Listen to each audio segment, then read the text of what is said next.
I'm calling to order this hearing. This is a public hearing of the Committee of the Whole of the Council of the District of Columbia. I'm Phil Mendelson, Chair of the Council and Chair of the Committee of the Whole. Today is Thursday, January 11th, 2024.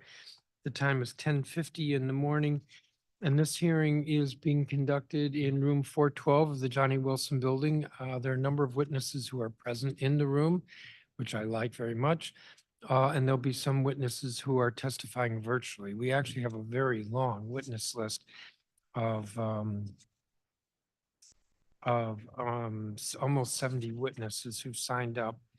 And so I'm going to adhere to what we put in the hearing notice, which is that testimony is limited to 3 minutes. This hearing concerns two bills that have been introduced in the council that are pending in the committee. The first is Bill 25-234, entitled the School Safety Enhancement Amendment Act of 2023. This legislation was introduced by Councilmember Zachary Parker, joined by two others on March 24th of this past year. And the stated purpose of this bill is to require the Office of the State Superintendent of Education, otherwise known as OSSE, to create guidelines that would be used to review and enhance district school safety plans, to establish a school safety team at every school in the district, and to establish procedures for school safety teams to coordinate with the Metropolitan Police Department. This bill would also require the Deputy Mayor for Public Safety and Justice and the Deputy Mayor for Education to create a system for emergency response agencies to share critical information about ongoing safety incidents with schools and child development centers. Some of this legislation was adopted as part of the council's enactment of the Budget Support Act this past June. The second bill that's subject to today's hearing is Bill 25-420, entitled the Conflict Resolution Education Amendment Act of 2023. This legislation was introduced on July 10th of last year by Councilmember Janice Lewis George, joined by Councilmembers Allen, Henderson, Trayon White, Nadeau, Robert White, and Pinto.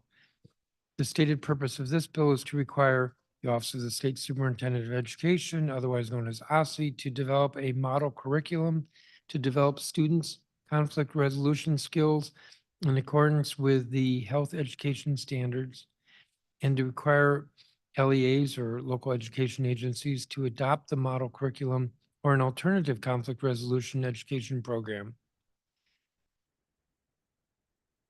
More broadly, this hearing is to hear testimony from individuals concerning school safety.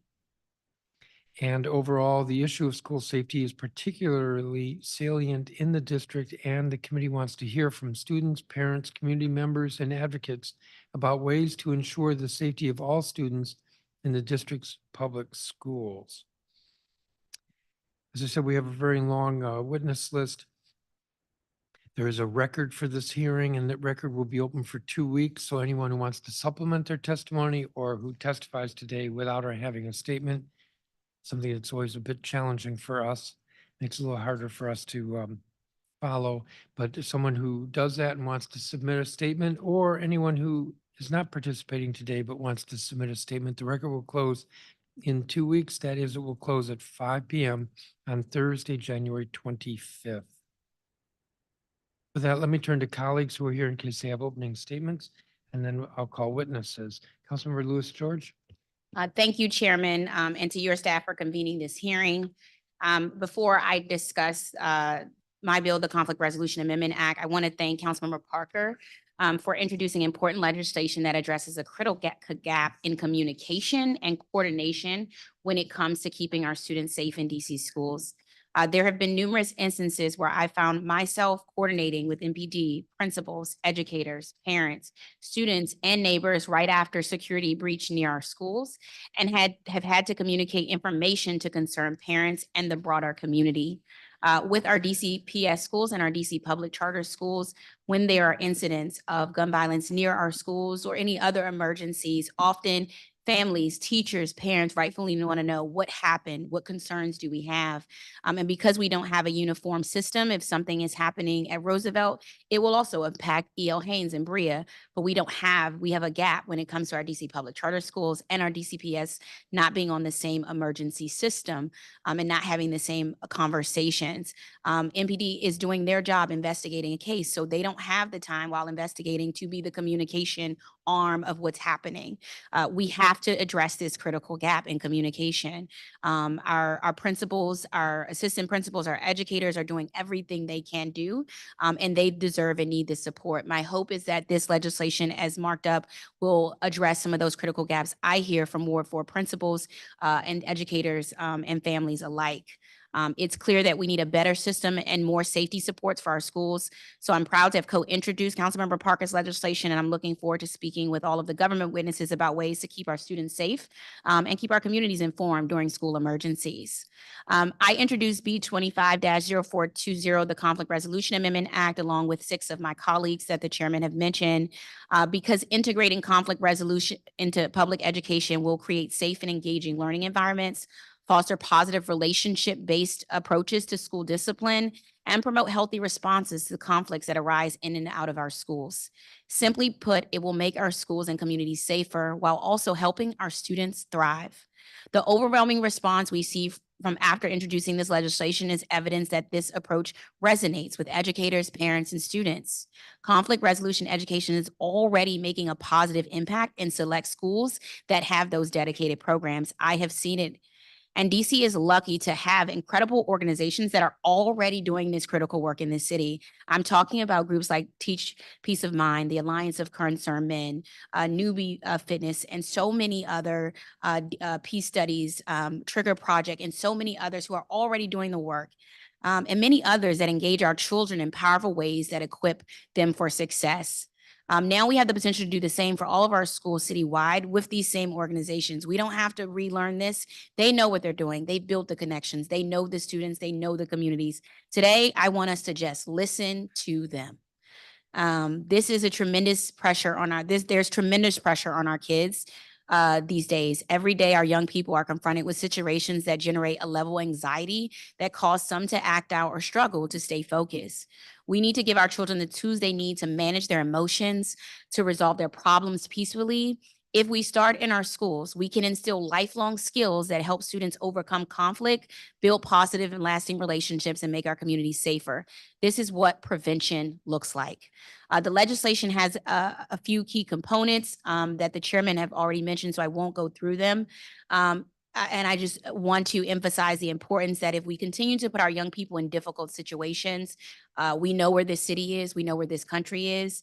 Without teaching them how to overcome it, then we are setting them up to fail.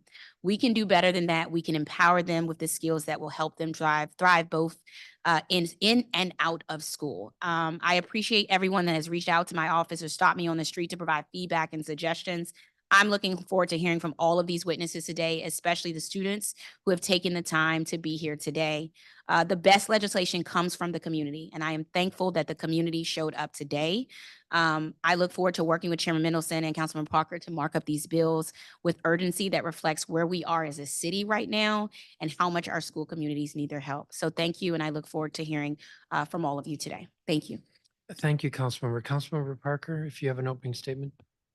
Thank you, Chairman, for today's hearing. I'm excited to hear testimony and gather input about the School Safety Enhancement Amendment Act of 2023, which was introduced last spring with the support of Council Members McDuffie, Bonds, Louis George, Nadeau, Robert White, and Gray. I'm also eager to learn more about the Conflict Resolution Education Amendment Act of 2023, which was introduced by my esteemed colleague, Councilmember Louis George. Since taking office, community safety, and especially the safety of our students and educators, has been one of my top priorities. In recent years, the policy debate around school safety has boiled down to a binary choice of whether to draw down or maintain school resource officers or SROs. But for several reasons, that debate has distracted from some important realities. First, MPD is facing significant recruitment issues that are unlikely to change dramatically in the near future and also faces other demands on officer time.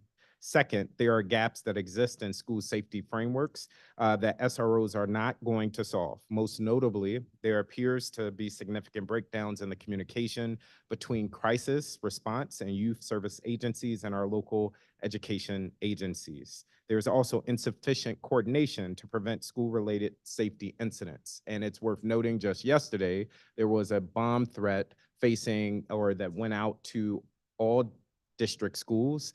And we saw a myriad of responses from public charter schools and DCPS, whereas there should have been one singular response to keep all of our school communities safe.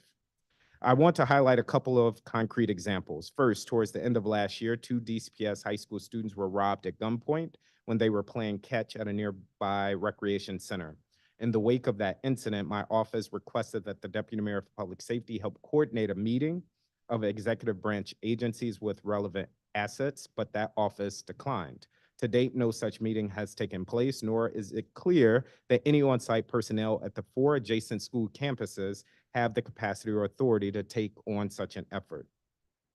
Another example, a public charter high school student was recently shot on his way to school near Union Market. The violence was reportedly a continuation of a dispute that had seen several students suspended, or as a result of several students being suspended, but not the individual who was targeted. He was targeted on his way to school in part because that's where his assailants knew he would be. The point of the story is not to cast blame, but rather to recognize that even in circumstances like this, there are opportunities to get ahead of violence before it happens. I'm looking forward to today to gather feedback about the legislation, learning more about the existing efforts to keep school communities safe and how we can strike the right balance to ensure that we set a baseline standard across our school communities, both DCPS and public charter schools, while also affording each community the flexibility needed to address its specific needs. Thank you, Mr. Chairman. Thank you, Councilmember Parker. So I'm going to call witnesses in groups of 10. And the first is Letitia Coleman, who's principal at Johnson Middle School. William Haith, who's principal at Ballou High School. Naomi Cannon, who's a student. Linda Ryden, who's founder and creative director at Peace of Mind, Inc. Scott Goldstein, who's an executive director of Empower Ed. Cheryl Dodwell, executive director of Peace of Mind, Inc. Sean Donnelly, Sabrat Biswal, Sean Beach, who's with Friendship Public Charter School, and Angela Jones, who's listed as youth guidance.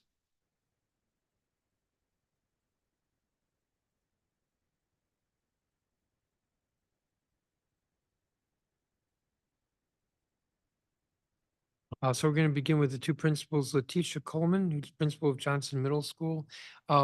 There's a clock. If you're in gallery view, you should be able to see the clock. If you'd be mindful of the time, please. Absolutely. When you're ready. Good morning. Good morning. Hello, my name is Letitia Coleman. I'm the lead learner and proud principal of Johnson Middle School.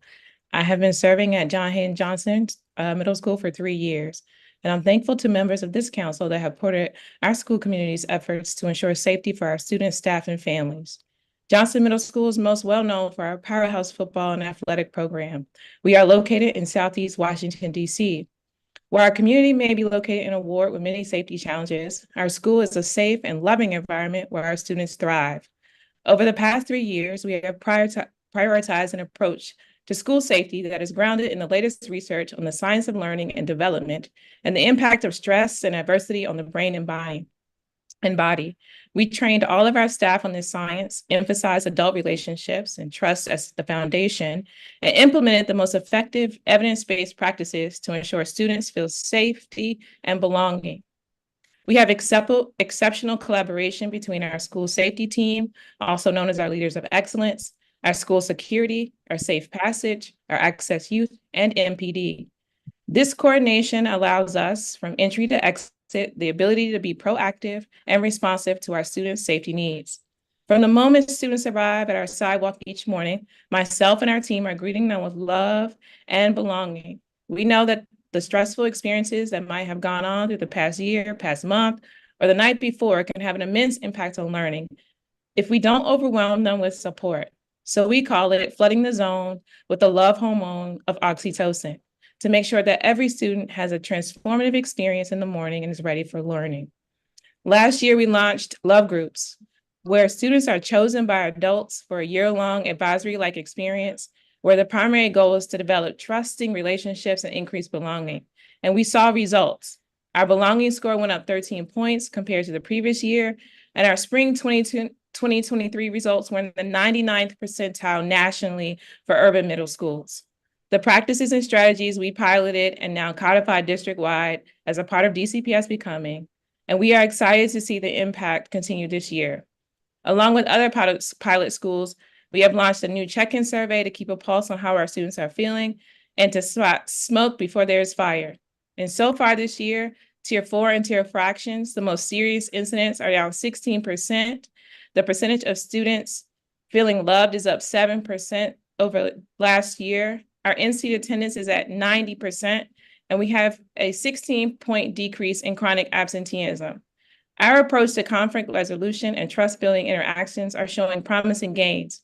We have so much more work to do, but we are inspired by our students and their families, and we're looking forward to continuing to shape the overall DCPS approach to safety and belonging through our innovative practices. Thank you for your time today. Thank you, Principal Coleman. William Hayes? Yes, good morning, esteemed members of the Council of the District of Columbia. My name is William Hayes, and I have the honor of serving as the newly appointed principal of Blue High School.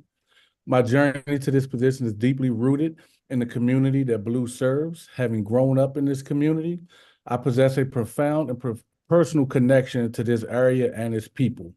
My commitment to Blue High School is not just professional, it is deeply personal. I have witnessed firsthand the challenges and the opportunities that our community faces, and it is my firm belief that every family in our community deserves a high school that they can trust and be proud of.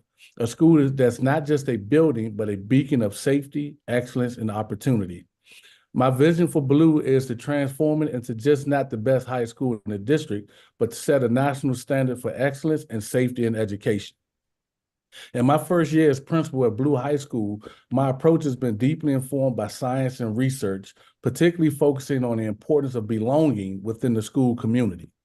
This focus is especially crucial given the significant challenges we face, including community violence. Despite not being a part of the Becoming pilot with DCPS, we are steadfast in our commitment to implement many of its practices, such as student relationship structures, trust-building interactions, expectation norms and routines, co-regulatory and restorative practices, and intervention and enrichment structures. At Blue High School, I have witnessed and transformed our entryways into our gateways of warmth and encouragement.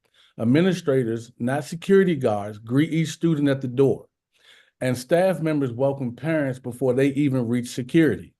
This is a pivotal shift because it ensures that every individual stepping into Blue High School is walking into an educational haven and not just a building, a place where the focus is on nurturing minds and hearts rather than merely enforcing rules.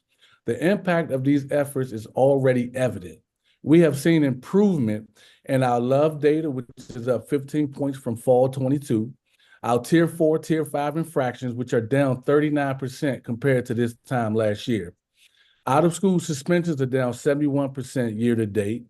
Our in-seat attendance is up 10 points compared to this time last year. And we have a 15-point decrease in our chronic absenteeism compared to last year. We're excited about the progress. This progress is a testament to the hard work and dedication of our staff and the resilience and openness of our students. We believe that if we create an environment of a sense of belonging, grounded in the research, every student will come to school every day and believe that they're in a safe environment. Thank you. Thank you, Principal Hayes. Naomi Cannon? Good morning. Good morning, Chairman Mendelson, Council Member Lewis George, and members of the Committee of the Whole, aka COW. I'm Naomi Cannon, a fourth grade student at Lafayette Elementary, a DC public school. I live in Ward 4. I've been going to Lafayette for 6 years, where I take peace class, where we learn about our emotions and wellness. and we practice mindfulness and conflict resolution.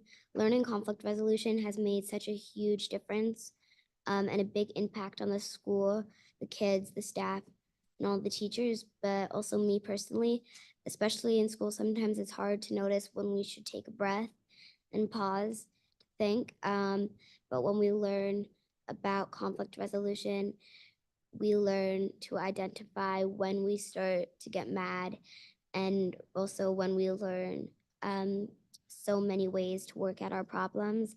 Learning conflict resolution has been helpful for me, especially during COVID-19, where we were all stuck at home. I think we were all kind of like, whoa, this is hard. And then we got back to school, and that was definitely hard for so many senior friends for the first time in a while. And we sometimes have a lot of emotions. And for me, seeing my peers more and more happy each day because they also learn ways to work out their problems. Since we run into new problems each day, I think all kids deserve to learn these strategies. In our peace class at Lafayette, we learn what is happening in our own minds and bodies. We learn different techniques and ways to calm down, like take 5 breathing, where you trace your hand and take 5 breaths while you do it. Breathing in and out to calm down. Breathing has been scientifically shown to be one of the most easy ways to calm down. One part of peace class is our mindful moment, where we take a moment to breathe and check in with ourselves. I learned in peace class that it's a lot to expect kids to focus all the time, and we sometimes worry, but we learn how to change the channel. Like when I'm trying to fall asleep and I can't, I change the channel in my mind to something not worrying. We also learn to realize when we're going through conflict and how to keep it from escalating. What helped a lot was doing skits in class. We go through conflicts and we work them out. Now we know how to work out our conflicts in our life. So maybe one day when we grow up, we can make the world a better place because we've learned about all this now, and we know how to solve conflicts that come up in our world.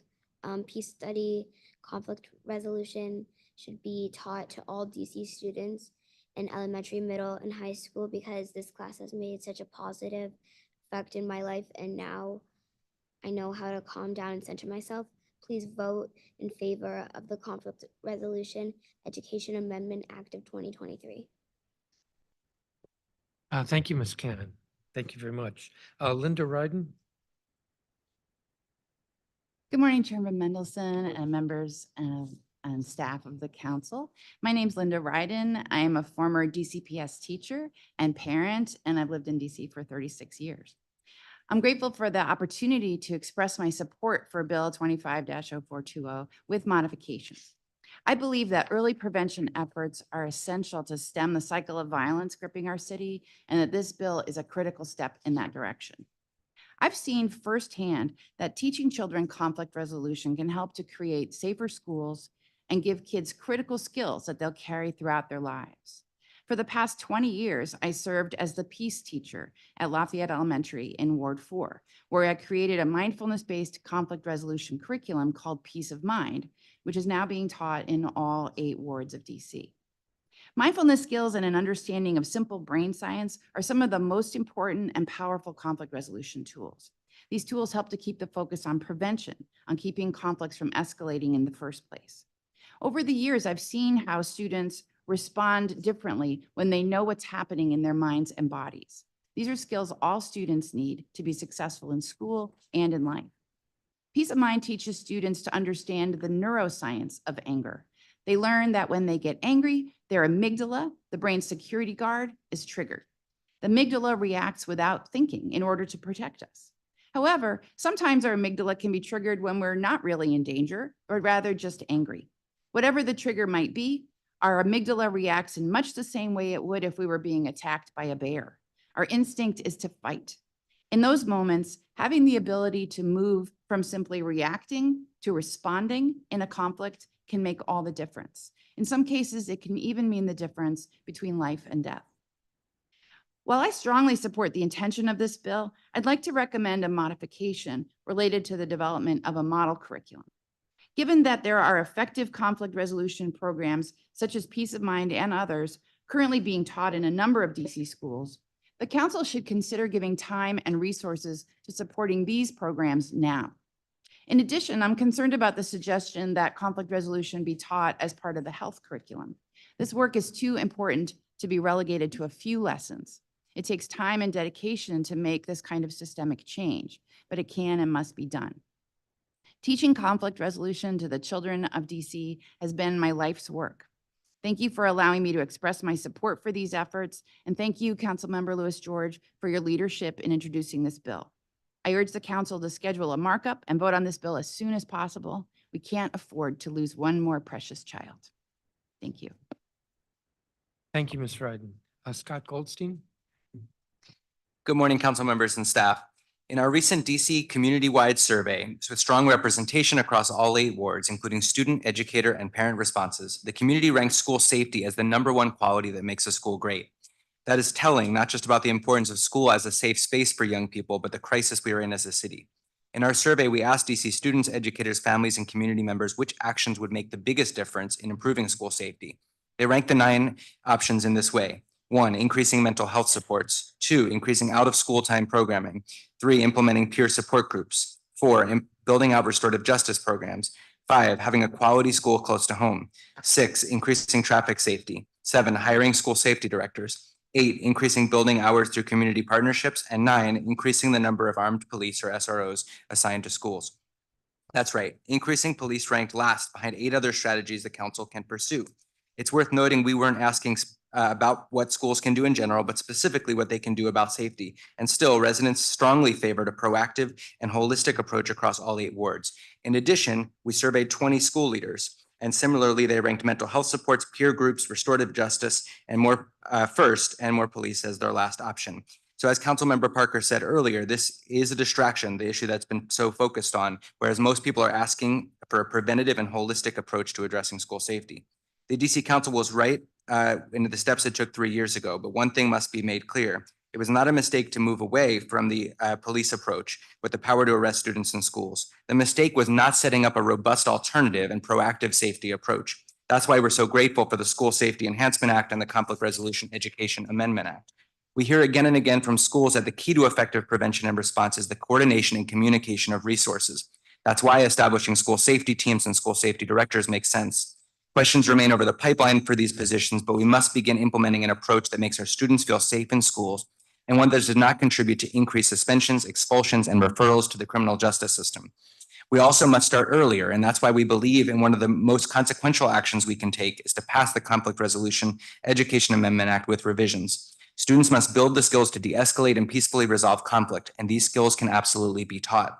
We do not need to reinvent the wheel. Peace of Mind has created a highly effective and already utilized conflict resolution curriculum in elementary school and a newer one in middle school as well.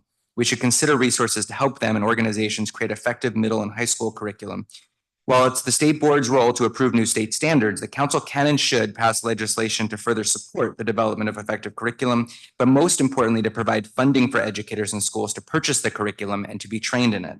This bill should be amended to focus on those goals and be passed and budgeted for this year.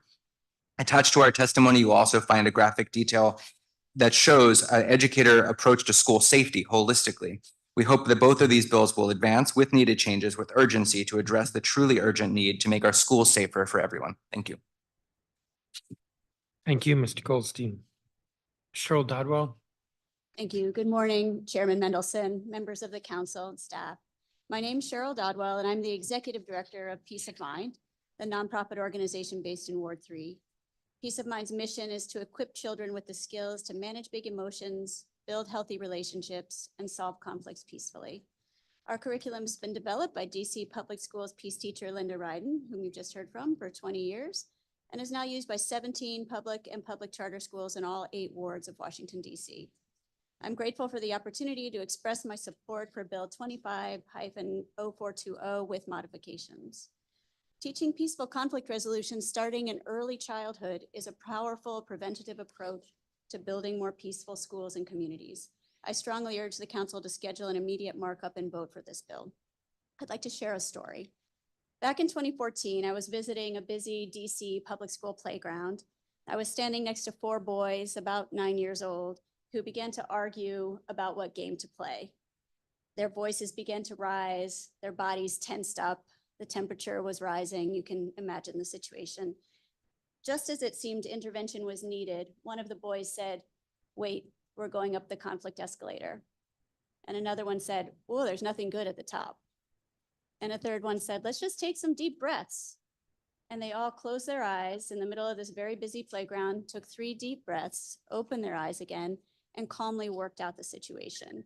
Crisis averted, friendship intact, no adult intervention needed. I was absolutely astounded. These boys had been students in Peace of Mind class at DC's largest public elementary for 4 years, and the skills they had learned worked right there when they needed them most. Every child in DC deserves to have these skills, and they need them now. In considering this bill, the key question should be what meets the needs of students most effectively and immediately, and how can we best allocate resources to meet those needs? In answer, I'd like to suggest 2 modifications to the bill. First, let's double down on what's already working. Given the urgency of the situation, we encourage a focus on providing access to the conflict resolution curricula that not only already exist, but are already in use successfully in DC public and public charter schools. We're already working with the Office of the State Superintendent of Education to provide teachers with training for teaching conflict resolution in DC schools. We need to expand use of these curricula and training to more schools and educators. And second, please give schools a choice. We applaud the bill's focus on allowing individual schools to choose the curriculum. We'd like them to have the choice about how to implement it as well. Thank you for allowing me to share my thoughts on this important bill. We've submitted a more detailed written testimony as well, and I want to thank Councilmember George for her leadership in introducing the bill and urge the council to schedule a markup and vote as soon as possible. Thank you so much for your time. Thank you, Ms. Dodwell. Sean Donnelly?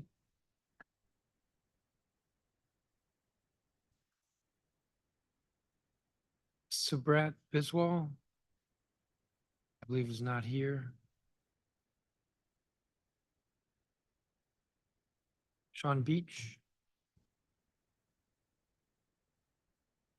Good morning, Chairman Middleton, council members, and staff. My name is Sean Beach, and I'm a proud alum of Friendship Tech Prep Academy. I started at Friendship Southeast in kindergarten before matriculating to Tech Prep Middle and Tech Prep High, where I graduated in 2021. I am now a junior at Alabama A&M University, where I am majoring in English, and I'm also an intern at Friendship, which I do because I love friendship and because it helps me pay for college and keep a little money in my pocket. After graduation, I plan to become an educator, hopefully back at Friendship. I want to go full circle and give back to the community that gave so much to me. My plan is to be a high school English teacher before becoming a principal, and I've already told Principal Booth at Tech Prep that I'm coming for her job. I'm here to testify about the School Safety Enhancement Amendment Act.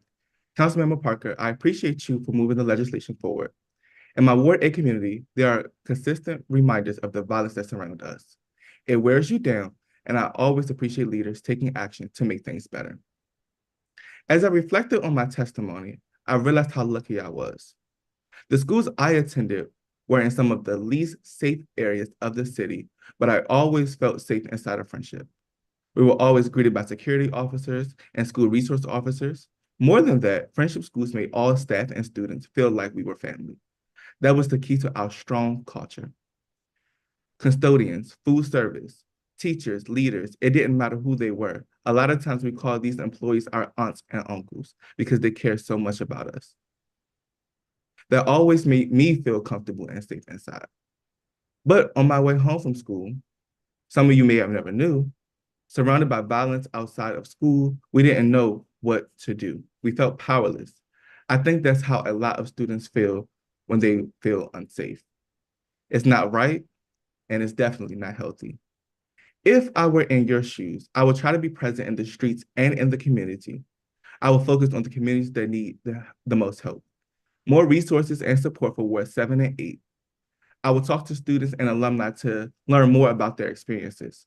One thing I know and appreciate about Councilmember Trayon White is that he does a lot of town halls and learns what the people in his community need. I would do that with a focus on students and educators. As an aspiring principal, I would want to increase security presence at metro stations and bus stops. I would want to expand safe passage. If it were my school, I want additional resources and I would want the flexibility to use them in the way that work best for my school community, especially in a place like Tech Prep that already has so many great people ready to step up even more to ensure every student is safe at school. Thank you. Thank you, Mr. Beach. I don't have a copy of your statement. If you could provide that, I would appreciate it. Yes, sir. Thank you. Angela Jones.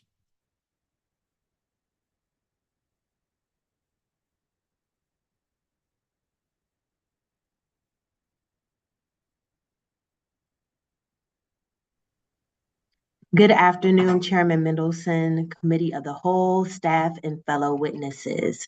My name is Angela Jones, Youth Guidance DC Development Director, and I am pleased to testify on behalf of our organization today. We are grateful that you have convened this hearing today around the Conflict Resolution Education Amendment Act of 2023. Youth Guidance is a national organization committed to implementing programs that enable children to overcome obstacles, focus on their education, and ultimately succeed in school and in life. In 2001, Youth Guidance launched its inaugural Becoming a Man program in Chicago to address various disparities that contributed to youth violence, truancy, and chronic absenteeism. We believe conflict resolution is critical to the short-term and long-term success of students to support them in learning how to overcome disputes using communication and emotional intelligence. When students are able to successfully use conflict resolution, they're more likely to be in school instead of avoiding peers or teachers with whom they have conflict, and have greater ability to communicate their needs as they move through school and their chosen post-secondary choices. Youth Guidance DC launched in 2021 and currently operates the BAM Fellowship Initiative, BAM-FI, in 5 DCPS schools: Ballou, Dunbar, Eastern, H.D. Woodson, and Ron Brown across Ward 5, 7, and 8. The program delivers comprehensive social emotional learning, mentoring, and post-secondary readiness programming to address male identifying youth of color who have been exposed to trauma and face social, behavioral, cognitive, or emotional challenges. BAM-FI students learn and practice impulse control, emotional self-regulation, recognition of social cues, and interpreting intentions of others, raising aspirations for the future, and developing a sense of personal responsibility and integrity. Students who participate in BAM-FI are more likely to stay in school, develop healthy relationships, and stay out of the juvenile justice system. This evidence-based program is designed to support young men of color, 7th through 12th grade. Youth specialists are assigned to work full-time at a school, and students have access to critical guidance such as small group sessions, individual supports, brief encounters, and systemic work. The curriculum emphasizes 6 core values to include integrity, accountability, self-determination, respect for womanhood, visionary goal setting, and positive anger management. Youth Guidance has been implemented nationally. We want to see Youth Guidance scaled as a key community-based organization supporting the implementation of conflict resolution across schools in the district. Our curriculum supports all of your students, seeing that 25% are more likely to be present and engaged in school, 50% less likely to be arrested for violent crimes, and 35% less likely to be arrested overall. Thank you, Council, for this continued effort on behalf of all district residents. I want to extend an invitation to all council members and Chairman Mendelson to participate in one of our BAM-FI circles so you too can experience firsthand the power of youth guidance programming. Thank you, Ms. Jones. So we'll have a 5-minute round for questions from members. And I guess I will begin. And I'm going to ask Ms. Cannon a question or two. So you are taking these, are they classes? Yes, there are classes. And how many days a week are these classes? Usually once a week. Once a week during the regular school day? Yes. A lot of time? Usually just for an hour or 45 minutes. So it fits within the school day, once a week. And does everybody enjoy those classes? Yes, I think everybody really loves those classes. And how many years you been doing this, these Um, classes? For about 5 years, 6 maybe. Okay, and this is not an important question, but you said change the channel. So when you're having trouble going to sleep, give me a pointer here. What do I do? Basically, you focus on something different than whatever is worrying on you. Yeah. Okay, thank you. Thank you for your testimony. Ms. Dodwell, so you're the executive director. Yes, You're in 16 schools. that's right. Why only 16 or why as many as 16? Well, we are a small organization responding to needs as they arise. Largely, we've been invited into these schools. These are schools that have been looking for a program, a social and emotional learning program that includes conflict resolution. And we support these schools in their own efforts to integrate peace of mind into their school communities. So we're working at the pace that we're able to work at the moment with our small staff. Our goal is to build the capacity to serve more schools. And within do you DC. then place an individual in the school? No, we help schools determine who within their school community can teach the peace of mind curriculum.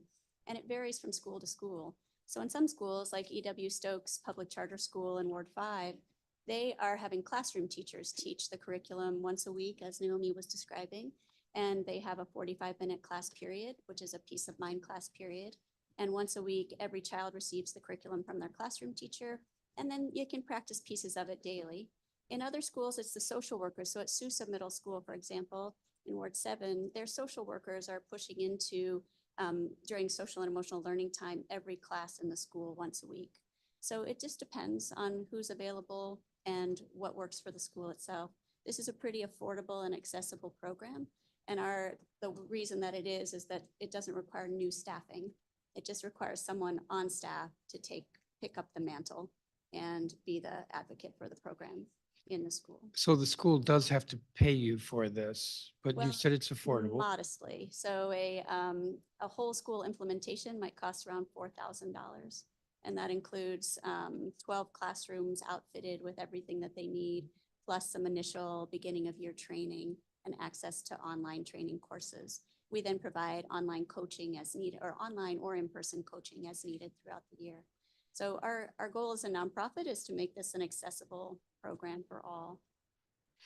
And you, 16 schools, so this is 16 schools in every, across the district. Are you in every ward? It's every ward, only one school in Ward 1, 2 schools in Ward 2, a couple in Ward 3, 4, and 3 schools in Ward 7, 2 schools in Ward 8, and 4 schools in Ward 6. So spread out across the city.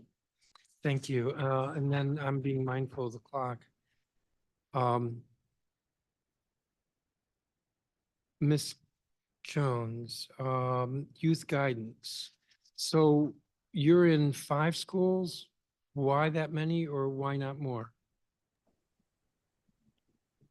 The determination currently of our school selection is based on our partnership with DCPS. We would love to scale to more schools within the district, being public and charter schools. That has just been the initial opportunity with DCPS for their selection, and we typically scale 2 schools every school year.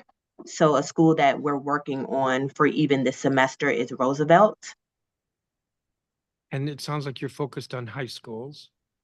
Currently focused on high schools, but as most of our expansion sites, we do focus in on 7th through 12th grade. It's typically gender-based, male identifying students and female identifying student programming. However, we're looking into other opportunities for inclusivity. And does DCPS pay you or do the schools pay you? DCPS is not currently one of our funding partners, Okay. nor Thank you. our school sites. Councilmember Lewis George. Thank you, Chairman. Naomi, thank you so much for your testimony. You did an excellent job. You mentioned something called Take 5. I think this is something maybe we can learn to do as council members during some of our hearings. Could you describe what Take 5 is so we could utilize that as a skill? So you take one of your hands Okay, and another one of your fingers. You trace your finger. And as you trace, you breathe in and out, and then in and out until you finish your hand. and this allows you to just take a moment to Mhm. breathe and from whatever the conversation is. Yes. Okay, Phil, we're gonna have a thing called Take 5 moving forward in our council hearings. Thank you so much for your testimony. And I think you also mentioned the skills that you've learned. Is that something you would want to see all students learn throughout the district? Yes, definitely. And why do you think that would be important? I think that we learn a lot of good resources to calm down and not just at school, in our personal lives too. So I think it's really important. Thank you. I appreciate that. You're right. Not even just in school, but your personal lives and outside of school where you're able to use those skills. Whether it's taking 5 or changing the channel, those are things that you get to use throughout that time. Ms. Ryden, thank you so much for being here. Thank you for being an excellent teacher. So many of your past students have emailed to say, I know Ms. Ryden, she was my teacher. So kudos to that and the work you did. Can you talk to me about sort of how the program, I think we learned about how the program is structured at Lafayette. I know some of the feedback is we should just, when we look at marking this legislation up, look at I think school choice and how the school wants to implement it. How did you all come to that at Lafayette? And how can we mark this bill up in a way that empowers the organizations that are already doing it versus relying it sort of on health standards? Thank you for that question. I started 20 years ago at Lafayette and created this program during that time. Eventually, the system that we came up with at Lafayette was to make Peace class a special. So like music, art, PE, the Got kids it. at Lafayette, like Naomi mentioned, have a weekly special. And so my full-time job was the Peace teacher at Lafayette. And we've seen that model work in several other schools. But as Cheryl said earlier, it's really important for schools to figure out how to do this in the way that works best for them. And so we've sometimes have school counselors or school social workers teach the curriculum. We have classroom teachers teach the curriculum. Sometimes at some schools, it's an after-school program. It really depends on the needs of the school, what other programs are already active in a school. And so we've really tried to create the curriculum in a way that it's really flexible and can meet the needs of lots of different kinds of communities and school setups. Got it. Okay. And so if we were to redo this legislation, it would be to allow schools to choose their provider and curriculum and to choose sort of how they implement it in the school. That's correct? Yeah. I think Okay. that's right. I wanted to come to Principal, is Principal Coleman still here? I can't see because I can't see online. No. Okay, great. Principal Coleman, it sounds like you are one of the schools that were selected for DCPS's pilot program. And I just wanted to know, what is the pilot program doing? Is it a class similar to what we're talking about now, where students take an hour of class to learn these skills? Or is it sort of a select group of students they're pulling out? What does this program look like right now in its current pilot form for your school? Thank you for the question. We're a part of the DCPS Becoming Schools pilot, which is we get teacher training and support from the district on restorative practices, student wellness, staff wellness, and how to use, we're also a connected school, so how to use those partners to really support all of the different pieces that impact student conflict resolution and school safety. So right now it's largely about adult mindset and getting adults to understand the impact and the power of that. Okay. And we also have our social workers that lead conflict resolution classes, school safety classes, and they do those by the quarter. So our Department of Mental Health and our school social workers teach different conflict classes, safety classes, wellness and body classes to our students throughout the quarter. Okay, so Thank you. it's essentially a class that your Councilmember- social workers teach. We gotta get, just for this, give me some leniency. Take 5. 2 minutes. I just want to get what the pilot looks like. I'm not gonna, promise. Okay. Look, he's doing good, Naomi. I think he's taking 5. And just, so it is a course that is offered to the entire school body, hosted by your school social worker. And is it a mandatory thing that all students have to come to? Is it like an assembly? Or what? I just want to know like what it looks like in practice right now. Yeah, so as a part of the pilot, the DCPS Becoming a Pilot trains all the adult staff in my entire school building. Okay. But the social workers do the classes by grade level each quarter with every student. So they may push into the science class once a week, or they'll push into social studies class once a week to deliver the curriculum. Got it. Okay, thank you. Thank you, Thank you, Chairman. Councilmember. Councilmember Parker? Thank you all for your testimony. It is great to see you again, Principal Coleman.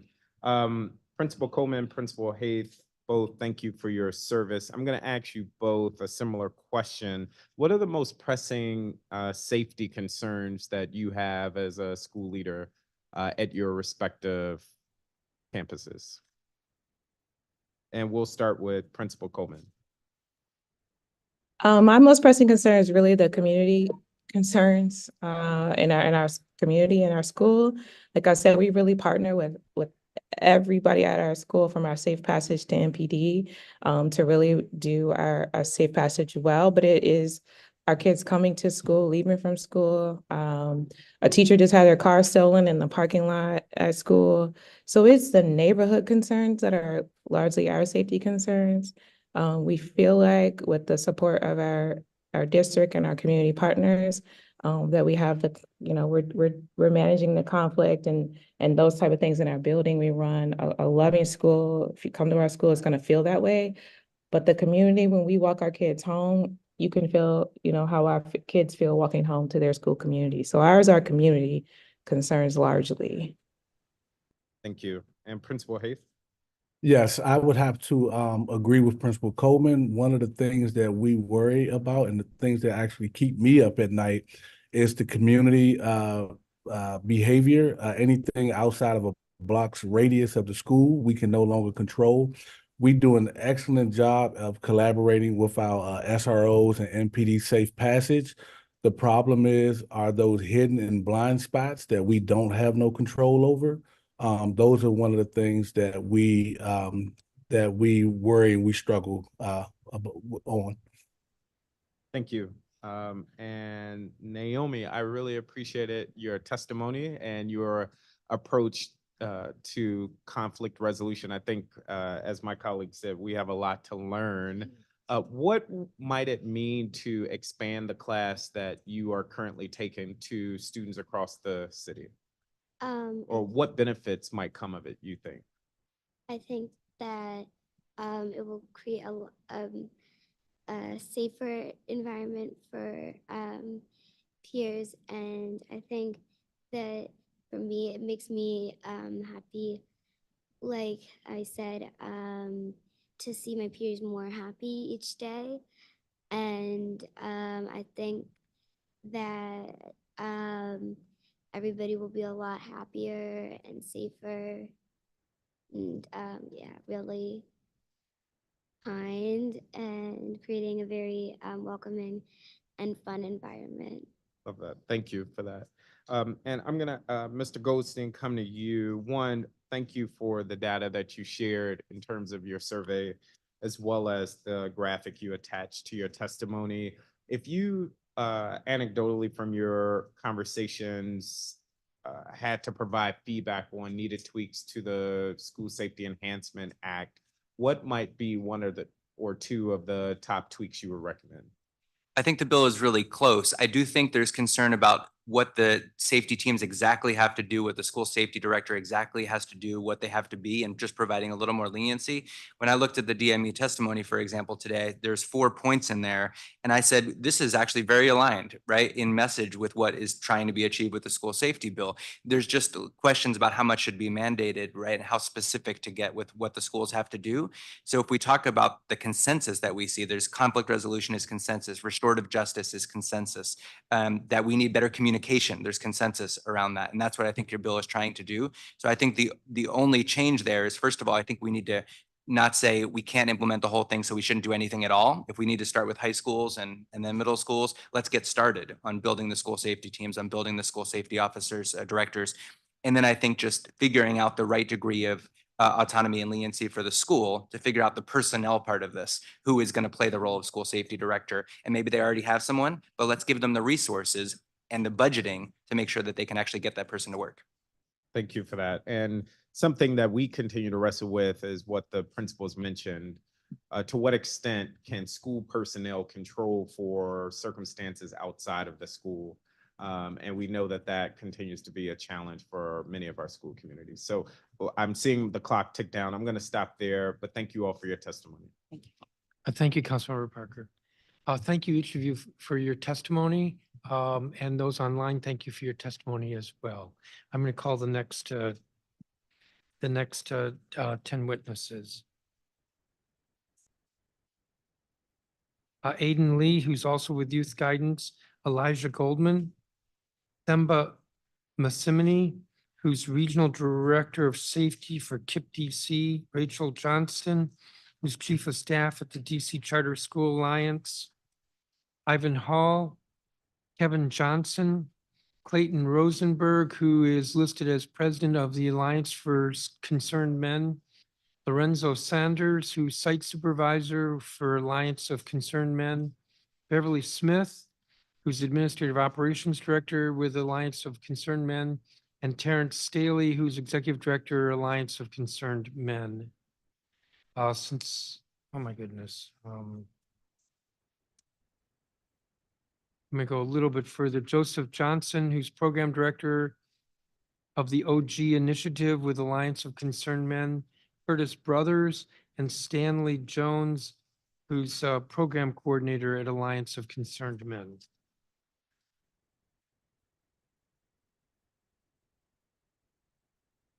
I think I'm going to go in the witness order. You are, okay, we'll get to you in a few witnesses. Aiden Lee. All right, I'm told that Aiden has changed his name, or actually it's a different person. Michael?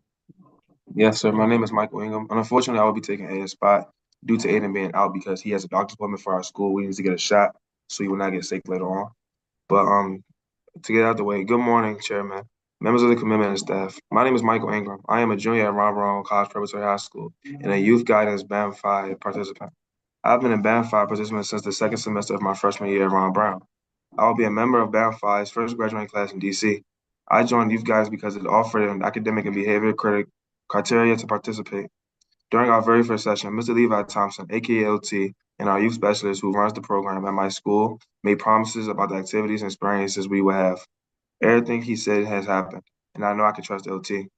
We participate in weekly circles where we can express our emotions. I have made bonds and friends with other participants. These connections mean a lot to me. We have formed our own small family. We can have genuine conversations about our life, experiencing our emotions. It is also a nice way to connect with people from my school beyond our obvious connections of being Black and being boys. In 9th and 10th grade, I didn't come to school much because I was dealing with personal issues and it was way easier to cop on my own time. Since joining Youth Guidance, I feel more motivated to attend school. I understand self-determination and have to start empowering myself to achieve my next steps in life. In BAM circles, we learn the core values: integrity, accountability, positive anger expression, self-determination, respectful womanhood, and visionary goal setting. I believe conflict resolution training for autistic students who will be extremely beneficial. The conflict resolution skills I've learned since joining the Youth Guidance Band 5 program have been very helpful for me in my personal school and community life.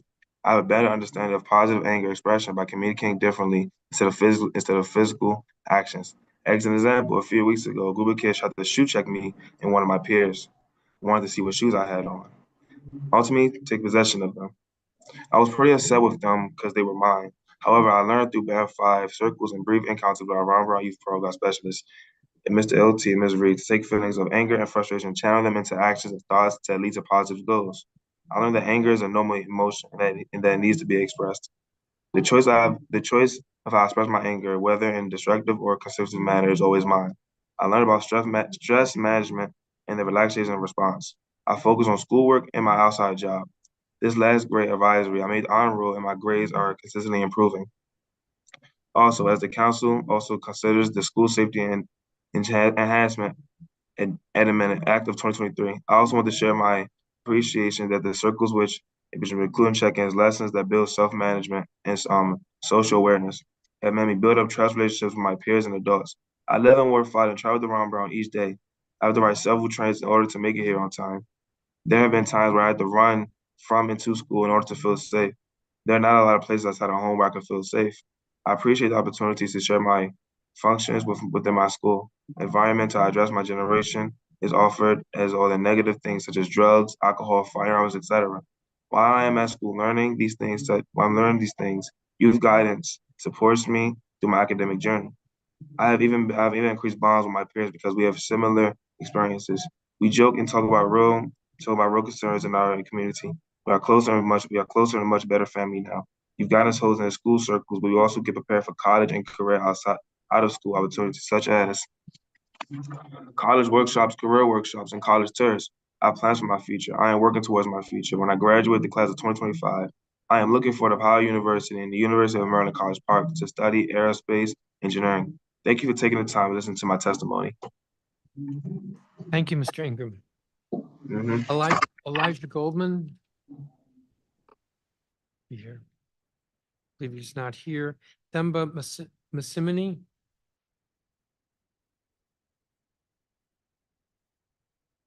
Themba Masimini.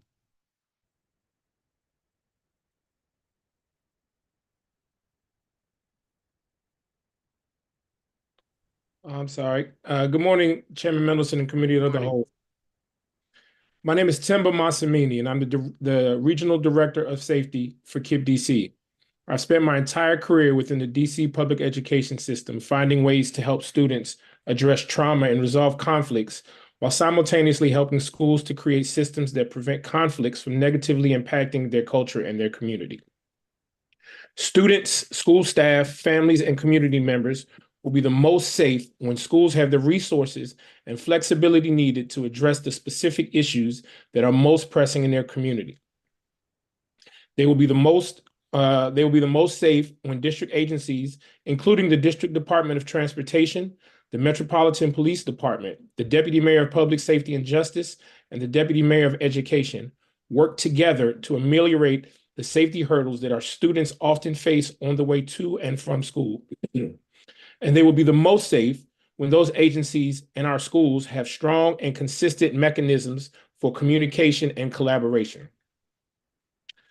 There's a limit to how much our school system can do alone. If the committee decides to move forward with Councilmember Parker's School Safety Enhancement Act, we suggest the following changes. Do not legislate staffing requirements. That could limit school autonomy and flexibility. We agree that the need for the dedicated staff at each campus supporting student safety. However, depending on the school level, neighborhood size, and staffing organization, that could look very different. At one school, that can mean an operations leader who coordinates traffic safety. At a different school, that can mean hiring a part-time retired MPD officer to liaise more effectively with his former colleagues. Another campus could need a restorative justice coordinator to lead professional development. Legislating staffing requirements is both not in keeping with the spirit of the School Reform Act and not an effective way of helping schools address the specific safety needs of their community. However, if the council would like to increase funding for safety, you could alter the bill to providing funding for safety grants at each school to be used in support of their school safety plan. Alternatively, This could be rewritten as an opt-in model where schools who choose to participate could receive funding for the safety director position. We support the bill's guidance on clarifying when it is appropriate for schools to interact with MPD, but there are a few specific instances that should be added. Officers should support with mediation, aggressive parents who could be a danger to parents, students, or school personnel, a known student or neighborhood concern that could find its way onto campus, and coverage for big events on campus, such as athletic events or graduations. We support the bill's focus on addressing communications issues between government agencies and affected schools. There are other incidents that also could endanger students, such as traffic safety incidents. And so we encourage the council to think more broadly and ensure DDOT, Safe Passage, WMATA, and others are included in this improved safety communication system. As written, the bill does not address critical crisis intervention capacity from agencies other than MPD, and we encourage the council to think broadly about the support that students, staff, and families need when there's an emergency on campus, including mental health, and ensure that we have the capacity to address it. This bill does not address the safety challenges our students face on their way to and from school, which often are more concerning than on-campus challenges. This bill needs to support a robust and effective safe passage program and ensure that all high-need schools are included. And it needs to address traffic safety near schools and between public transportation and schools. It is time to begin the conversation about the Student Fair Access to School Amendment Act of 2018 to ensure that drastic changes to school discipline mentioned in that law are not adversely affecting student or staff safety. A robust conversation with stakeholders is welcome. Thank you for prioritizing school safety and engaging schools in this conversation. I look forward to answering questions. Thank you very much for your testimony. Rachel Johnston?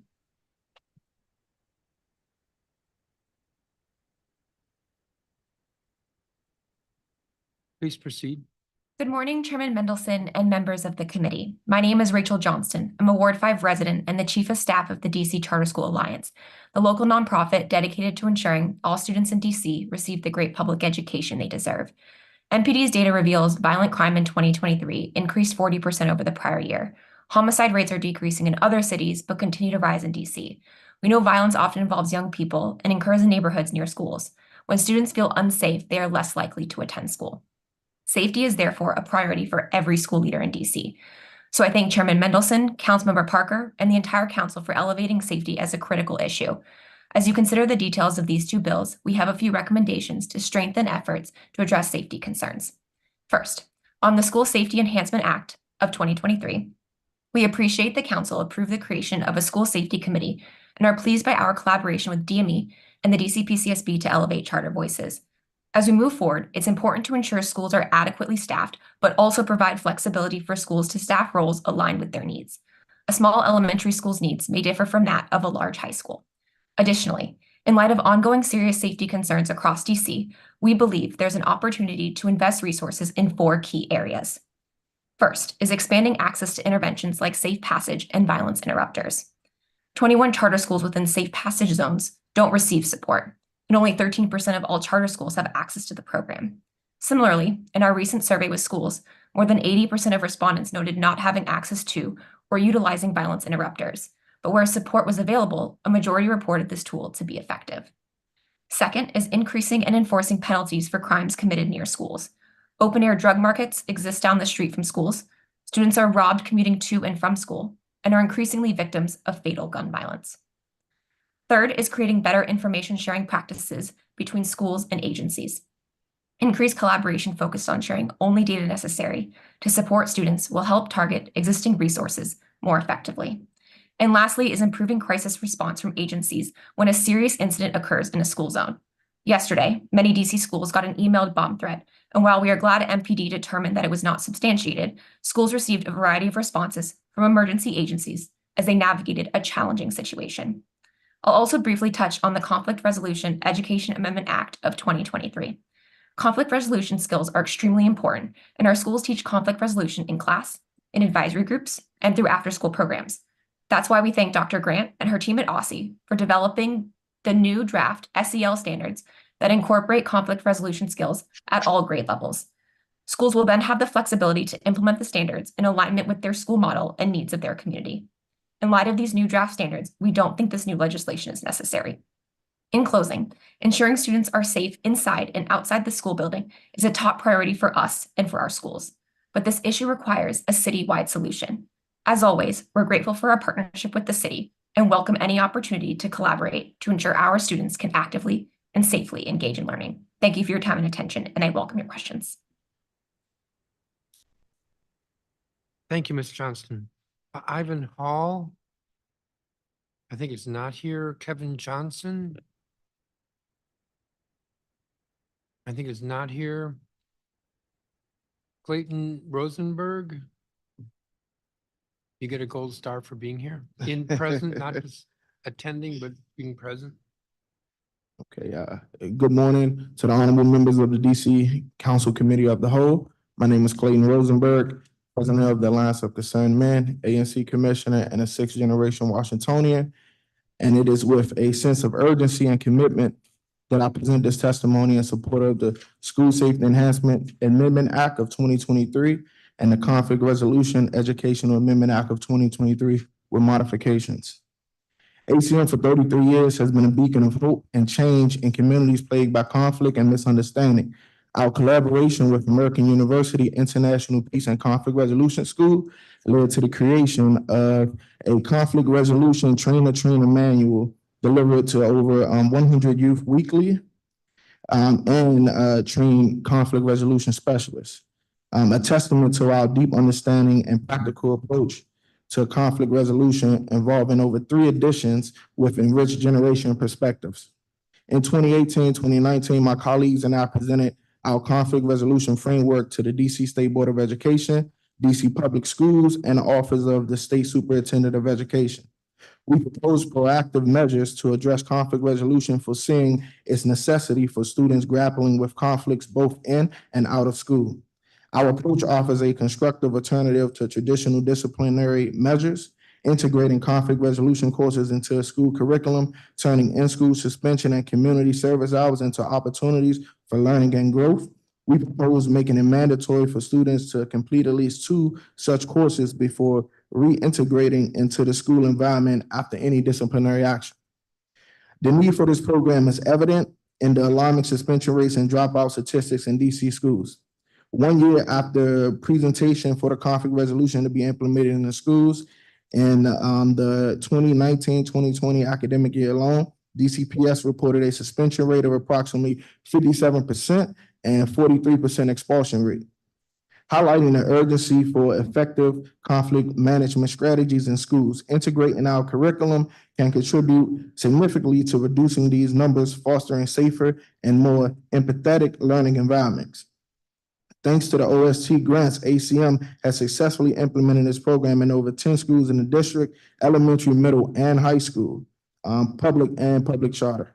Witnessing tangible improvements in student behavior and conflict resolution skills.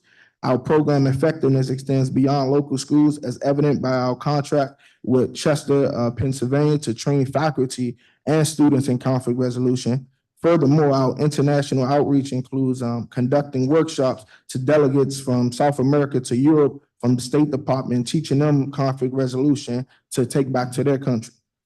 We understand the needs with food security and family challenges, so we aim to make Washington, DC the epicenter of our intellectual property. Our goal is to see our conflict resolution program implemented in every school. This is not just a preventive measure, but an educational imperative that respects and nurtures all minds, young and old. The implementation of our program will serve as a cornerstone of curbing violence and promoting a culture of understanding and empathy in our schools. I urge the council to consider the profound impact that the School Safety Enhancement Amendment Act of 2023 and the Conflict Resolution Education Amendment Act of 2023 will have. With ACM expertise and proven track record, we are poised to be a key partner in this transformation journey. Thank you for the opportunity to present this testimony. Together, we can create a legacy of peace, understanding, and safety in our educational institutions. Thank you. Thank you, Mr. Rosenberg. I don't have a copy of your statement, if you would provide it. I have it somewhere. We have it somewhere. Yeah. Thank you. Your predecessor, Tyrone. Yes. Has he retired? Yes, Tyrone Parker has retired. We have Terrence Staley, our executive director, and myself as the president. Give my regards to Tyrone. Tell him he didn't retire. Thank you. Okay. Lorenzo Sanders, I believe, is not here. Beverly Smith.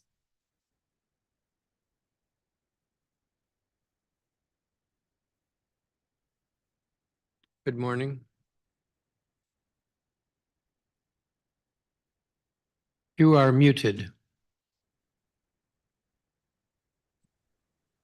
There. Sorry. Good afternoon, DC Council. Thank you for the opportunity to provide my oral testimony today. My name is Beverly Smith. I am a DC resident employed with the Alliance of Concerned Men, a 501c3 community-based organization in the District of Columbia with a 30-plus years proven track record providing trusted leadership and successful solutions around the issues of youth violence, substance abuse prevention and education, gang intervention and conciliation, mediation, and conflict resolution. The Alliance supports the purpose of Bill 25-420 to develop a model conflict resolution curriculum to teach conflict resolution techniques to all academic levels in the DC public schools, to equip the scholars with the proper tools and school set that enables them to mitigate conflict before it escalates to violence. The Alliance is the leading grassroots organization in the Washington, D.C. area, teaching conflict resolution skills on all academic levels. Currently, we are within 6 DC public schools with a projection of teaching in 20 schools in 2024. Additionally, for the past couple of years, we have been in partnership with the Chester Community Charter School in Chester, Pennsylvania, training their scholars in conflict resolution.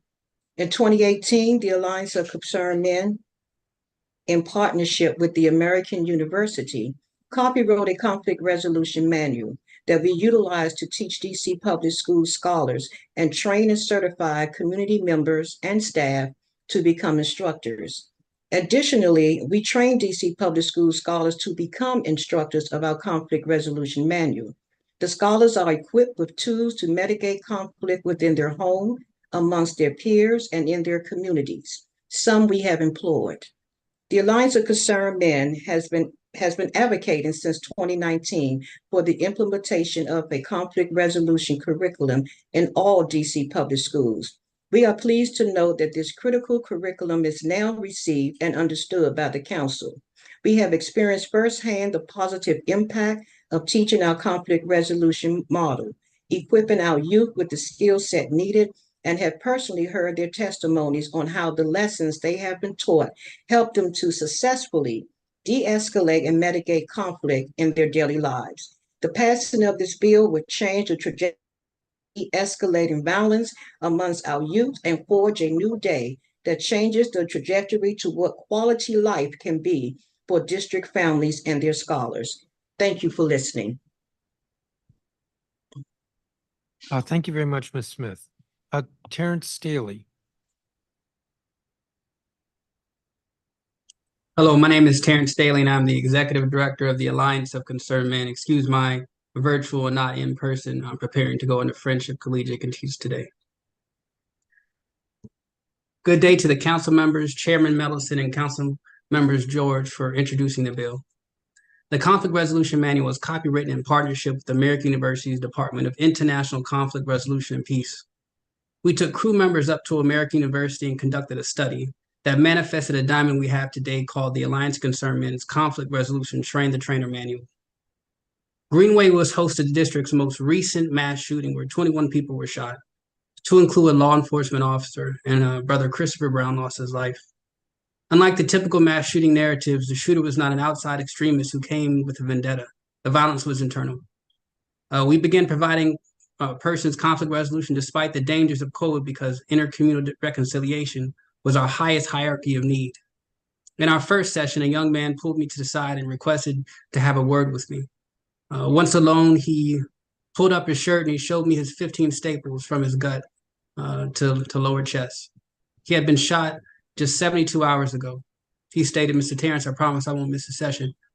I told him, "No worries, little bro. Go into the conference room and grab you some pizza." At that moment, it hit me that the young man was in ACM's office instead of outside of the streets retaliating. I knew our impact would be transformational at that moment and that our risky gathering during the height of the pandemic was worth it. The young man then went into the group, and because he felt comfortable expressing his raw feelings to me, he lifted his shirt to the group in a moment of transparency. Immediately, another youth stood up and stated, I had also been shot. At that moment, all 40 participants and instructors took off our masks in solidarity and committed to transparency. Who was to say they did not shoot at each other? None of that mattered because we formed a brother and a sisterhood committed to mitigating conflict within ourselves first that would resonate to 12 months of peace. 3 of the participants are current conflict resolution instructors employed by the Alliance of Concerned Men today.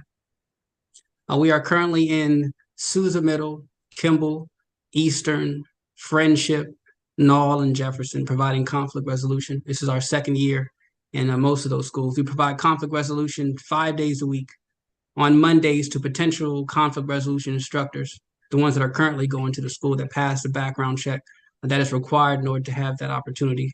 On Tuesdays and Thursdays, we provide conflict resolution out of our office and virtual in a hybrid setting for youth that are 5 to 13. And on Wednesdays and Fridays, we provide conflict resolution age 14 to 24, also in person and virtual hybrid, where we provide meals for those that are willing to come in.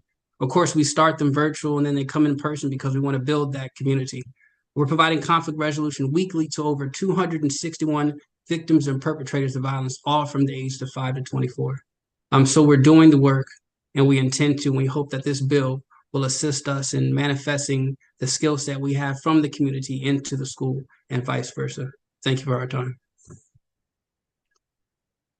Thank you, Mr. Staley. I don't have a copy of your statement. If you would provide that. Will do, sir. Thank you. Joseph Johnson. Good afternoon, Councilman Middleton afternoon. and board members. My name is Joseph Johnson. I am currently the program director of the OG Initiative at the Alliance of Concerned Men. We currently serve 261 persons from the age of 5 to 13 on Tuesdays and Thursdays, and from the age of 14 to 24 in conflict resolution. We understand the need of conflict resolution, as we use conflict resolution as a Sankofa moment where we acknowledge the retrieving of lessons that have been learned, bringing and building a future generation. We address the emotional skills and give them skills to deal with the inner feelings that they have on the inside, as well as dealing with conflict on the outside. As some of my co-partners in this laborship have explained, we deal with the youth from the ages of 5 to 13. We see and hear testimonies daily of what they're dealing with and what they have to deal with when they're on the way to school. So we provide safe passage to and from school, along with a violence interrupter.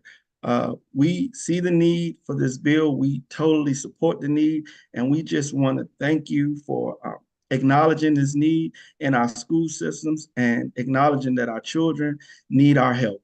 Thank you for listening. Thank you, Mr. Johnson. Curtis Brothers, I think, is not here, and Stanley Jones, I think, is not here. So we'll have one round of 5 minutes. I just have a question for Ms. Smith, Beverly Smith.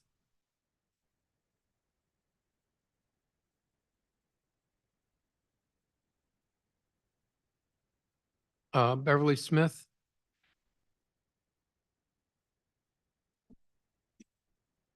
There you are. You testified that the Alliance is in 10 DC public schools, hoping to get into 20 schools. You're muted.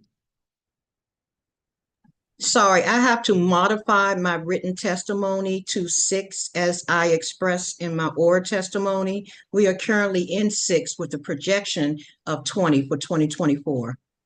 Okay, and who brings you into those schools? Is it the DCPS central office, or is it the individual schools reaching out to you?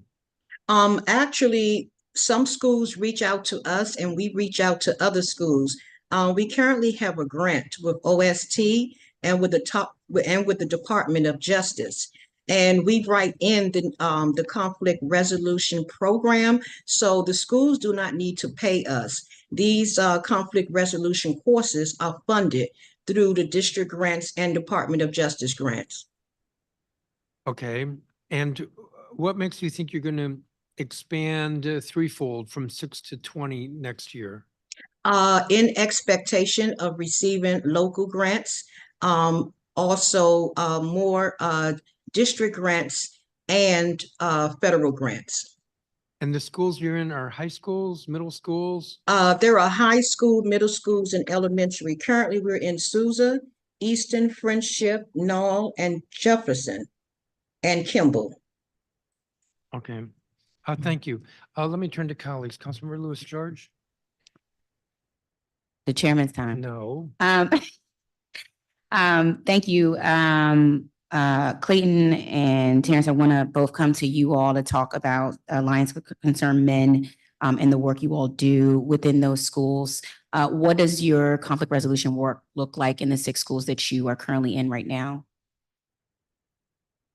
So we are now in 6. Prior to that, we were in more schools, but as we progress, and that's one of the ways that we're getting more individuals trained to be in the schools, our capacity is training more conflict resolution specialists to expand to the other schools that are reaching out to have us in those schools. So that is one of the reasons why we're not in 20 schools, but we expect to be in 20 this year. And that's just a matter of training our personnel and individuals that are like-minded and want to teach conflict resolution in the schools. Just a matter of going through our process to be qualified for trainer. But a typical like course when we go into the school, the first thing we do, we help them understand cultural empowerment. Where do they come from? Where did it start? Let them see each other as brothers, sisters, kings, queens. We really want to, like take away the shield and let them be vulnerable for a chance to understand the circumstances. And then we have different segments from understanding conflict, in which we call looking inward. We go through triggers and soothes, strengths and weaknesses, exploring identity, pieces of identity, social construction of identity groups. Also, we go looking outward, and that's like understanding empathy, trust, exploring perspectives, the rules for what we call fair fighting. What does that actually look like when concerning your peers, peer-to-peer, transforming conflict, and then restorative justice. These are all of our courses within the after-school program. Okay.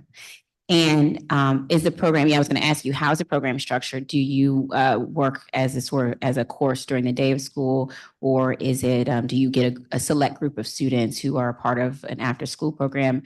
And how does it vary by school? One thing we heard earlier in our testimony is the flexibility for schools to choose. How does that look for you all? So conflict resolution is organic to the specific school. So we aim to be an asset and a resource. So right now for our schools, we have their expulsion, suspension, in-school detention, and those needing behavioral modifications in our schools first, right, to mitigate the conflict. And they give us a caseload of 15 to 30.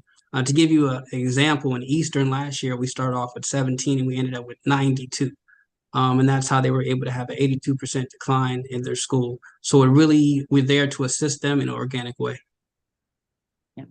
And what does that impact look like on the schools that you serve when you are teaching this course and the skills they're learning? What is the impact on the school, and how does that translate into the community as well? Yeah, I guess I could speak on the school, and Terrence can speak on the community part. Within the schools, one of the things this fiscal year we were waiting on was a funding issue. A lot of the schools were calling and asking us, when are we coming into the schools? Because not only did the students need the conflict resolution, but the principals are asking us and wanting us to be there. So this is where we understand that it's needed, it's wanted, and it's just a matter of getting to these schools in order to be able to implement it.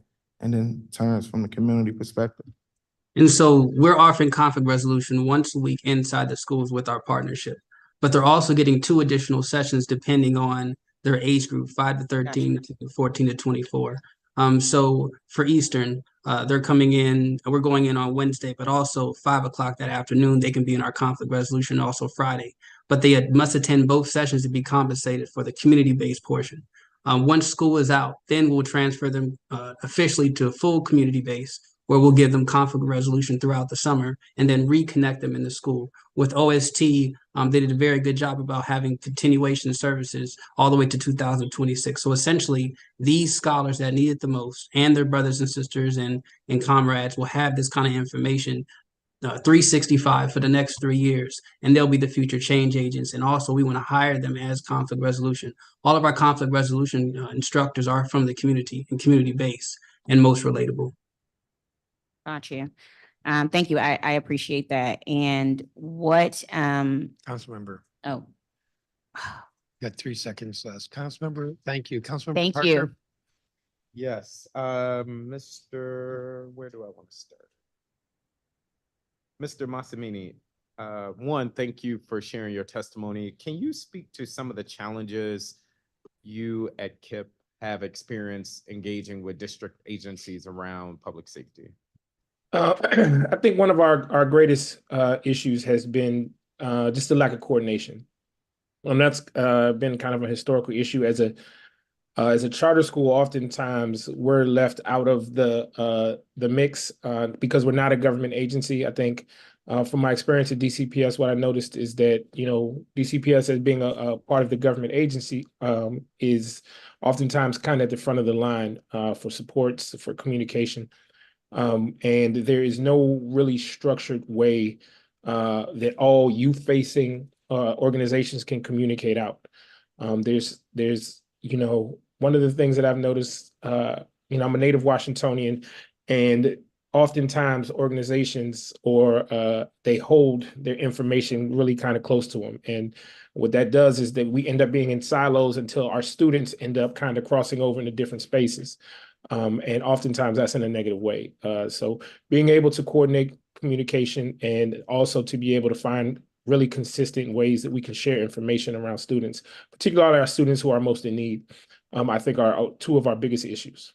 And then one more question. You talked about expanding the Safe Passage program or improving it. Can you elaborate on that? What are some of the shortcomings of the program as you see it currently? So I think currently, I know that the initial idea was to try to be in high need spaces.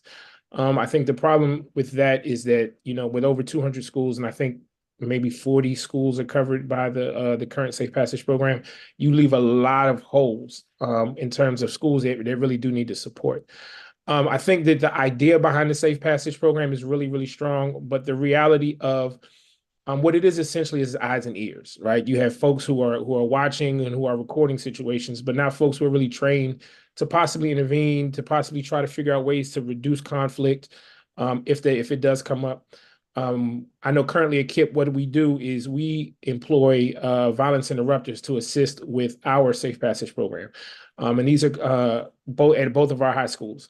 And these are people who are much more trained with regards to violence intervention, to conflict resolution, to de-escalation. And what we've seen is when they are present and when they are consistently moving and dealing with our kids, we've seen a much higher rate of situations that could escalate, not escalate. I really appreciate that. And I just would tout those members of the violence interruption team are part of our Cure the Streets team, which is part of the Attorney General's program, and the numbers don't lie. And so I appreciate you adding to evidence that violence prevention efforts are proving successful. Ms. Johnson, I wanted to come to you. You talked about a need for greater flexibility for schools. Can you speak on the proposed legislation and how we should be thinking about ensuring that schools have sufficient flexibility? Yeah, so we recently surveyed our schools to get a better sense of how they structure their safety management. And what we learned in doing that is that schools structure it quite differently across different LEAs. So some schools heavily rely on their director of operations, others rely on their dean.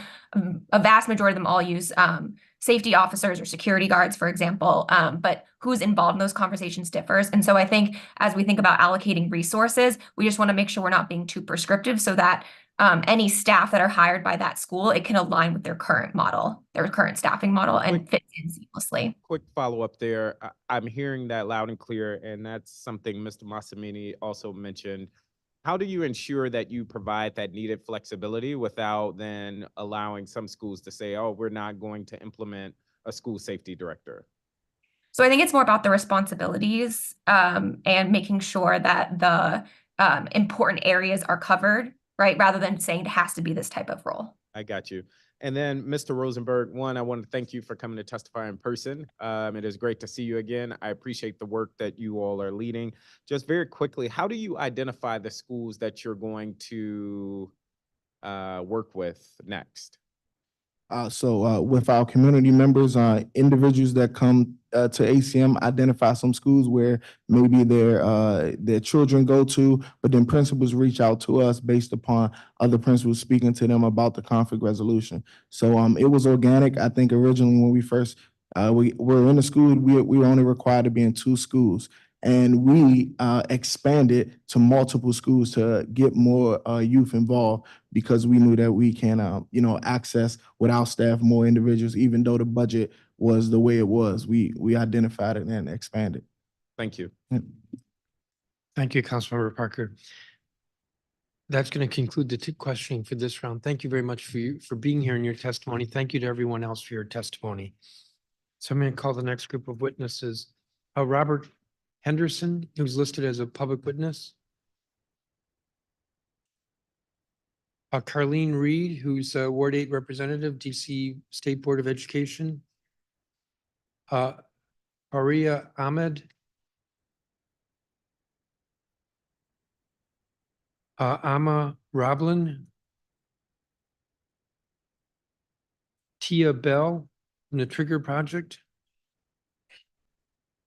Mrs. Taisha Andrews, who's listed as citywide board member and first vice president PAVE and McKinley Tech PTO board.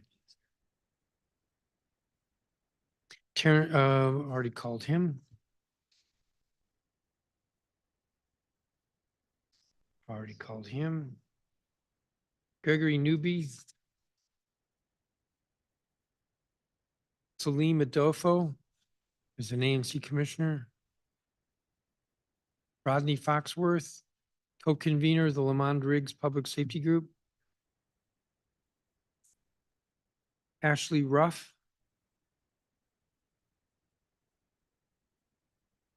Rachel Uzdan with Peace for DC. Dr. Marco Clark, founder and CEO of Richard Wright Schools. Rodney Red Grant, founder of Beyond Your Block. Caitlin Banner, Deputy Legal Director, Washington Lawyers Committee for Civil Rights and Urban Affairs. Regina Bell, General Vice President, Washington Teachers Union. Jacqueline Pogue Lyons, who's President of the Washington Teachers Union. All right, I'll cut it off there.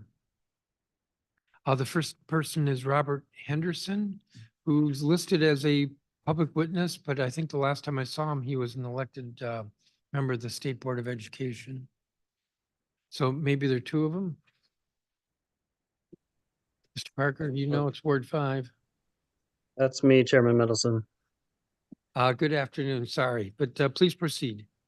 Thank you, Chairman Middleton, for convening this hearing on 2 important bills that I hope will move forward. Thank you, Council Members Parker and Louis George and co-sponsors for your leadership on these bills. My name is Robert Henderson. I am the Ward 5 member of the State Board of Education. These views are my own and do not represent the views of the board as a whole. Speaking first on the School Safety Enhancement Amendment Act, I think schools very much need the extra resources provided for in the act, and it is essential that these resources are truly additional. We can't let school safety resources compete against the already tight and contested school budgets. I believe that school safety staff positions should be funded independently of the UPSFF, as every school needs at least one, and schools, especially the smaller ones, shouldn't have to sacrifice other much-needed positions to provide for student safety. If a school already has someone filling similar responsibilities to that of the coordinator role, that school should be able to move them into this dedicated position and then exercise autonomy to the funds to fulfill other needs within their budget. The bill speaks to many of the issues that have emerged in my conversations with school leaders and students, including the need for more tools to address situations on school grounds that are safety challenges, but that do not rise to the level of needing a police response or for which a police response risks escalating a situation. Leaders end up calling police anyway because they don't have enough of the intermediate response mechanisms available to them. Prior to the introduction of this legislation, I had asked a middle school principal for her thoughts on school safety, and she said that ideally there would be a team of people at each school responsible for preventing and responding to safety concerns, to include mental health approaches. And this bill goes a long way towards that ideal. A second common theme in my conversations with school leaders and parents on these issues is the need for better coordination and information sharing. There are a lot of agencies and entities that must work together, and lines of communication are not always well established. What coordination does exist typically falls on principals at the school level. Adding dedicated personnel to take this responsibility will reduce the burden on principals or other school leaders who have many other obligations. Most of the safety concerns that students have shared with me are either off-campus, traveling to and from school, or bullying. For the off-campus issues, I think a critical role of the safety coordinators would be to communicate and plan with the safe passage workers and crossing guards serving school communities and the routes that students take to school. Parallel to this legislation, I continue to advocate for an expansion and improvement of the Safe Passage program, which would complement these efforts. For bullying and other on-campus safety concerns, I strongly support the emphasis on restorative justice practices. I would like DCPS and OSSE to continue their training and supports for restorative justice and to investigate and reduce barriers to adoption of this evidence-based intervention. For the same reasons, I support the Conflict Resolution Education Amendment Act of 2023. Students need important life skills such as conflict resolution, and we need to ensure that they have the time and opportunity to learn them. Thank you, and I'm happy to answer your questions. Thank you, Mr. Henderson. Carleen Reed? Good afternoon, Chairman Mendelson and members of the council. These comments are my own and not representative of the State Board of Education. Thank you for all the council members who sponsored or co-sponsored these two important bills related to school safety and conflict resolution. I am a proud neighbor to Ketchum Elementary School, and I've been their nosy neighbor for over 10 years. My comments are not a reflection of that wonderful school, but more in line with what the two Ward 8 principals mentioned in regards to community concerns and how we can coordinate a little better.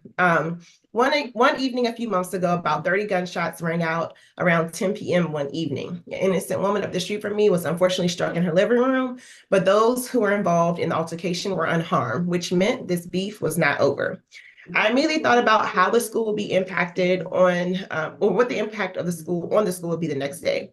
I would like for some sort of community tip line or clear communication channel for community members to raise awareness or on similar events so that school staff are aware and can plan accordingly, be considered in the B250234 school safety bill.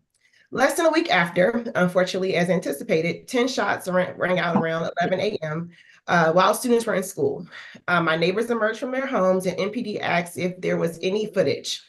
And I asked the officer if there was any footage that they could get from the school. He said it would require coordination from DCPS. I'm not sure if that was a miscommunication or a training issue with that officer, but I found it interesting that DC government agencies did not appear to be coordinating around safety. I found it interesting that there appeared to be no cameras or accessible footage from the school that officers can use in these cases.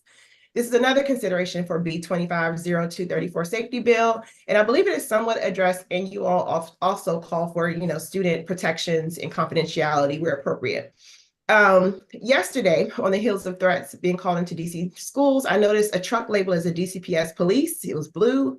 Never seen that before, and again, I'm the nosy neighbor, so I was curious if you can get clarity on what this unit is and how or if it complements the bill. Over the summer, I met with students at Ballou, which Councilmember Trayon White joined me. I met with students at Anacostia, which Councilmember Zach Parker joined me. And they overwhelmingly stated their interest in dedicated bus routes to and from schools, particularly from Anacostia and Congress Heights Metro, running down MLK Boulevard and Alabama Avenue. This will ensure equity in our education system, as students at Jackson Reed and Deal have had this option for some time now. Additionally, students over this summer made comments related to the proposed conflict resolution bill. Blue students wanted formal conflict resolution trainings. Students suggested peer mediation and peer, I believe it's called Youth Court, and the actual organization that provided that was Access Youth, emerged during this talk. As an SBOE representative, I encourage the bill to incorporate the new social emotional standards that will emerge from OSSE into the bill. But however, I do fully support that this is a bill and that it's fully funded. Thank you for your time and consideration. I'm over 5 seconds. Thank you. Thank you, Ms. Reed. Faria Ahmed, I believe, is not here. Amma Roblin, I believe, is not here. Tia Bell.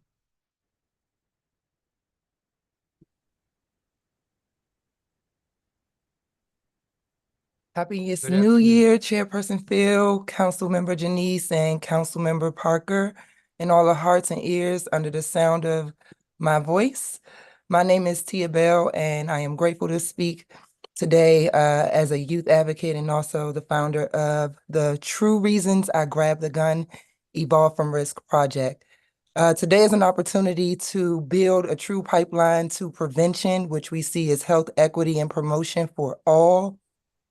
Because we are prayerfully able to address through the safety bill, Councilmember Parker, citywide safety coordination, and then hopefully through conflict resolution, we're able to equip youth in this treacherous environment and conditions that they're growing up in, and being asked to thrive in, to equip them with the tools necessary. I'm here on behalf of just the voice of public health. We talked about school safety this past week with our youth, and a lot of them are really outraged. And also I want to highlight that there is a distinct difference that I'm recognizing. I believe that the government, our community, our schools, our youth, our students, our parents, all have different definitions of safety. I believe through this bill, we could prayerfully come together with first intention to heal, to address safety under the umbrella of health, to intersect positive youth development and trauma-informed care in order to really fulfill the full optimization of conflict resolution. At Trigger University, which is our school of prevention, which we run through summer programming, which we have done for 7 years voluntarily, we teach conflict as an opportunity. We reframe it as an opportunity to grow. And we don't really focus on it as a focal point for preventing gun violence because we're really honing in on our students' self-awareness. So teaching them to recognize, understand, label, express, and then regulate their emotions. We're connecting them and helping them identify healthy relationships, which helps them to be proactive and build protective factors against the disease of gun violence. And we're building their economic opportunity, not only through just incentive, but placing, monetary incentive, which is essential, but placing them in opportunities to grow their craft and build their own personal pipeline to prevention. Although I am in favor of these two bills, I beg and urge, like we always do at the Trigger Project, to please set community first. We've had ACM speak on their expertise, their research. We have built research with the University of Michigan. Youth are right now blaming the individual for the violence. Our schools are blaming the community for the violence when it is all really one thing and together. So with no time remaining, I just ask that we place safety under health, allow conflict resolution to allow us to reframe and give people the tools to build capacity, and that we truly begin to address the long-term solutions that treat the poor conditions that lead to babies not having the capacity to act the way we want them to act. Thank you. Thank you, Ms. Bell. Anna Roblin. Hi, and thank you so much for this opportunity to testify. My name's Anna Roblin. I'm an AMC in Southern Trinidad, 5D03, and I was a DCPS substitute teacher from 2014 to 2020. Last year, I started a restorative justice task force because I know that there's nothing that helps people like restorative justice does. And I also believe that there's nothing that stops crime like restorative justice. And this includes the other programs here that have been mentioned, the Alliance of Concerned Men, Peace of Mind. These are all similar programs. And I believe that these programs stop crime and help heal behavioral health in the best possible way, in a health and caring centered way. We need much more of these programs. DCPS has been rated in many polls as in the lowest ranking performing public school systems in the whole country, among the 5 and 10 lowest in several polls. This is unacceptable.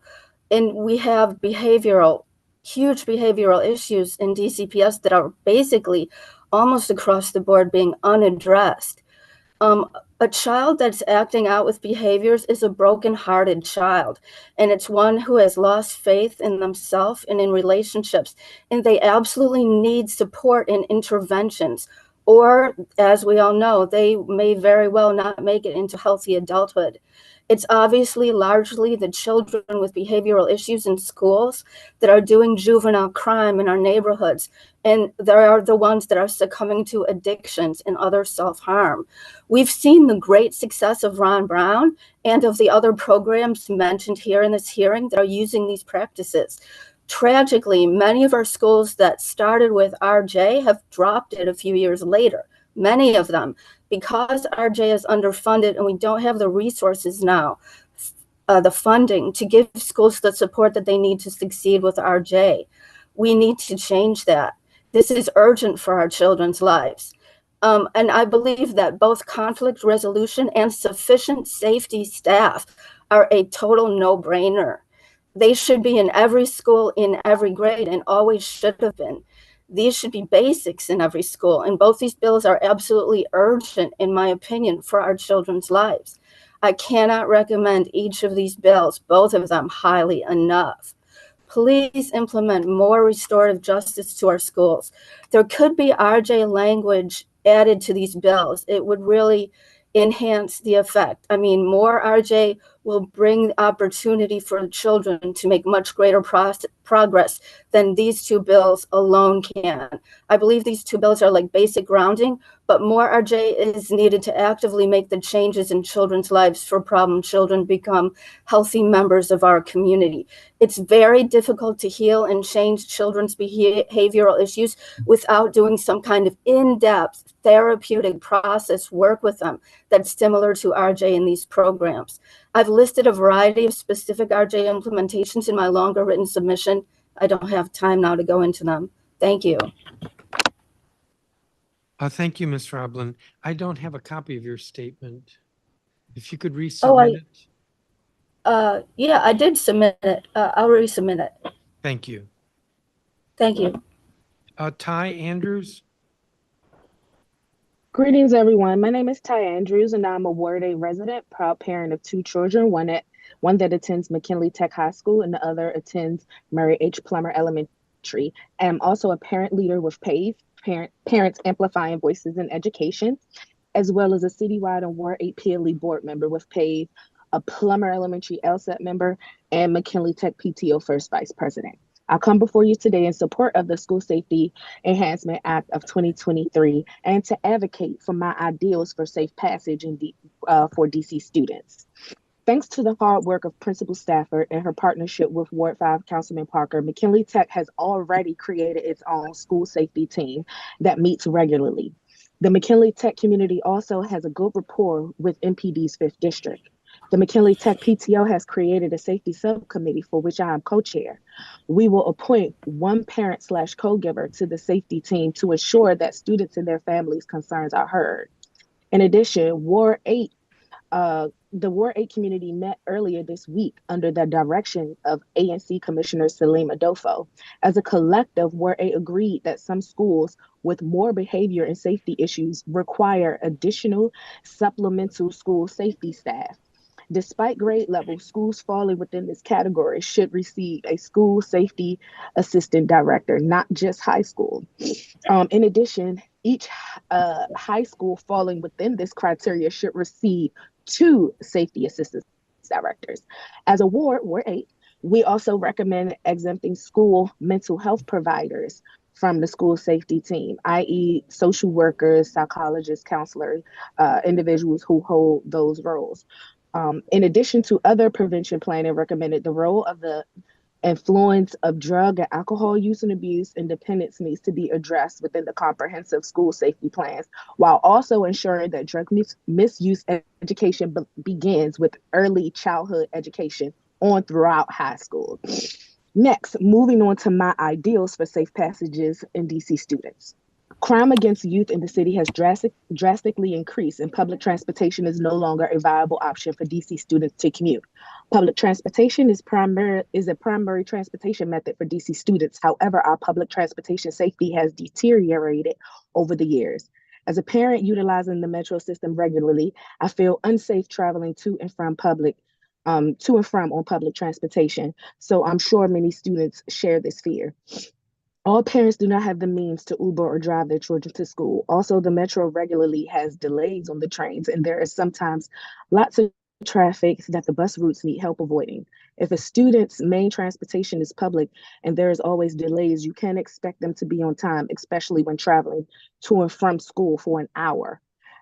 The city's current safe passage initiatives are not enough to protect our youth. Several public initiatives are in place to protect our children, but they are not working.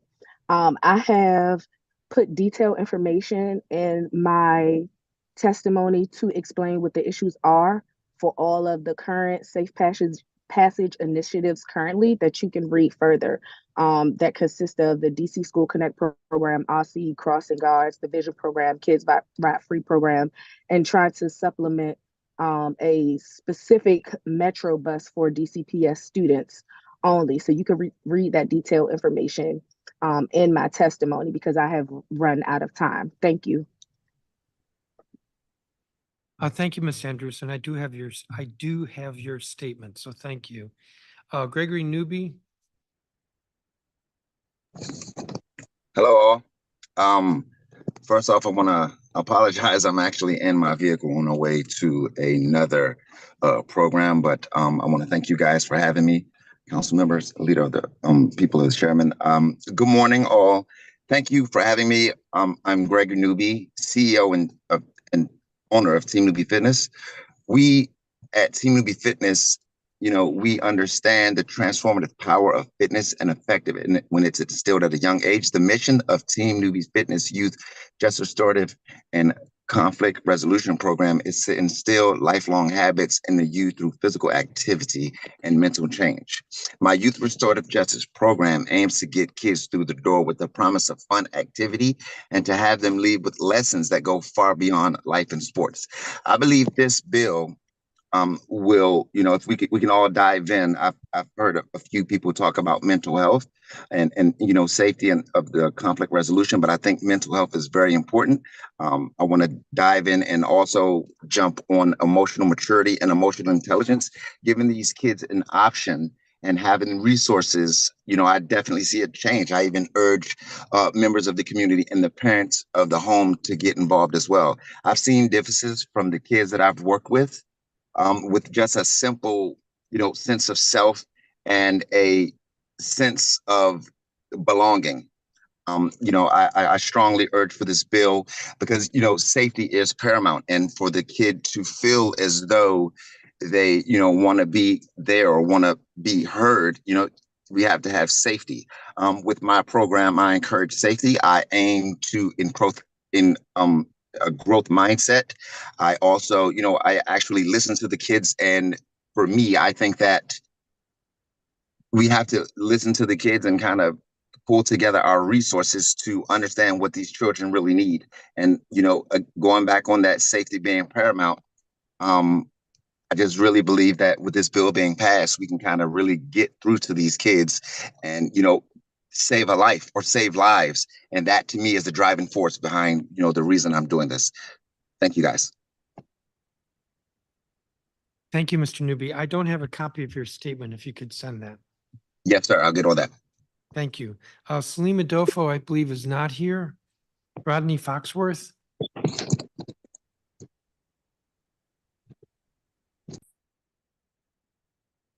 You're muted at the moment.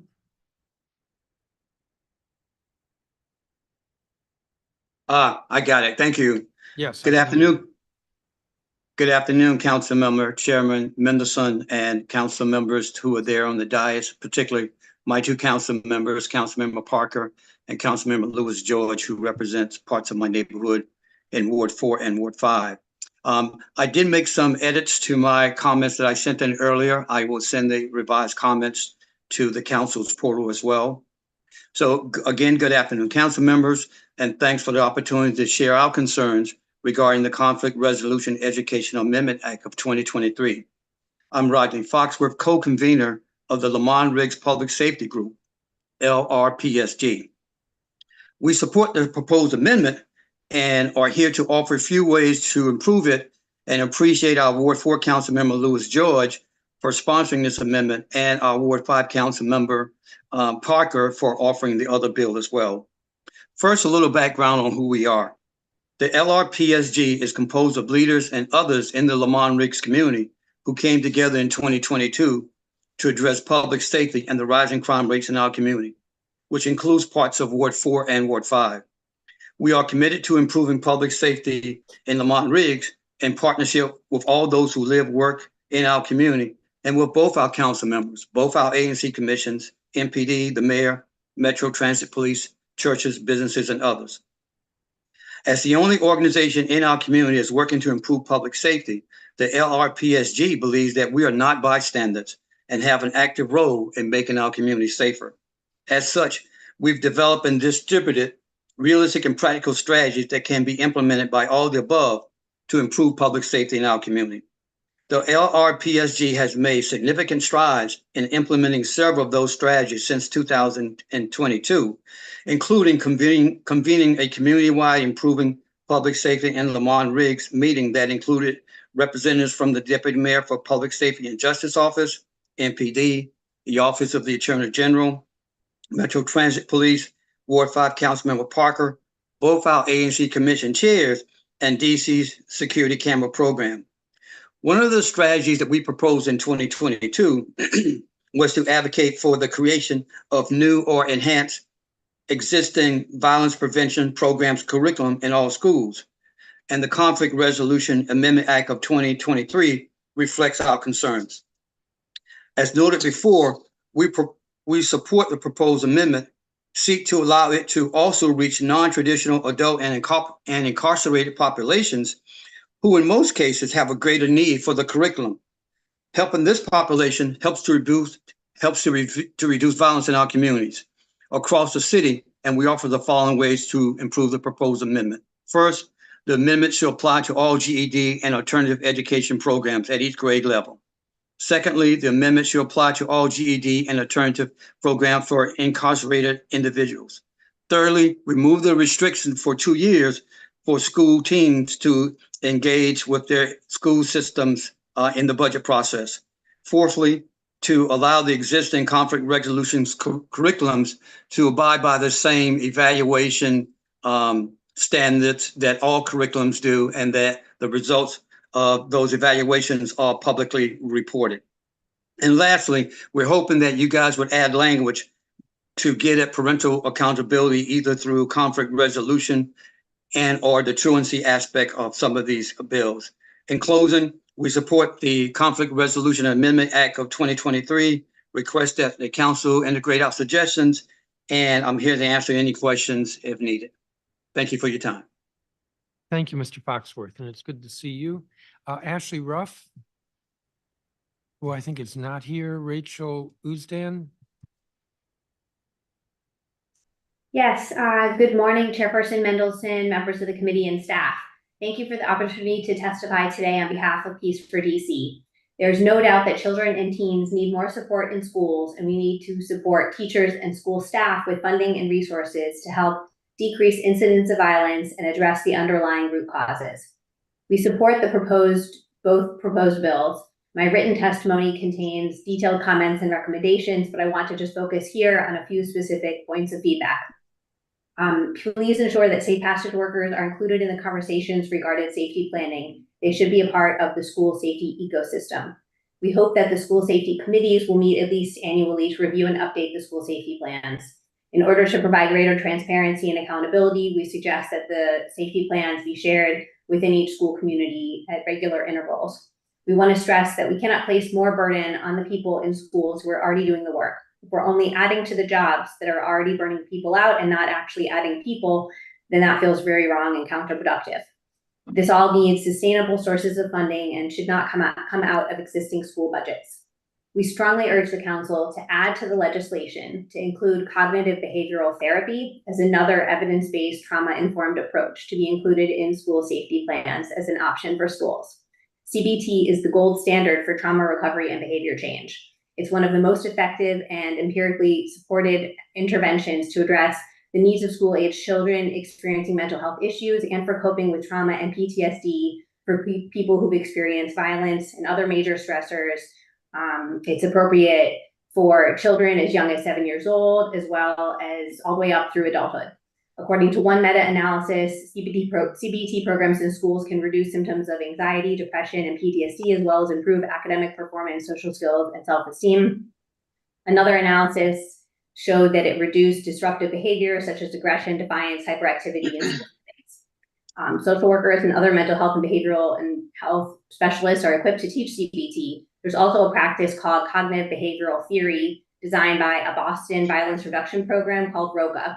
It's user-friendly, simplified model that uses 7 simple skills: be present, label your feelings, move it, act on your values, stick with it, solve it. This model is intended to be used by street outreach workers to help high-risk young people change the way they react to situations by, in effect, changing the way their brain works. Peace for DC has been working with ROCA since 2021 to teach ROCA's Rewire CBT model to our DC Peace Academy violence intervention students and to train staff to be facilitators of this work. Whatever version of CBT you choose, we strongly urge the council to add language to the bill. I also want to lift up specifically the restorative justice stuff in the bill. In the first bill, written research shows, our written testimony documents how effective restorative justice can be. We would recommend strengthening the language in the bill to just create more opportunities for schools to implement this, including implementing it on a teacher-by-teacher basis rather than a school-by-school basis, and creating positive incentives for schools to learn restorative justice. All of the things in the bill look good in terms of the evidence-based and trauma-informed approaches. In summary, for programs to succeed, they must be comprehensive, implemented strategically, and educators must be supported every step of the way. Thank you so much for your time. Thank you, Ms. Estan. Dr. Marco Clark, I believe, is not here. Rodney Red Grant is here online. Mr. Grant? Good afternoon, Chairman Mendelson and all the members of the committee and staff. My name is Rodney Red Grant, and I want to thank you for having this hearing on the conflict resolution. It's one of the most important subjects to focus on if we want to get hold of our public safety. Beyond Your Block is an innovative program founded by myself and my wife, Noelle Grant, who is a retired police officer. BYB was inspired by my own upbringing in Southeast DC and the strategies my mother used to guide me on the right path and introduce me to diverse cultures. My wife, Noelle, draws hers from 25 years of experiences working with youth at the Police Activity League, where she was challenged with fostering the relationships between youth and police.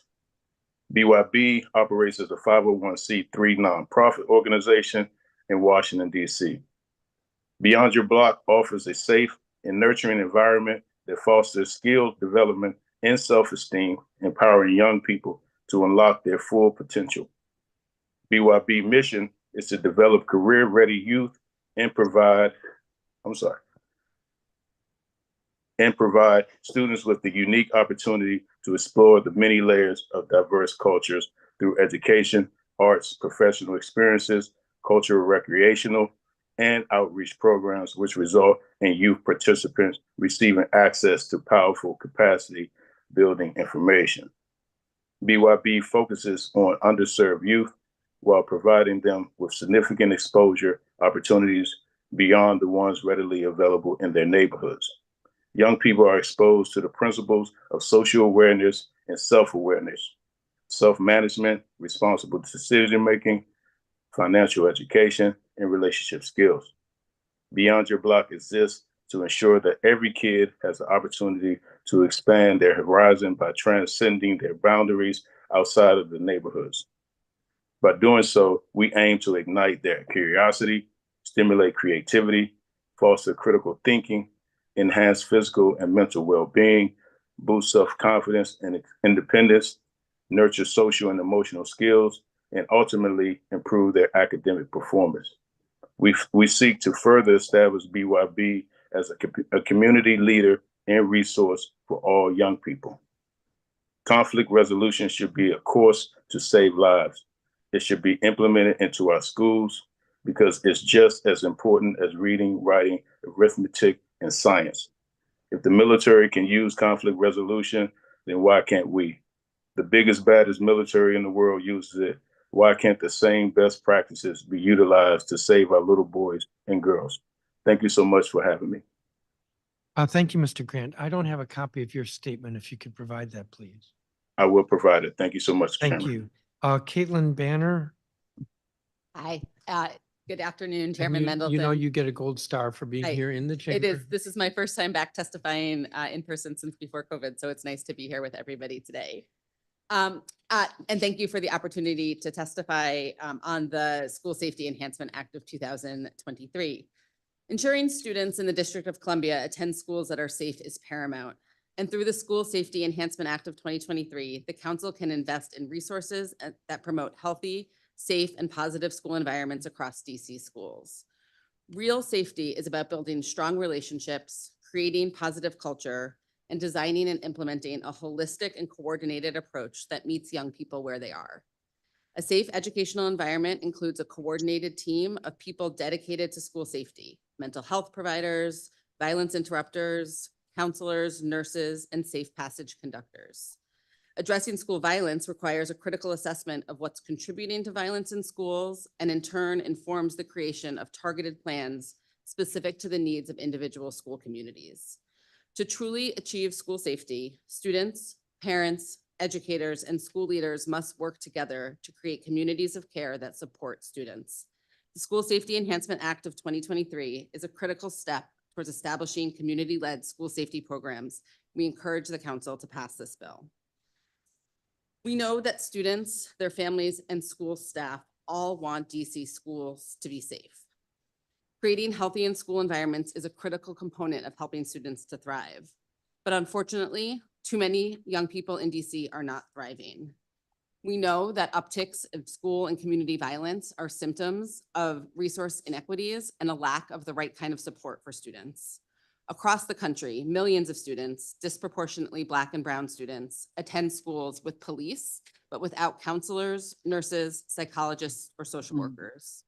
Just last week in DC, there was a hearing that 40% of our schools in DC are not fully staffed with school nurses, despite a law requiring it, and frankly, common sense requiring it. We know that school-based behavioral health programs have been a welcome addition to our schools, but we do not have counselors who are assigned to every schools. We've heard today about a lot of testimony about really great programs that are making differences in young people's lives. But for many of those programs, what we've heard is that they're in 5 schools, they're in 10 schools, and they're in 15 schools. That leaves too many of our schools and too many of our young people without access to the resources that they need. This bill is an opportunity to invest resources into DC schools, to bring good programs to scale, and to make sure that schools and programs have the support they need to really intervene in school safety. Investing more resources in school safety responds directly to community need. Student organizing with Black Swan Academy, the DC Girls Coalition, and other groups have dreamed up this concept of school safety squads made up of caring adults and community members with whom they could build authentic relationships. This bill is an opportunity to do that, and we urge the council to pass this legislation.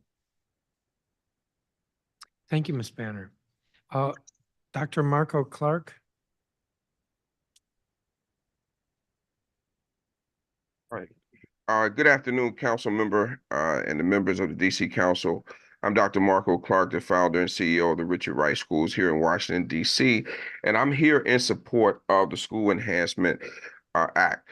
We want to make sure that this bill is passed, but hopefully with a few opinions that we have in regards to this particular bill. Richard Wright Schools has been the leaders of safe passage for over a decade. We describe our program as called Man the Block, which has reached out in existence throughout the city to ensure that our young people can get to school to and from school safely. This wide range of support has come from our very own LEA, community volunteers, civic and fraternal organizations, as well as other nonprofits, and they've been willing to give up their time of no cost. These individuals have been able to help us avoid challenges and other situations that could happen with young people as they are moving to and from schools to assure that they are reaching their aspirations. Utilizing this approach and expanding this has also allowed us the ability to enhance our wraparound services, our mental health capacities, and we've done that all with a zero budget. We have not received any dollars that have been predicated for that program to ensure that it has happened, and it has been successful for over a decade. We've seen overwhelmingly positive results from surveys that we sent out to the community, with 96.789 in support of this Man the Block Safe to Passage program, which has expanded throughout the entire district and all wards. One of the things that we like to add is that there has been a notion of having violence interrupters. And I offer opinion to the council that the violence interrupters program that is currently in existence has not been well received throughout the wards. And in many of the folks who are involved with it, they have not received sufficient results. Accomplishing these goals, if we would pour some resources into those that are working, we believe that this will also enhance this safety act that is about to come out. And moving in the second part of the bill, I'd like to offer another opinion that should go on, is that while it is a great opportunity to create these guidelines, we offer that particularly high schools have the ability to have flexibility, because there's not one shoe or one size that fits all. And so with that being said, we want the ability to have some flexibility in how the program is implemented and some of those guidelines, so that it will not change the school culture, because as we know, in different wards throughout the city, that the culture that are established in our schools means a lot. And when you create guidelines that could have no flexibility, it could change the culture in a very negative way, and we're looking for positivity in that facet. Thank you very much for your time. Thank you, Dr. Clark. I don't have a copy of your statement, if you could provide that. Will do, sir. Thank you. Regina Bell, General Vice President, Washington Teachers Union, and good afternoon. Good afternoon, Chairman. Thank you for working to address the safety concerns that are present in our schools. Safety has been a growing concern in schools. Last year, the WTU sent a health and safety proposal to DCPS that, among other things, called for a collaborative commitment between DCPS and the WTU to prioritize the safety and well-being of students and staff. Safety has always been a critical component of a successful learning environment. Last week, EmpowerED released the results of a survey on the most important elements in measuring and defining school quality. The results showed that the number one element that makes a great school is feeling safe at school. And the way to achieve that is to offer more mental health supports. In 2003, there was a 39% spike in violent crime in DC. The Washington Post reported last week that half of the Black residents in DC lack easy access to healthcare. Most of those residents lived in wards 5, 7, and 8. Those same wards have high unemployment, high rates of truancy and absenteeism, and low test scores. In November, the mayor declared a public health emergency on the opioid crisis. The hardest hit neighborhoods are in wards 5, 7, and 8. So it's easy to see why, at a minimum, more mental health supports are needed. The WTU supports Bill 25-234 in part because it establishes a school safety committee that includes a wide swath of stakeholders. It will take the proverbial village to improve school safety, and that must be the village at each school. Improvements to school safety should reflect the needs of the community and be determined by each school's safety team. The WTU also supports Bill 25-4 420 to help students develop conflict resolution skills. OSSI just released draft social emotional learning standards, portions of which includes identifying and resolving conflict. It is encouraging to see that multiple stakeholders are working to improve students' ability to resolve their differences peacefully. Over 40 years ago, Coleman McCarthy, a former columnist for the Washington Post, taught a course on alternatives to violence at 2 high schools in DC. His program recognized the trauma and violence that some people experience and offered an alternative to violence by teaching peace, conflict resolution, and peer mediation. He went to schools to education from the Latin educere, meaning to lead people out of their ignorance. Violence is a learned behavior, so is peacemaking. You can teach alternatives to violence. There's an African proverb, if you want to go fast, go alone. If you want to go far, go together. Let's go together to address these chronic issues that plague parts of our community. Thank you. Thank you, Ms. Bell. I don't have a copy of your statement. I thought I Oh, I sent do it. have your statement. I don't have the next one. Oh, We'll go to the next one. Jacqueline Poglines, President of the Teachers Union. Thank you, Chairman Mendelson, and Happy New Year. Good afternoon, everyone. I am Jacqueline Poglines, President of the Washington Teachers Union, and I'm grateful to have this opportunity to speak with you today about safety and health for our city's students. I am here also in support of both Bill 25234 and in support of Bill 25420. The headlines in our local news over the past 6 months speak for themselves. The Washington Post says DC youth feel left out of the school safety debate. NBC News has reported DC Teachers Union feels that increased violence at our schools requires urgent action. I'm here to say that the headlines are not hashtag fake news. A WTU survey released in August found extensive student-on-student and student-on-staff violence, including assaults, punching, slapping, groping, and physical threats. The findings are alarming. 55% of teachers and staff said they have witnessed students assault other students. 30% of teachers surveyed have been assaulted by students, with 42% of them saying they were slapped, punched, or kicked. 71% said there aren't enough counselors or support staff for students. Teachers are experiencing severe anxiety and depression, and nearly a third said they took time off or asked for a reduced work schedule and even considered leaving the profession. It is time for our city to take action. Unfortunately, to date, DCPS has been unwilling to work with the WTU to address this growing crisis. As you know, the WTU is once again operating under an expired contract with DC Public Schools. Since June of last year, the WTU has reached out to DCPS leadership multiple times with a proposed memorandum of agreement to ensure that students, teachers, building staff, and administrators are not required to learn, teach, or work in unsafe or hazardous conditions or environments that put into danger everyone's well-being.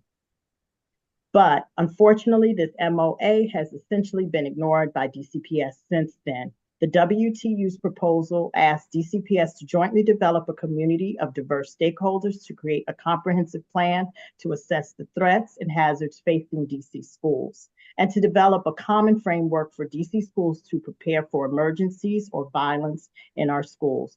Bill 25234 would accomplish many of these goals.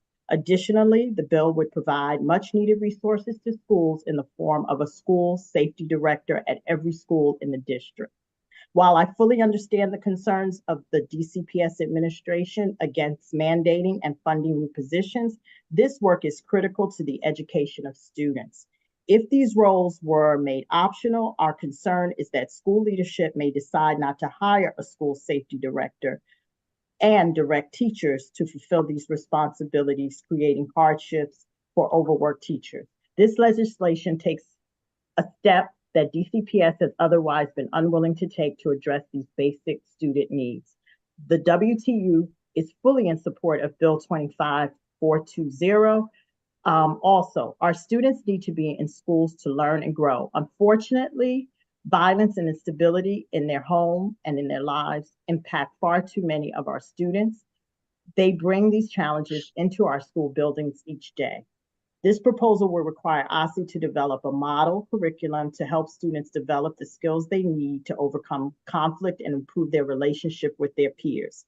DC educators are greatly concerned about the violence in our schools. They carry each argument, each fight, each shooting, and unfortunately each death into their homes with them and into the school building each day. I'd like to thank the council for their support of WTU and our city's wonderful teachers. I appreciate that you are working to bring important issues like violence facing our students and our schools forward. And again, thank you for this opportunity, and I will make sure you receive my testimony. I was just about to ask. Thank you very much. Thank you. I think I just, so one round, 5 minutes.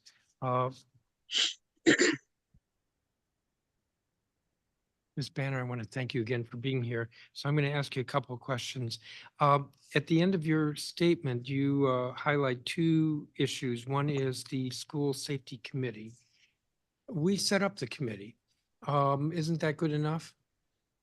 So really glad to have had that committee set up. I think we are waiting to see what the results of that is. My understanding is that they are due for a report out at the end of the month. And so that committee, I think, needs to be continued potentially into the future to continue to review school safety plans, to provide supports to school communities and to LEAs as they develop, revise, incorporate best practices. And so I realize I actually do not know the answer to whether or not it is a permanent setup under the Budget Act. I don't think it is. And so this would allow for that to continue if needed. I think we're really, certainly I can speak for myself and others and that we're in community with are excited to see what the outputs from that task force is towards the end of the month. All right, my second question, thank you for that. My second question is that you also highlight the school safety, the proposal for school safety directors and school safety teams. Now, there was some differing testimony, but don't prescribe the particular position or leave it to the schools. Having heard that testimony, what's your view?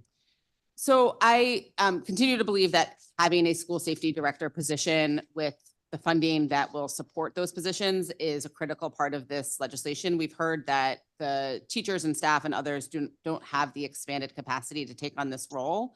One thing that I think is really great about this legislation is that those school director position, safety director positions are inherently pretty flexible.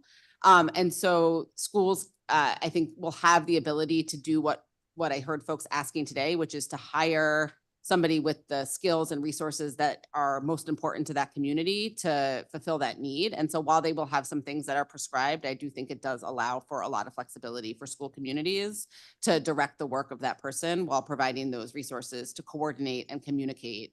As we've heard, there's real gaps in those things. Thank you. I'm going to leave it at that. Councilmember Lewis George, do you have any questions? Thank you. I've been hearing in some of the testimony sort of conversations around restorative justice and peace studies, et cetera. Having done extensive work in all of these areas, restorative justice, and I've seen restorative justice out in different programs. I guess I'm trying to differ between what we're talking about with peace studies and conflict resolution and what we're talking about restorative justice, all of which I think is necessary.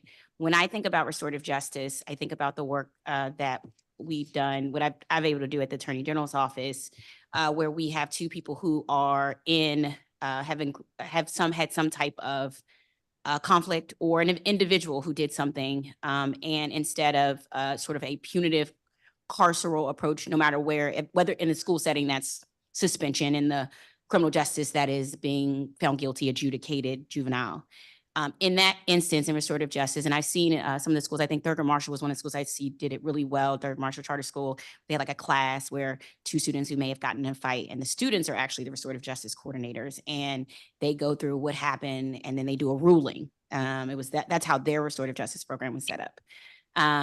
In OAG's land, it looks different. We bring in someone and the victim of that crime, and we talk about it. We come up with a resolution that truly centers what is justice versus what is punitive.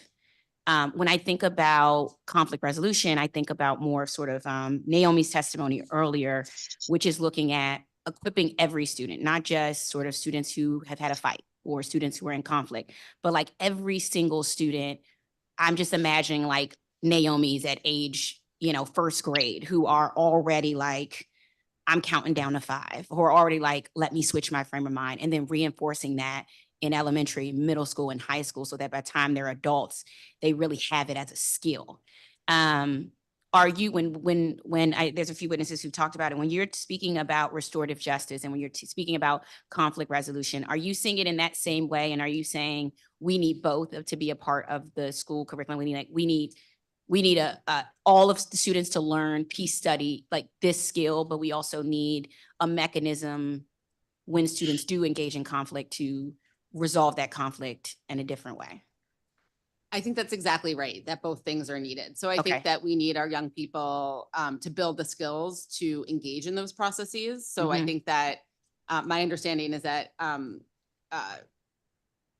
restorative justice can encompass a lot of that. So restorative justice is both about a process for a particular incident, Mhm. but it's also in schools can be used to do some of the skill teaching, to build community, to solve and prevent behaviors, not just to intervene once behaviors happen. But I think that in order for students to engage in a restorative justice process successfully, having those skills is super important. Yeah. I also think the conflict resolution skills that you're speaking about, that Naomi spoke about earlier, are the types of things that will prevent behaviors in the first place. That's and right. would ideally, prevent the need for even the number of incidents in which we would need to intervene in a Yeah. restorative way would be lower from the start. Got it. Okay. I appreciate that. Yeah. And I agree. I think both are necessary. I just wanted to sort of decipher what it would look like and how we can utilize both of those and need to use both of those to solve safety in our city. I keep hearing people mention social studies standards, and I've seen the new social studies standard. I also had excellent social study DCPS teachers. Shout out to Ms. Simpson Wayne, my favorite social studies teacher. I keep hearing that, but I don't know that what I'm imagining for restorative justice, like Take 5 and changing channels and those skills, are necessarily going to be taught by my social studies teacher. And I don't even know if that's a necessary space for students to be learning what is required also in social studies, like rights and responsibilities in history. I got a history fair project, by the way. I made it twice to the history fair. Like, what I mean? I love social studies. It's my favorite subject, right? The space in which I learn my de-escalation skills, I don't think is the same space where I would be learning my history, American history, conflict between France, China, and the US. Councilmember? I mean, I'm just, yes. So yes, Rob, yeah, Henderson, if you could. So Sorry, can y'all talk to me about the way when people say social studies standards, are you thinking about yeah, they're referring to conflict resolution? There's social emotional standards that have come out since the social studies standards. Oh, okay. I don't know if maybe other people have made that switch, but there are social emotional standards that are more in the realm of what you're talking about. Although, we can debate how explicitly they talk about the skills that you're referring to. And I would just tag one. I might have been one of the people that flipped them too, but it's social emotional standards that are coming out and they're drafted. So we are excited that OSSI is proposing those. However, I don't think that it's a replacement for the conflict resolution skills that this resolution explicitly calls for. Thank you. Oh, okay. Okay, thank you. I appreciate that. I just want to, moment of privilege, just think, I want to thank Rodney Grant for being here, and as well as Greg Newby and the work that they do in our community and help with public safety. Thank you. Thank you. Thank you, Councilmember. Thank you, Councilmember. Councilmember Parker. Thank you to our representatives who testify, Representative Henderson and Reed. I really appreciate this idea of flexibility and pay. So if someone has an official at their school that is serving in the capacity of a school safety director, that they should still benefit from investment and therefore they can reallocate those funds. Representative Reed, I will follow up as promised on just learning more about the DCPS pickup truck and what the plans are there for the school. I'm just going through quickly. Commissioner Roblin, thank you for your commitment and your focus and support for these bills. Ms. Bell, I wanted to come to you. You testified and said we must set community first as we move forward with these bills. Can you just elaborate what you mean by that? Yeah, I got a perfect example. I know one of the schools sorry, I'm on 2 meetings because it's the launch of SYEP. I One understand. of our protective factors. But I have two examples. I know that you proposed a safety director. Please forgive me because I read so much, Yes, doing so much handling. that is correct. I think it was, okay, safety director. What if there was Trigger University in every school, which is a safe space that youth can go to, like Council Member Jenny said, for all youth, not just a youth who shot, who most likely will not be re-engaged back in school because of the lack of coordination. So a community organization could be that glue, could be that safety hub, that wellness hub, that health hub, the all-encompassing thing with government resources, school-based health, the guidance counselors. That's language we don't use anymore, college counselors, but it could be sort of this, that's what we're hoping it to be, Trigger University, this safe space, this school of prevention. Right now, parents, if they have a conflict, they're fighting hard for their student. It comes across as fighting or aggressive, but where can they go to safely, work through that process, that breathe, and have someone that connects to them? A lot of schools are putting out so many fireworks, they don't have the capacity to reach out to us before so that we can provide prevention education. They're most times reaching out in crises. So if we elevate community first, schools have a plan already set in stone with community. There was a young man shot in late 2023. And this year coming back to school, one of the school leaders heard that one of his classmates want to retaliate. She called me at the Trigger Project, and I helped try to support her, but we work with prevention and proactive approaches. And so if she had a community-based organization in that school already, outside of government hours, outside of school hours, outside of what sort of the gap leads to our demise hours, that could be there. Most times we see this policy and it looks great, but then y'all fulfilled it with a position and research analysts and all these people not doing nothing on the ground and in the street and seeing us. So put community in position to fulfill the policy, to be the practice. We are the research experts. And another thing, I know there's like over 300 youth looking for a safe ride to school. We spent $20,000 in Uber last year. The young man, the first homicide of the year, his little brother goes to school every day off of our Uber account with his friend. The young man that was shot with him is not in school. I'm fighting to get him in school and find a safe, healthy place for him. That's not. Can you reach out to my office and copy the chairman I would. regarding that young man? So yeah, community could be the drivers. Instead of giving Okay. Uber, they're not trauma informed. Like we know transportation. We could employ our babies. They'll go get their license and then they're driving legally. So just think about everyone, but put community first. Everyone on this call told you guys exactly how to fulfill the policy. Absolutely. Thank you. And Mr. Foxworth, thank you to President Hoag Lyons. Thank you for your support. Ms. Banner, in my last 30 seconds or so, how do we ensure that these school safety teams that you framed as a model just don't become a matter of compliance, but actually drive towards safety?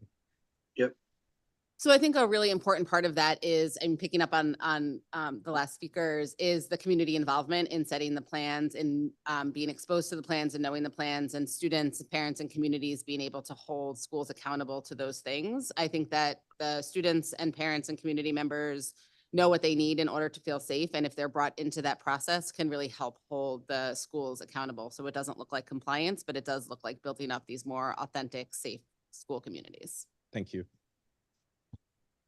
Thank you, Councilmember Parker. Thank you. Thank you everyone for being here, and thank you in particular for being here in person. If I haven't made that point clear already, which I probably should not. Also, I'm going to turn to the next group of witnesses. Rod Adelia, Esther Harper, Laura Fuchs, Liam Black, Andrew Larson, Alexis Larson,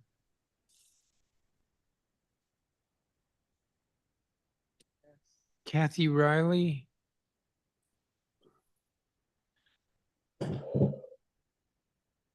Janelle George, who's listed as Associate Professor of Law, Georgetown University Law Center.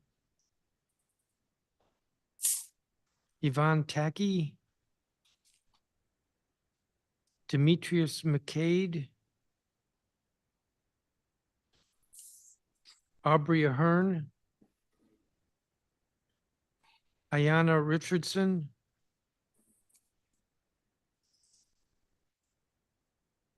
Rachel Feinstein, who is Director of DC Government and Community Relations with the Jewish Community Relations Council of Greater Washington.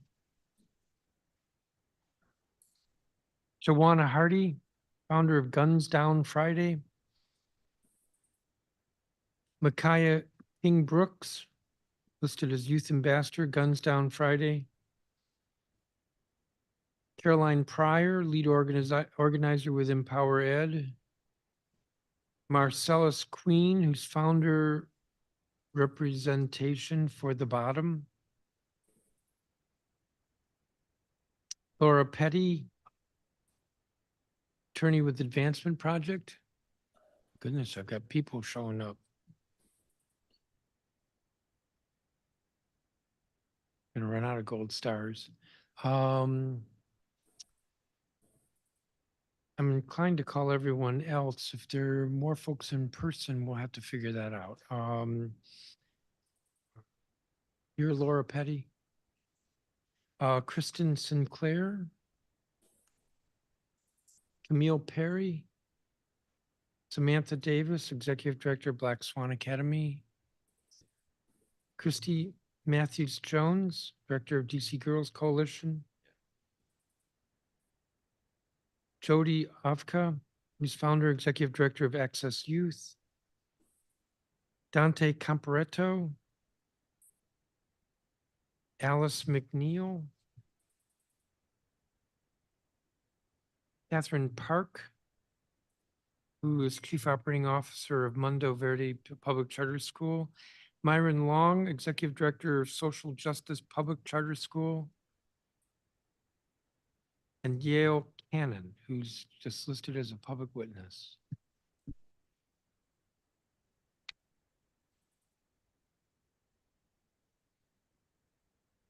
Let me see, is Rod Adelia here? I think not. Yes. Oh, okay. You're listed as Adelia. I think that's how you registered yourself. Yes. Okay, and it says Rod Sedell on Okay. the screen. Okay. Man with many names. My name's Rod. I'm a parent of two DCPS students living in Ward 7. My main concern with this bill is how it will reach the appropriate children that need it most. I'm not sure the government is able to provide parenting services, which I believe conflict resolution should be taught by the parents. So, a lot of these problems are generational and cultural, and nothing short of a cultural revolution would solve it. For me personally, I live in Ward 7. I don't need conflict resolution classes. I need conflict desensitizing classes. I need conflict normalizing classes, because when I go outside, that's the culture that rules me. So once I become desensitized to violence, I'll feel fine. So if we could go 180 degrees from what we're talking about, I think that would help the reality of it. When we have these meetings in these nice buildings, we talk nice, but then we go outside in public in DC, all that goes out the window, and it's the rules of the streets. We all need to know them because that's what rules us.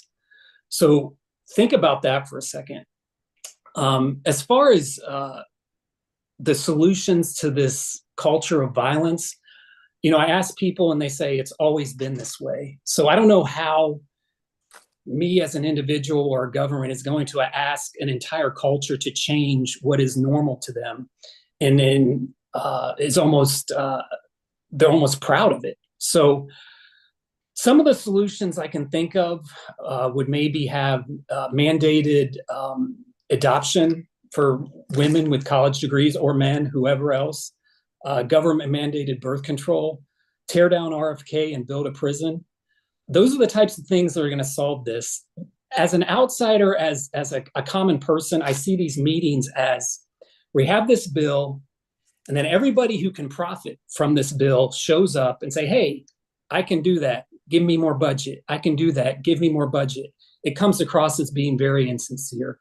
So those are my thoughts on this. Again, I'm just an average guy, a parent with 2 kids in DCPS, and the numbers speak for themselves. DC is an embarrassment and a failure when it comes to major cities, when it comes to public safety. Thank you for your time.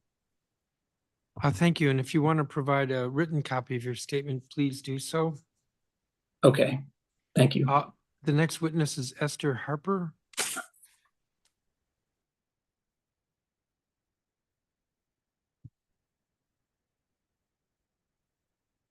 Good afternoon. Good afternoon. I was there earlier and I had to meet with the family. And so I got to the address of where my meeting is. So I'm glad I had enough time to get there.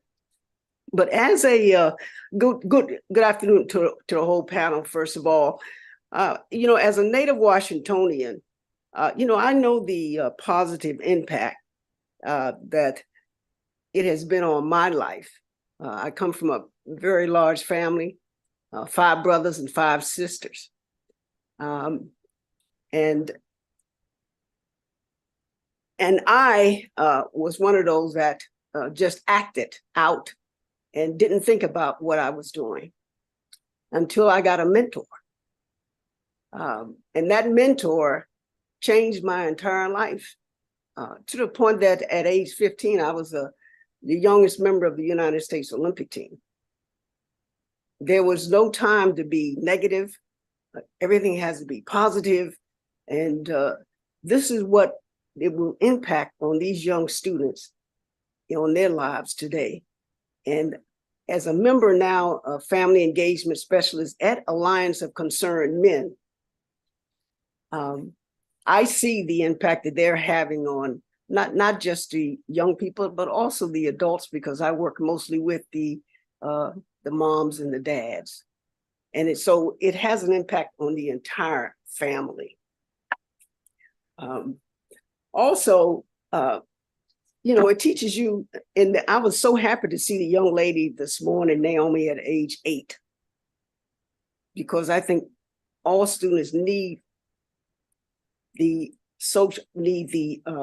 conflict resolution program to start thinking before they act, to take time, as she said, to breathe.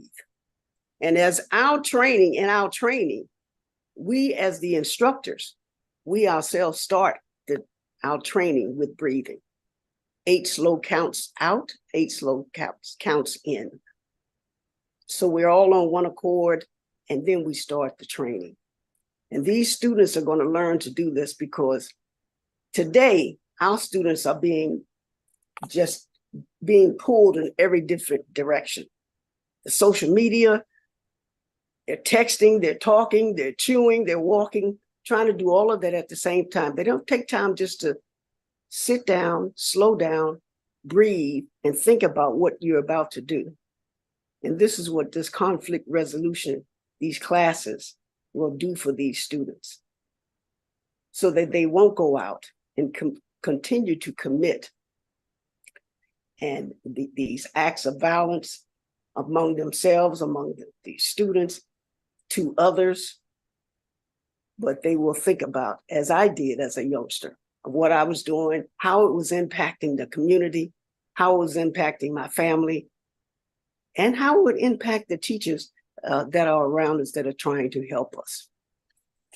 So I am all for the conflict resolution. I know Alliance of Concerned Men is all about the community. There's a statement that I hear a lot: it takes a village. And to most people, it's just a statement. But to Alliance of Concerned Men, it's a way of life. They have brought in 10, 15, 20 other organizations, and they work together to combat this violence among our students and to combat the high impact that it is causing on these in Washington, D.C. So I would love for the resolution to be expanded, funds to be given, so that these classes can be taught. And as you heard, right now we're just in 6 schools. By the end of the year, we're hoping to be in 20, but we need to be in all schools. And I heard someone say, well, it's just a small impact because what about the areas that are left out? And that's true. That's why the funds needed to be given so that it can be expanded in all the schools, in elementary school, because I started competing at age 11 because that mentor saw me at age 10 being destructive, being mean, striking out, and always wanting to fight. Ms. Harper, I'm going to have to cut you off because you're 2 minutes over your time. Okay, thank you. And I don't have a copy of your statement, but if you want to provide one, please do. Yes, I will. Thank you. Laura Fuchs. Good afternoon. Great. So I am largely in favor of the legislation, but want us to be extremely clear that they are best Band-Aid to addressing school safety needs because safety is all encompassing. If passed, we should not be patting ourselves on the backs and saying we did it. I think that this legislation is a way to try and tackle some of our most extreme challenges with school safety, as well as proactively trying to integrate social emotional skills to help mitigate those challenges. It does not address the underlying challenges that affect so many of us daily. What even is school safety? When we use the term safety, there is an assumption being made by each person as to what it actually means and looks like. And this is largely very different. Unfortunately, given the rhetoric we see online and in the media, safety is often referring to person-to-person violence that can erupt in a viral video. This is certainly a part of what safety is, but I think it is actually only a sliver of what safety means to educators in our classrooms. If we are truly trying to address school safety, we have to address all of the needs our students have in their lives, especially those living in poverty. We have to make sure all our students' families have access to safe, healthy, and high-quality housing, food, healthcare, childcare, transportation, etc.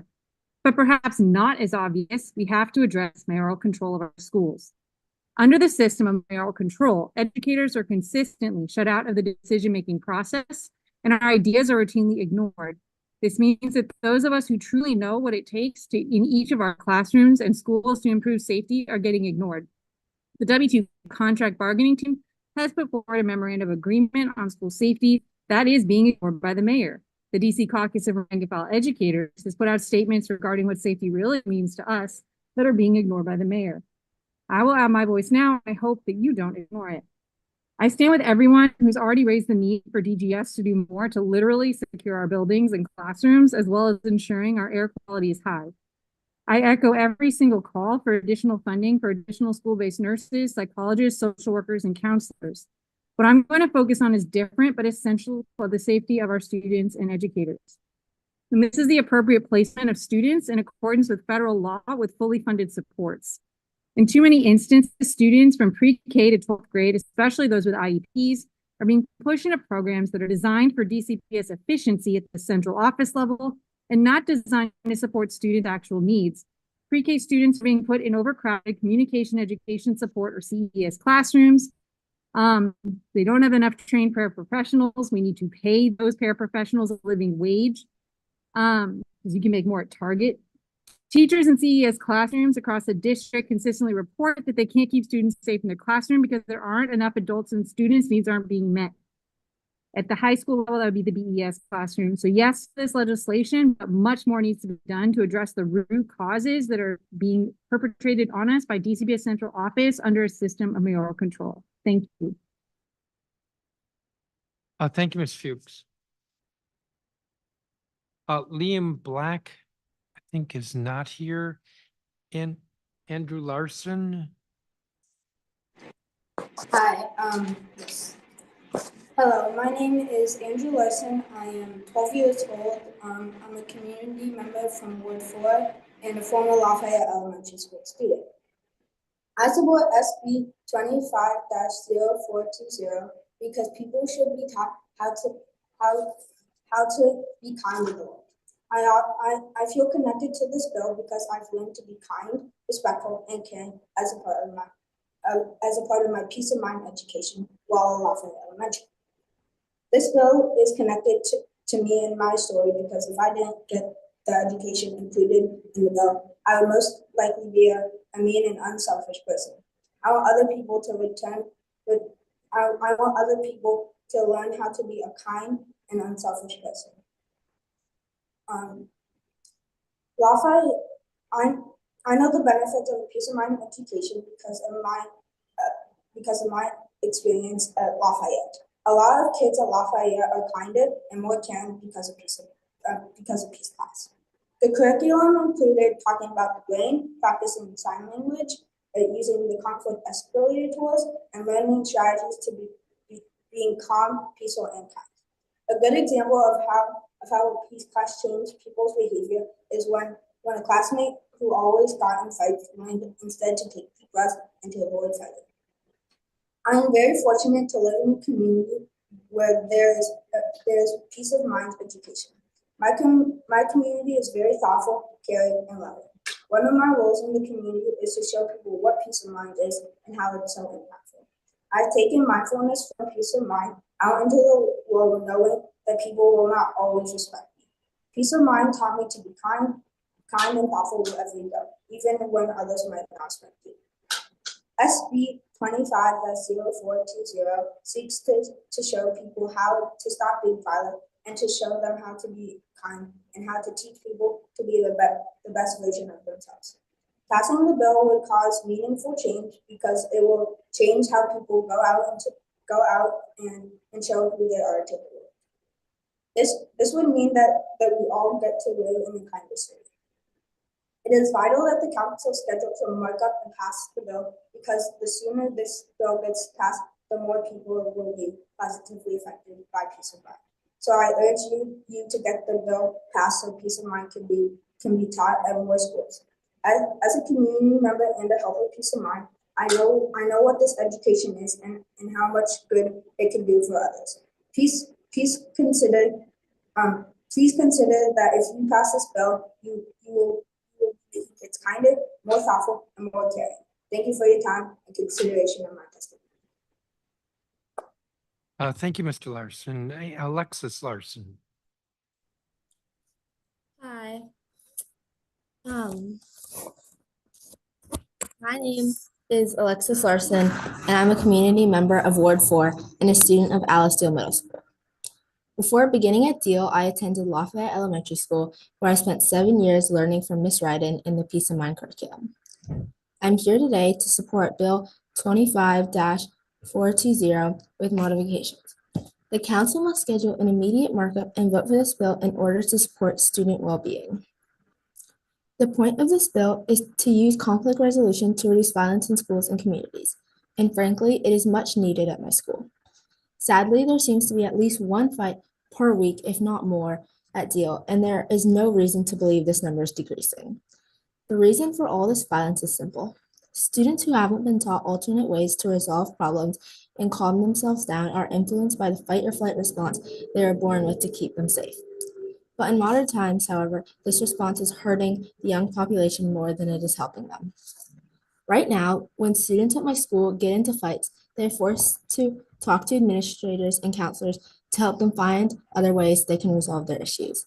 But by that point, people have already hurt each other and spread fear and violence to other students.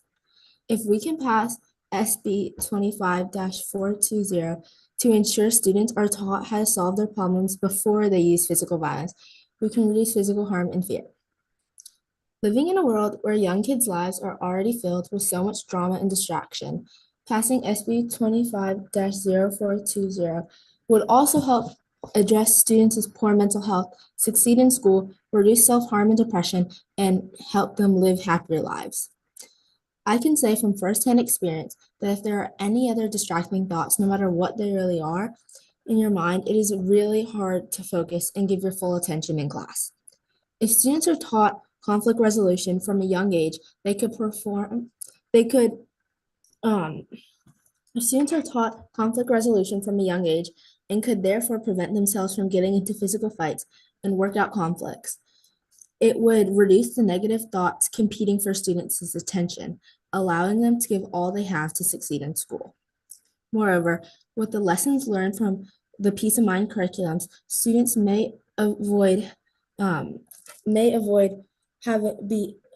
be able to avoid having suicidal thoughts, which I know some of my peers have, unfortunately. Having learned the Peace of Mind curriculum, I know how to help myself and others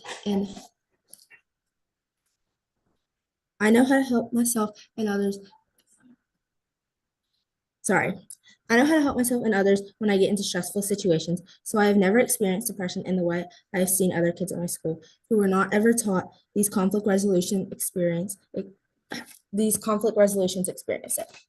Learning how to resolve conflicts has not only taught me how to get out of incredibly unfun situations and work out my problems, it has also made all my relationships with people better by teaching me how to prevent situations from escalating into conflicts. And I can say with certainty that being in middle school where everything is so complicated and often not super fun, being able to form deep, loving relationships with my friends and family through what I have has made me still consider school a bright point in my day. It is vital that the council schedule a markup and vote to pass this bill because there will be a decrease in violence among children as well as help students succeed in school, improve their mental health, and lead happier lives. Please help my friends, my peers, and me improve our city and our lives. Thank you for your time and considering my testimony. Thank you, Ms. Larson. Kathy Riley. Thank you. Thank you for this opportunity to testify. My name is Kathy Riley, and I work with SHAPE and the Ward for Ed Alliance. Excuse me. I am in full support of Bill 25420 and of the care and thoroughness of the process. This provides a path for conflict resolution to be fully integrated and also the important input of what funding and support is necessary. With both bills, I hope today's many testimony allow you to build on what exists. It has been great to hear what is already there. I am in support of the focus on district school safety plans and the necessity of these being coordinated across agencies and schools, and most importantly, for a robust, coordinated, and trustworthy system for emergency response. I do not believe this exists yet.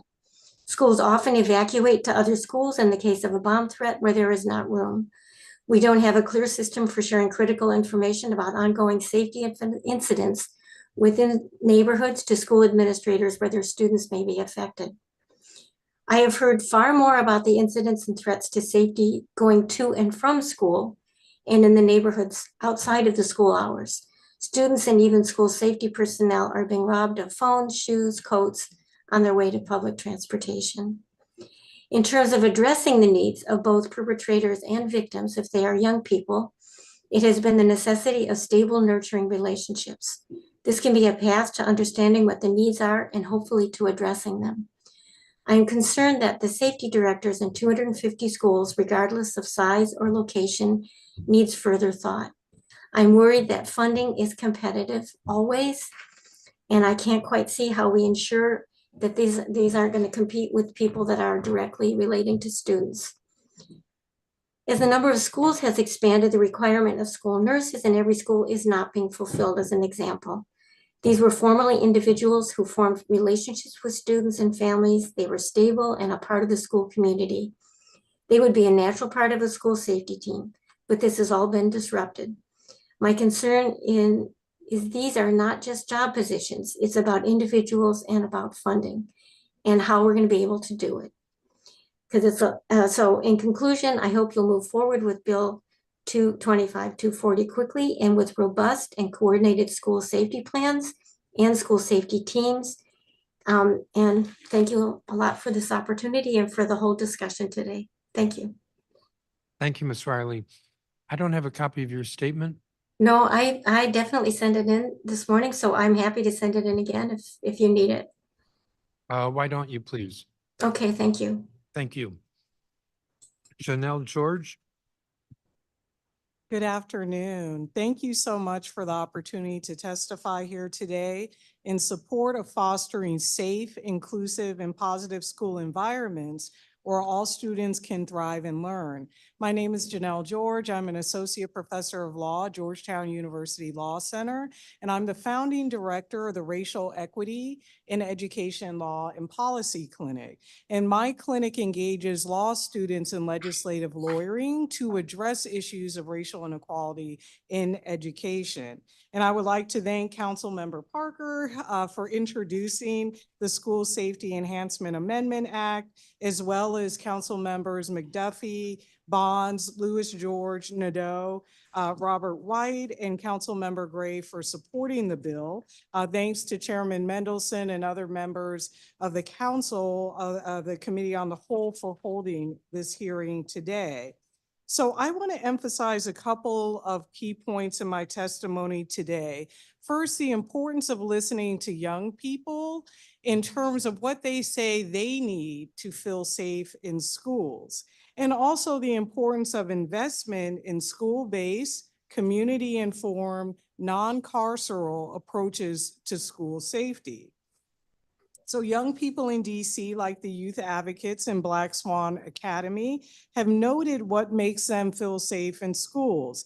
These include strong relationships with staff and school leaders, mental health services and supports, alternatives to alternative non-carceral interventions such as restorative programs, mediation, as de-escalation and violence interruption. These programs were also reflected in the survey findings of Empower Ed. I believe school safety can be achieved when students feel safe, not when they feel targeted or anxious or threatened by the presence of police officers in schools. And trained professionals like the school safety directors outlined in the School Safety Enhancement Amendment Act can help to proactively create and maintain safe school environments for all students. These interventions do come with some costs, as Ms. Riley just noted in her testimony, including for personnel like the school safety directors and team members who could work with students and community members to implement evidence-based approaches that can improve student learning, safety, and well-being. But if the cost of implementing interventions outlined in the bill seem expensive, I really urge you to consider the costs that are being borne disproportionately by Black students in DC who are subjected to overly punitive discipline in schools. The most recent data issued from the U.S. Department of Education's Office for Civil Rights in their civil rights data collection show that Black students in the district are far overrepresented among school-based arrests and referrals to law enforcement. And scholars have well documented the related consequences of such early involvement with the criminal legal system, including disengagement from school, compromised educational outcomes, mental health harms, and obviously early involvement and later increased involvement with the criminal legal system. As one Black Swan Academy youth advocate notes, and I quote, "Police and schools create the bridge to the school to prison pipeline. That is an experience that no child should have." This legislation presents an opportunity to invest in youth and support evidence-based interventions to promote genuine school safety. Thanks so much again for the opportunity to testify and for your consideration of the alternatives to punitive discipline practices that are outlined in the bill that seek to address the root causes of violence and that center community-informed strategies to foster safe schools. And I'm happy to address any questions. Thank you, Ms. George. Yvonne Tacky? I think it's not here. Demetrius McCade? I think it's not here. Aubrey Ahern? I think it's not here. Ayanna Richardson? Rachel Feinstein?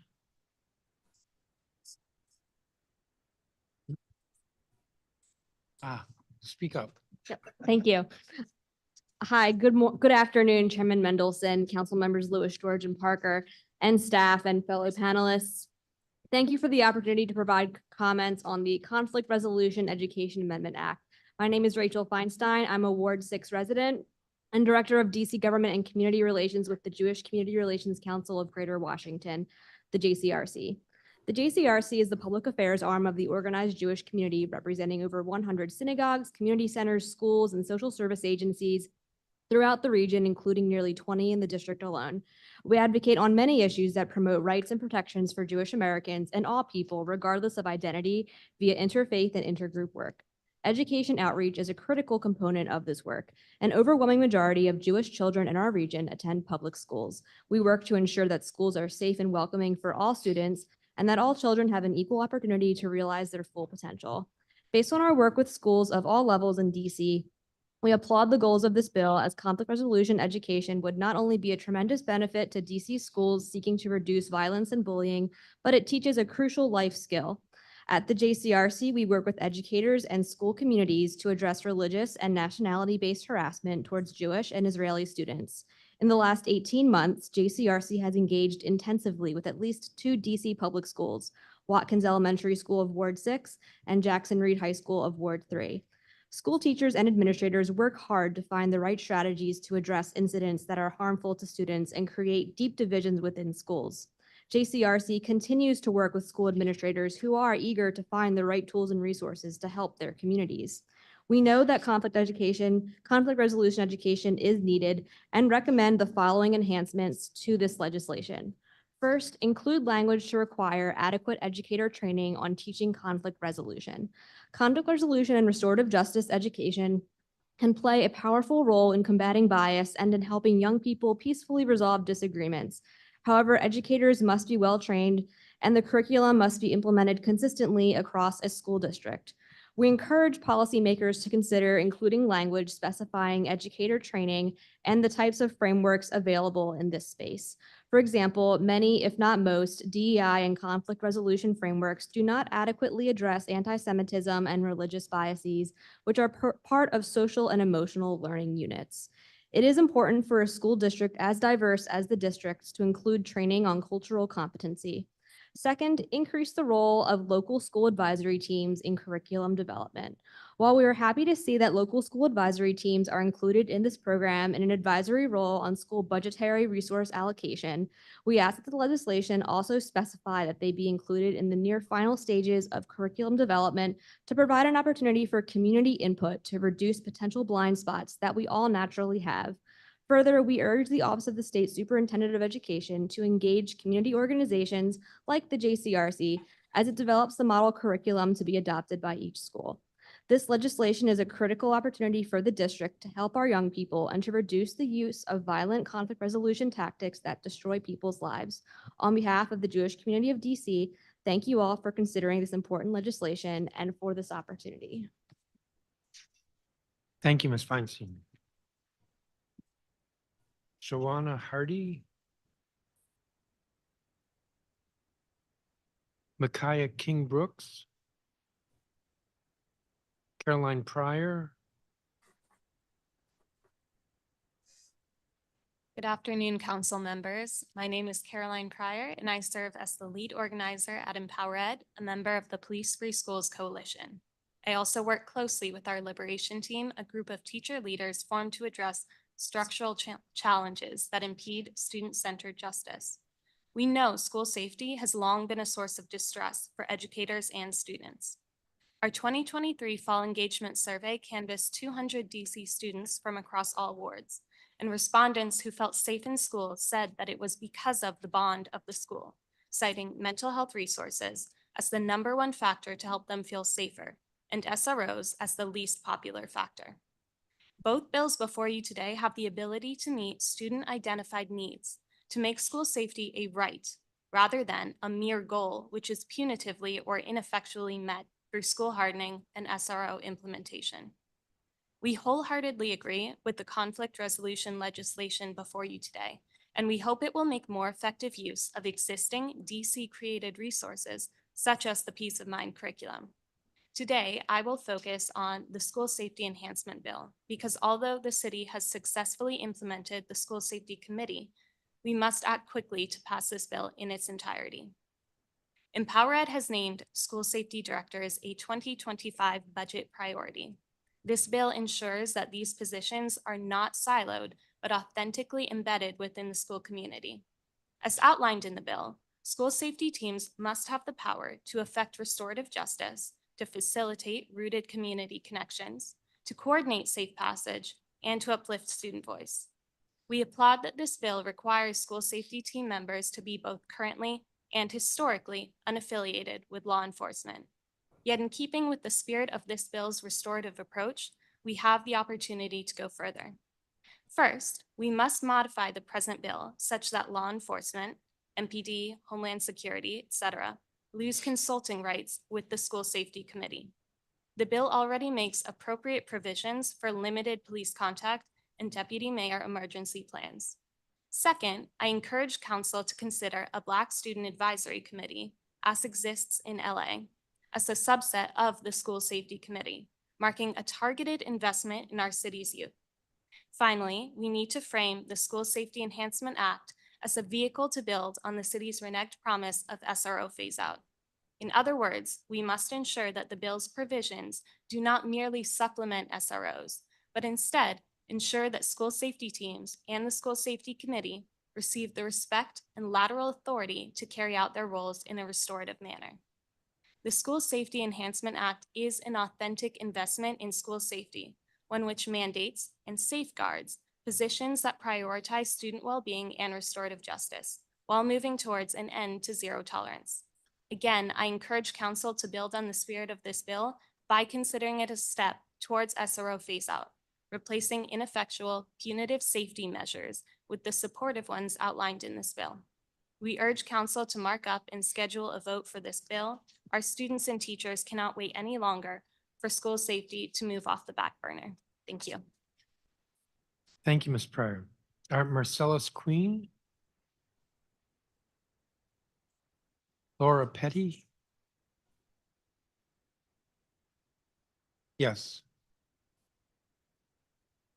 My name is Laura Petty. I'm an attorney at the Advancement Project, which is a national racial justice organization based in DC that has for 25 years pioneered efforts to end the school to prison pipeline. We partner with the young people at Black Swan Academy to fight for schools that are safe from the threat of police violence and equipped with the resources necessary to ensure that all students can thrive. Last year, we at Advancement Project celebrated the introduction of the School Safety Enhancement Amendment Act as an important step towards providing the adequate school-based supports that the young people at Black Swan have been demanding. In particular, we support the creation of and funding for the school safety director role. These directors at schools would offer much needed additional capacity to schools stretched thin under this administration and be better positioned to build deep, authentic relationships with students and school communities. Young people deserve to feel safe and nurtured at their schools. To truly achieve school safety, students, parents, educators, and school leaders must work together to create communities of care that support students through non-carceral interventions like restorative justice programs, mediation, de-escalation, and violence interruption. We ask the council to create the necessary positions and provide schools with the guidance and resources needed to get there. Thank you.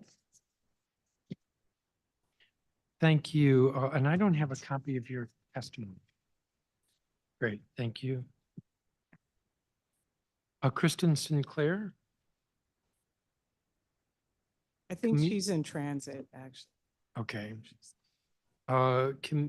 Camille Perry.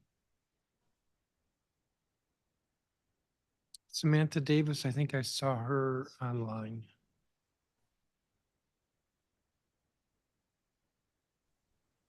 I am here. Give me one moment. Okay. Good afternoon, Chairman Mendelson and members of council. I'm Samantha Davis. I use she, they pronouns, and I'm the founder and executive director of Black Swan Academy. I am here to testify in support of the School Safety Enhancement Amendment Act. And I want to thank Councilmember Parker and all those council members who have supported this act thus far. Your support is a reflection of your willingness to explore holistic solutions to school safety that are grounded in the needs and expertise of Black youth leaders, parents, and educators in DC. I want to remind folks that when we're talking about school safety, that there's been this conflation of what safety and security mean. Safety is often conflated with police. And the content of my testimony relies on the belief that safety and policing are not the same thing. The police's job is to enforce laws and to react to violence. But we know at the root cause of community violence is a lack of opportunities and the continued divestment of resources available to members of said community. So when we talk about safety, what we're talking about is solutions that are preventative, that are community-driven, that are trauma-informed, and that stops violence at the root, that meets the immediate or social needs of the communities. And so schools need safety, and we want to make sure that the city is investing robustly in that safety. We believe that this act is a step in the right direction.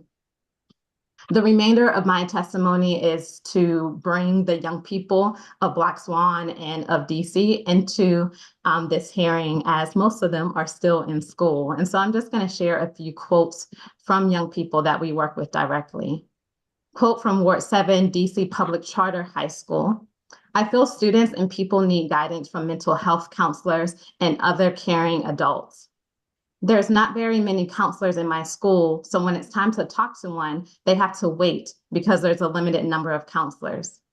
Everyone is also assigned to just 1 or 2 counselors, so we never get to really trust the counselor because we don't have time to build a relationship with them.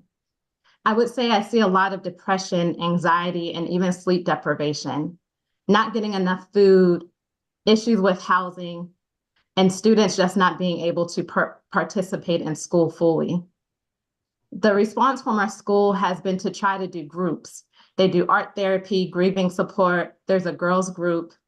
These groups do help people, but there are limits when we don't have enough resources for the counselors or different type of personnel to help support these types of needs. There's also not enough ranges of adults in our schools. When we think about diversity and genders, most of them come from the same area and look very similar. Ward 5, DC Public School high school student. When we don't have police in schools and when we invest in caring adults who can support us, it will allow me to focus on my academic careers and goals without fear of criminalization. It will also give me less anxiety. I want to see more talks and sincere efforts to find solutions for school safety that go beyond the physical presence of police. It seems like adults aren't fully willing to do that yet. I say every single dollar that is spent on police or policing in our schools should instead be invested into something like this, something that can help students thrive and be safe. Ward 8 DCPS high school student. What safety means to me is being able to be somewhere and not have to worry about something bad happening. The people in my school who help me feel the most safe are some of my teachers and the staff from community-based organizations that come to my school. They help me feel safe and supported by allowing me to come into their rooms or their offices when I'm just not feeling up to engaging in things. Whether it's not going to lunch because I'm feeling really anxious at that time or just uncomfortable, I'm able to sit there with them, even if I'm not feeling well. They also talk to me about different opportunities. And when I talk about my home issues, they listen to me. They help me work through solutions too. Ms. Davis, you're over your time. Thank you. And with that, I will submit this to you. I couldn't see the time on the screen, so apologies. I'll submit this to you and hope that we can support and move forward the School Safety Enhancement Act and fund it fully. Thank you, Chairman. Thank you. And it's good to see you. Christy Matthews-Jones. Hello. Thank you for having me. Good afternoon, Chairman Middleton and other members of the Committee of the Whole. My name is Christy Matthews-Jones, and I'm the Director of the DC Girls Coalition. Today, I'm here to testify in support of the School Safety Enhancement Act. The School Safety Enhancement Act, hold on one second, calls for the improvements of school safety by hiring full-time school safety directors who will work with students and staff to implement non-carceral safety plans tailored to each individual school and campus. This act answers the calls for many students, parents, and educators to provide in-school support and ensure that they are safe and cared for. In August of 2023, the DC Girls Coalition hosted a youth summit where many young people came and talked about mental health, youth safety, and the resources that they need to address these issues. Tamika, a Black Swan Academy youth organizer who attends Anacostia, stated in her testimony that School Safety Enhancement Act addresses police brutality in schools because it supports kids with having access to staff that actually need in schools. It supports us having school safety squads that are equipped with people who respond to students' social and emotional needs in ways that is not traumatizing. The School Safety Enhancement Act should be fully funded. I agree with Tamika and hope that we all want to create an environment for young people where they feel safe and held instead of traumatized and controlled. This act will provide many resources to youth like Tamika that youth like Tamika are talking about. Many youth have expressed how they themselves and their peers need social and emotional support, community-based services, and adults within their schools who understand issues that they face and can help them deal with conflict, trauma, and social emotional needs. Violence in communities is directly linked to school safety. Often youth express that they need more holistic and community-based support instead of managing safety within schools and ensuring that youth are safe within schools. Young people have expressed wanting safe spaces and safety support during school and during out of school time within their communities. Teaching young people at an early age about restorative justice, mediation, and de-escalation practices can help them later on in life as they enter their community. This allows a shift in society on how we help each other feel safe and deal with conflict by focusing on having people in place to control young people's behavior teaches young people that they have to be reliant on control and criminalization instead of truly understanding you need to have safety exist. It's important that we listen to young people and create the type of school environment that they would thrive in. The resources within this act allows young people to have a school environment that they've been asking for. The school safety committees will allow educators, students, families, and others to feel supported as they have guidance to proactively achieve what school safety looks like for them and avoid harms of school policing and student criminalization. This act creates safety communities instead of controlled presence within schools. The school safety directors and safety teams will allow trained professionals to be in place to address the root causes of why safety may be at risk, which allows an actual assessment of why violence may occur. It can be avoided, and the true interventions that can happen in an emergency, if an emergency does occur, that creates a shift in young people's experiences. Marcus Williams, another BSA organizer, stated in their testimony, allowing this bill for youth, including myself, to feel nurtured will allow your youth, including myself, to feel nurtured when in school. Overall, the safety enhancement bill will allow students and their parents to have a peace of mind. As Marcus stated, we want our schools to be a place where young people feel cared for and heard. This is why we should support this act. This is why we should support a comprehensive response to the needs for youth safety and what young people are expressing. Thank you for your time, and I welcome any questions. Thank you, Ms. Matthews-Jones. Jody Avka.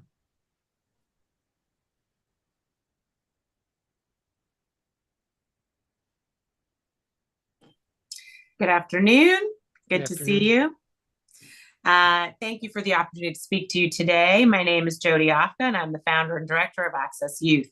Today, my objective is to provide feedback on the proposed Conflict Resolution Education Amendment Act. I'm a mediator and a lawyer with extensive experience designing and implementing conflict resolution education and mediation programs in DC schools, including delivering peer mediation trainings at numerous DCPS schools for more than 20 years ago. Since I founded Access Youth in 2009, we've been an essential partner to multiple district agencies, including DCPS, working to create a more peaceful community and reduce juvenile suspensions, expulsions, arrests, and detentions through restorative justice and effective conflict resolution. One of the basic teachings in the field of conflict resolution is that where there is crisis, there is opportunity.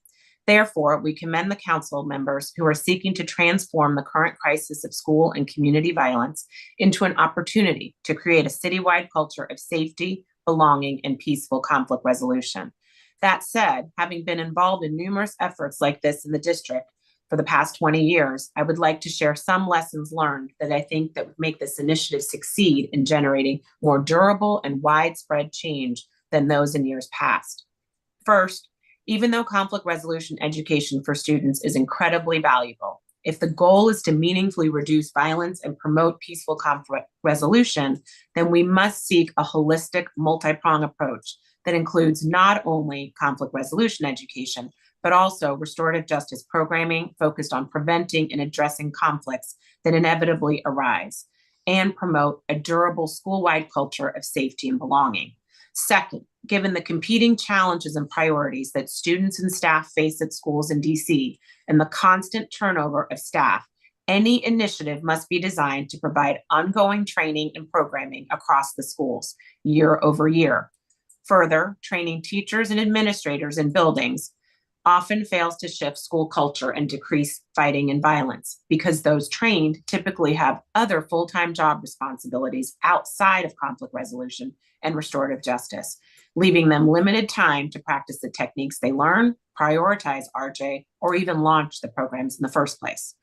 Finally, students' mistrust of so-called restorative justice interventions performed by school personnel are well documented. Students see administrators as disciplinarians from decades of punitive discipline, suspension, and expulsions, particularly for our students of color. One of the best ways to do this is to utilize partnerships with community-based organizations like Access Youth that have the expertise in peaceful conflict resolution and restorative justice and can provide focused programming year over year. Third, this effort will only be as durable as the funding that is put behind it. The key limiting factor to the impact of many effective programs across our city is the lack of consistent multi-year funding. If that is not prioritized, then we will find ourselves in the same position a few years down the road. Our Restorative Justice in School program launched in 2009 at Blue High School. We have grown slowly but surely year over year with the support of funding from OVSJG. Access Youth directly provides conflict resolution to nearly 500 students across Blue, Kramer, Johnson, and Hart schools. This program is delivered by program managers who are based full-time in each of our partner schools. And we intervene with student conflict through mediation as an alternative to more punitive disciplinary approaches. Our program is designed this way for a good reason. When Access Youth first launched our RJ in Schools program at Blue, we were asked to train teachers and administrators, and we did. However, it quickly became clear that without the daily presence of trained conflict resolution and RJ experts, the program would fail, and ultimately we were right. These teacher and administrator-led conflict programs could not sustain themselves. We suggested an alternative. Let us begin by actually doing the work, mediating the top 3 student behaviors that lead to suspension, expulsion, arrest. Suspension, expulsion, and arrest, which are fights, bullying, and threats. Ms. I Avco? see that. Yep, I see that we're out of time. I just want to close by saying, as you move forward with this proposed legislation, please ensure dedicated multi-year funding for expanding proven existing programs like Access Youth Restorative Justice in Schools as part of the holistic multi-pronged effort to create safer, more peaceful schools and communities. And I will resubmit my written testimony. Thank you, Chairman Mendelson. Excellent. I was going to say I don't have a copy, so thank you. Dante Comparetto, I think, is not here. Alice McNeil, I think, is not here. So how much did you have to cut out? Somebody is speaking. Ms. Avka, your mic is still on.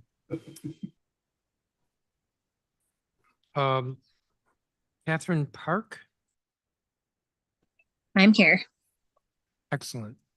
Okay. Hi, DC Council. My name is Catherine Park. I am the Chief of Operations here at Mundo Verde Public Charter School. I do not have a written testimony, but I'm here just to provide anecdotal, to give the council a direct narrative of what it has been like managing school safety this year and especially yesterday. Yesterday, I think everyone is well aware that schools received an anonymous bomb threat, and we've had to coordinate on the fly with resources at the school and at the city level. And that is an anecdote of what it's been like to try to keep our students and teachers safe throughout the whole school year, which is how do you mobilize school resources versus tap into city resources. Without a school resource officer, I will speak on behalf of Mundo Verde that we have had to rely on our own school operating budget to do the following. We hired an off-duty officer to support arrivals 2 hours every day. We've invested in a different type of security camera that picks up nighttime activity on campus. And we've also had to install gunshot protection devices on our campus. So that's 3 different types of security that's come out of our own school operating budget. And my recommendation to City Council is to support schools. If you're not going to support schools through MPD, to consider giving grants or funding that allows schools to equip and buffer their own campus security systems. That's one suggestion. And then the second is communication tools. Yesterday was a great example of when schools are in chaos mode, trying to figure out, how to respond to threats, how to coordinate with MPD, and how to coordinate with each other across the city. We need communication tools that are fast and efficient. And so that's not a budget question, but it is a coordination question that I think the city needs to provide guidance on how to do a better job. Thank you. That's all I have. Thank you. Be nice if you wrote that up, but that's up to you. I will. Thank you. Just trying to get back to the normal business day. Thank you all, and I will. Thank you. There may be some questions for you. Not sure. There are 2 other council members here. The next witness is Myron Long.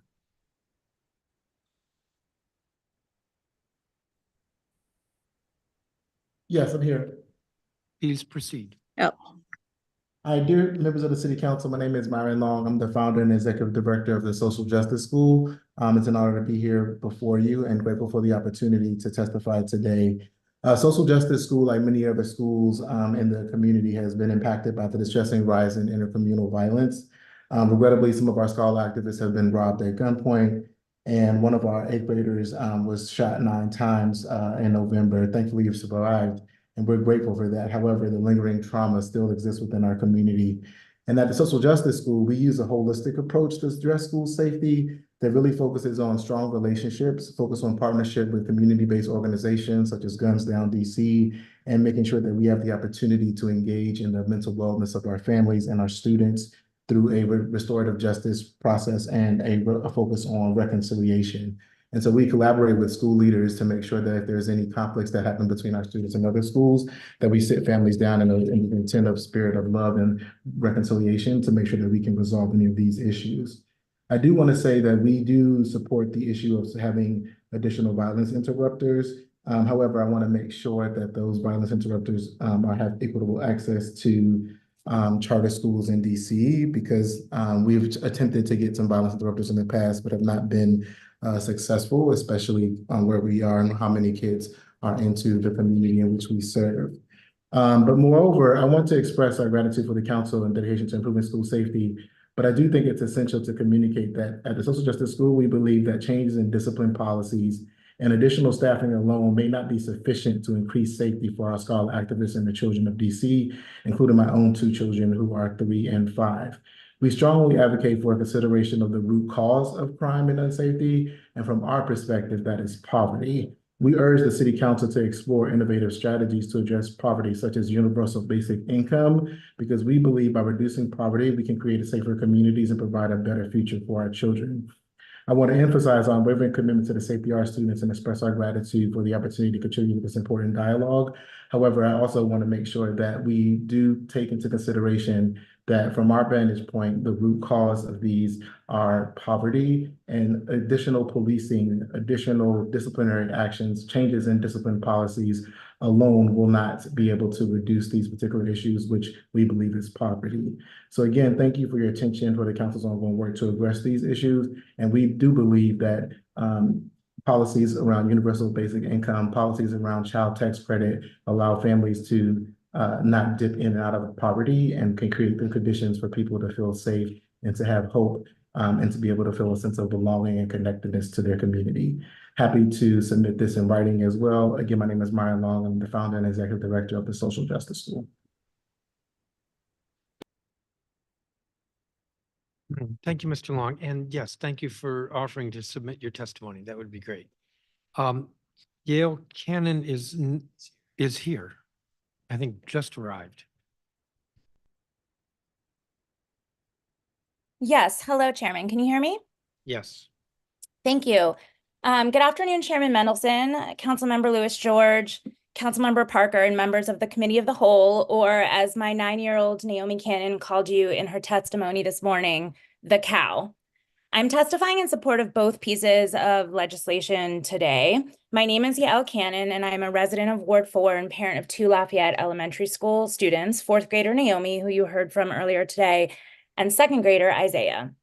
First, I want to focus on the Conflict Resolution Education Amendment Act. Thank you to Councilmember Lewis George for introducing this bill. I've seen the power of the PEACE program, which includes mindfulness, peace studies, and conflict resolution on my children and their peers. Naomi has participated in this program since she was in pre-K. I remember during COVID, she'd sign on to Zoom school each morning, and there was so much stress around the whole experience. She and her wonderful teacher applied what they learned in PEACE class to center the students at the start of each day. I'd hear her 1st grade teacher say, "Who wants to lead us on our mindful moment today?" And within a minute, I'd hear her say, "Okay, Naomi, go ahead." And 6-year-old Naomi would say, "Okay, class, let's get into our mindful bodies." And then she'd proceed to lead her 1st grade classmates in a meditation and breathing exercise. Zoom 1st grade was hard, but having her learn from home on Zoom gave me a window into the incredible education Naomi is getting at her DCPS school, Lafayette Elementary School. I also want to briefly share my work, insights from my work as an associate professor at Georgetown Law, where I serve as director of the Health Justice Alliance Law Clinic, a medical legal partnership in which my law and medical students partner with the Georgetown Division of Community Pediatrics to provide access to justice.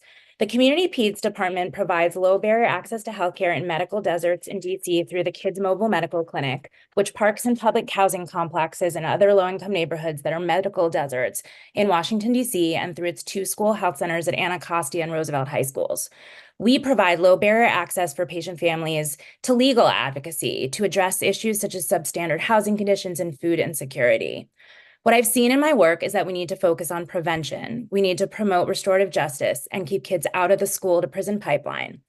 I also want to respond to the concerns that we had this morning about safety in our community outside of schools. I was actually not surprised to see crime in our city go up when the pandemic protections were terminated. Kids in our city, especially children of color, live east of the river, need higher rates of SNAP benefits, as the council knows, greater housing security with evictions currently roaring back, greater access to rental and utility assistance, a child tax credit, which I know Councilmember Parker has championed, and a universal basic income. Please keep fighting for these important endeavors. Our kids can't work out conflicts if they're hungry and if they don't have a safe place to live. The stress is unmanageable on the families we serve, and people are hurting. I urge you to prioritize community-led policymaking and listen to families about the root causes of violence and the solutions needed to address racialized poverty in our city. Thank you. Thank you, Ms. Cannon. So that's all of the witnesses. We'll have a 1 5-minute round for council members to ask questions.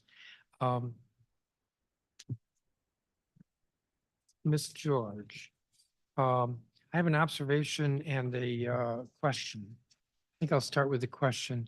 In your statement, you said, and I don't want to sound like I'm challenging you on this. I want to understand this.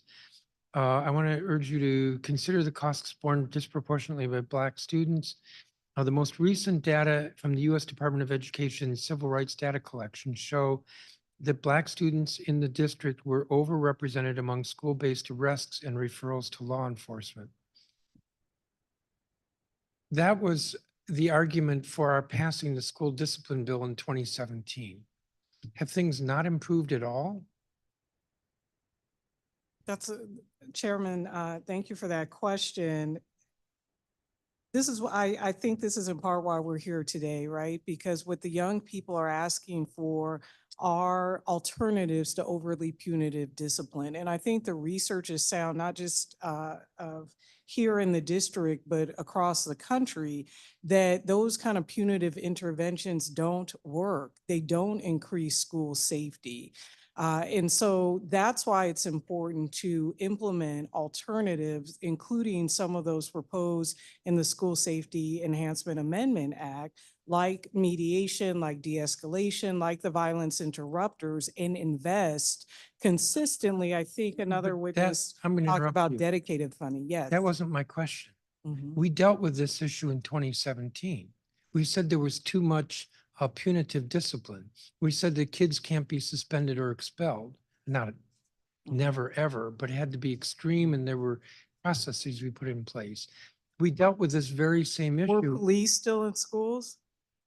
Well, actually, subsequently, we got rid of school resource officers, although we changed that. But the 2017 are you familiar with the 2017 discipline bill? I think that some of the other advocates could probably speak more to some of those, to that history. What I can speak to is the research, right? The Well, no, research I was understand the consistent, research. Right? That was the basis for our legislating in 2017, that research, as well as the statistics. And what struck me was that apparently we still are disproportionately disciplining minority students. The other comment I had was really, it's not so much a question to you, but I was struck by just the way you phrased this in your statement. We've noted that what makes students feel safe in schools includes strong relationships with staff and school leaders.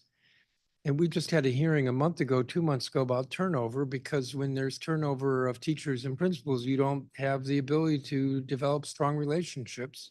Absolutely. And I know that's not the point of this hearing, nor was it the point of your testimony, but I just reacted to that. And also you said mental health services and supports, which the council has mandated. And I think it's not a lack of desire on the part of education officials. I think it's just struggling with a shortage of mental health professionals, and nurses. I reacted to that observation because it just plays into so much, not plays into, but it supports so much of what this council has been saying or doing with regard to turnover and mental health supports. I didn't have a question in there, but Sure. thank you. Can I just comment just briefly, Chairman? Briefly. Turnover, and I think some of the teachers who testified today spoke to this. Teachers are working in challenging conditions. Schools that are understaffed or consistently under-resourced, that contributes to turnover, right? And that does undermine the ability of teachers and school leaders to develop strong relationships with students. And that's why investment in some of these alternatives is really important. Yes, that initial investment entails a cost, but long-term, the savings, the positive outcomes that are fostered not only for students, but teachers and school leaders in the schools, I think outweighs some of those initial considerations. And again, I think some other folks could probably speak to the prior 2017 bill you mentioned, but I'm not clear on whether that removed police from schools. I know that there was action by the council to spend down on MPD and DC public schools in the prior budget. Unfortunately, that was reversed. And so And what I'm we being need mindful of my something time. longer term.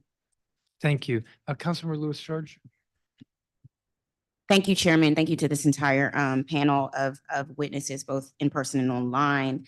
I want to, Esther Harper, is Esther still on? I wanted to come to Esther, Alliance of Concerned Men. No? Okay, Esther's not on. Jody Ofka, can I come to you? One piece of this legislation I thought was important, and actually Ms. Cannon can probably answer this too if you would like, was that we continue to reinforce those skills. So when we teach conflict resolution in elementary school, that not be enough, that we also go do it in middle school and we also do it in high school. The idea is that we're reinforcing these skills throughout the time that students are in school. Do you think, I guess in your experience, Jody, with knowing this, being a provider in this space, and Ms. Cannon having students in the program, you think there is value to not just learning this in elementary, but having it be a continuum throughout the students' time in the education ecosystem? Yes, I think it needs to be in elementary, middle, and high school. And what we found is that we started this particular iteration of this program in high schools, but always with the goal of being able to get to the feeder middle schools. So that particularly in that transition of 8th to 9th grade, when it is such a jolt to them, that they've got those skills to then take into high school. I think it's also essential to have it in elementary. I think what's key here is that, again, that at every single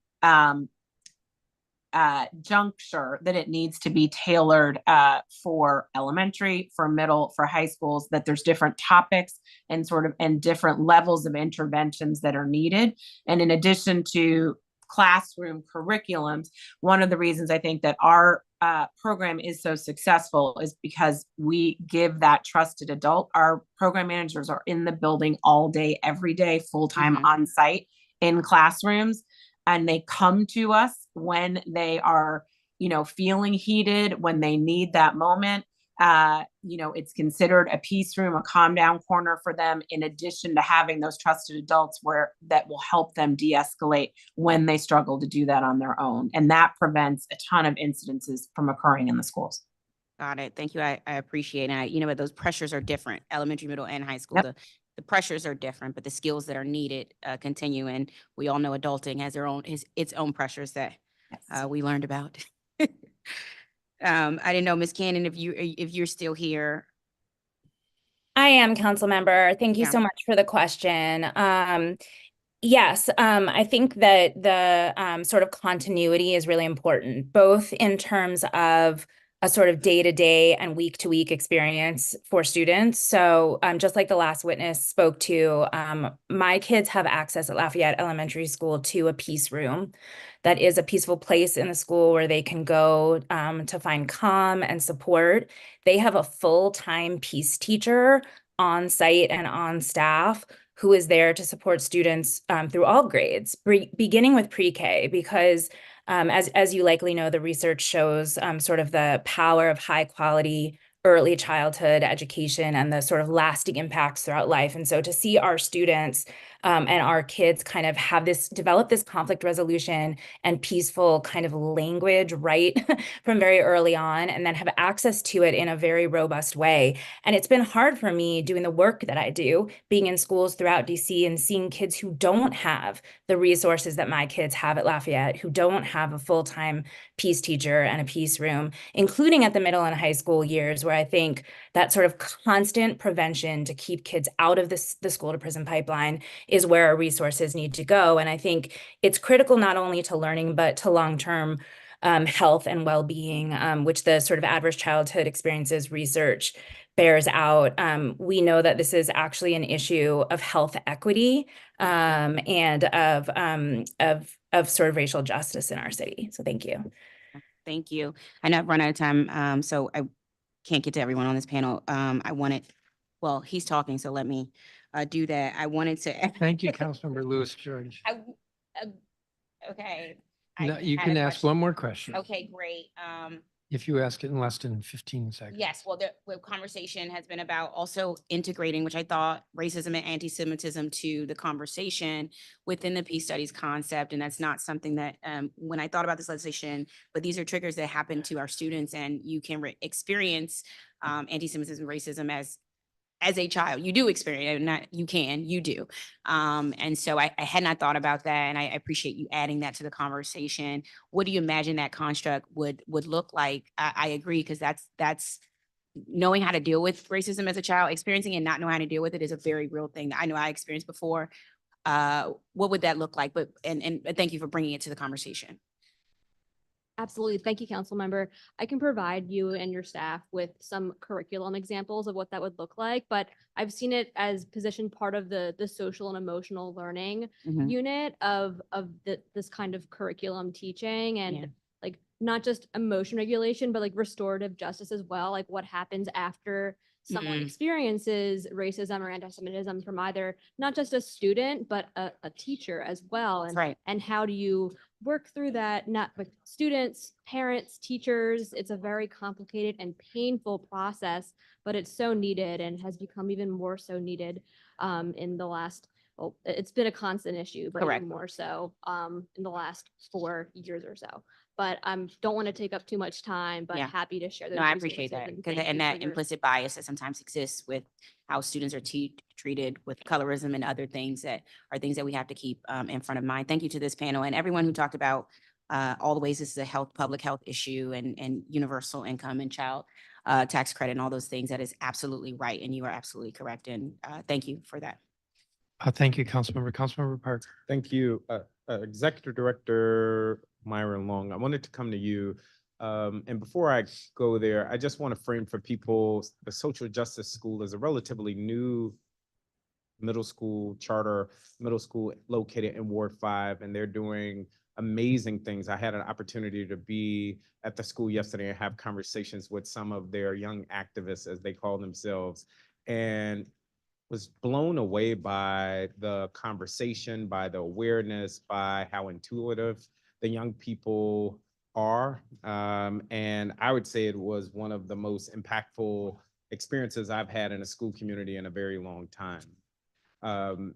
One of the young people, while I was there, made the connection between poverty and violence, and how our work to address violence cannot just simply be structural or carceral, but it has to start with families putting food on the table, being able to have safe and welcoming homes. And so I welcome you to learn more about what they're doing at the Social Justice School, but wanted to just frame how important and impactful that conversation was. With that said, Mr. Long, in some ways, I can imagine this legislation impacting your single site charter school in profound ways. I think about, we had representatives from KIPP, another great school that is in Ward 5. But KIPP, as you know it, is a pretty large LEA, and they have many campuses. Can you just talk about what this legislation might mean for a single site charter school to have additional resources and coordination supports to think about public safety and safety within the school community? Yes, thank you, Councilman Parker, and thank you for coming to talk to our scholar activists yesterday. I think that as a single site school that is, 4 years into our existence as an institution, we have staff members who wear many hats. And that is, we do what we need to do in order to make sure that we support our scholar activists. But that does mean that like every single person is getting trained on restorative circles. Like we have multiple deans who are trying to support our student body who's experienced some significant amounts of trauma. And so I think that having additional resources to sustain those efforts to make sure that folks can stay in the work and that those responsibilities can be shared more broadly would be amazing in terms of the sustainability of the staff members who are engaging in that work. Because right now it's like everyone is kind of wearing, we're like practitioners, we're clinicians, we're restorative justice circle leaders, we're principals, instructional leaders, we're executive directors. And so I think I want to echo that, like having this particular additional resource would be amazing because it would allow us to continue to have expertise for folks to be singular in their expertise, as opposed to having multiple people do multiple bodies of work, which is, a part of the challenge as a single site LEA as well. And what changes, tweaks, enhancements would you recommend as we're thinking about what this role might mean for schools? Yeah, I think the coordination piece is going to be important in a sense of just making sure that like once we have young people who are demonstrating behaviors that we know could escalate themselves into intercommunal violence, that we have the kind of like wraparound services and coordination of those services to make sure that we're engaging with families, to make sure we're engaging with mental health supports as well. And I do think that the violence interrupters are going to be a really critical component of that, as long as it's equitable across the city. I think particularly in Ward 5, there are a ton of students who all get dispersed around the same time at Fort Titan Metro Station. And I think that that's a great place for people to be more visible and more present in the community. I agree. Thank you. And thank you for the work that you're doing. I'm going to stop there for the sake of time, but I want to thank everybody for your testimony. And I'm hopeful that from what we heard today, we can enhance both of these bills to make them as impactful as possible. Thank you. Thank you, Councilmember. So that's going to conclude all of these witnesses. I want to thank you all, the four of you at the table especially. And if I had a box of gold stars, I'd give each of you two. Thank you for being here in person, but thank you to all the witnesses. It's 2:50. I'm going to take a 10-minute break. Now, folks don't trust me on this, but I'm going to resume at 3 o'clock. But I want to stretch my legs and be fresh for the executive. I'm sure they would like that. So we're going to recess until 3 o'clock.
I'm calling back to order this hearing, a public hearing of the Committee of the Whole of the Council of the District of Columbia on school safety and two bills related to school safety, Bill 25-234, entitled the School Safety Enhancement Amendment Act of 2023, and Bill 25-420, Conflict Resolution Education Amendment Act of 2023.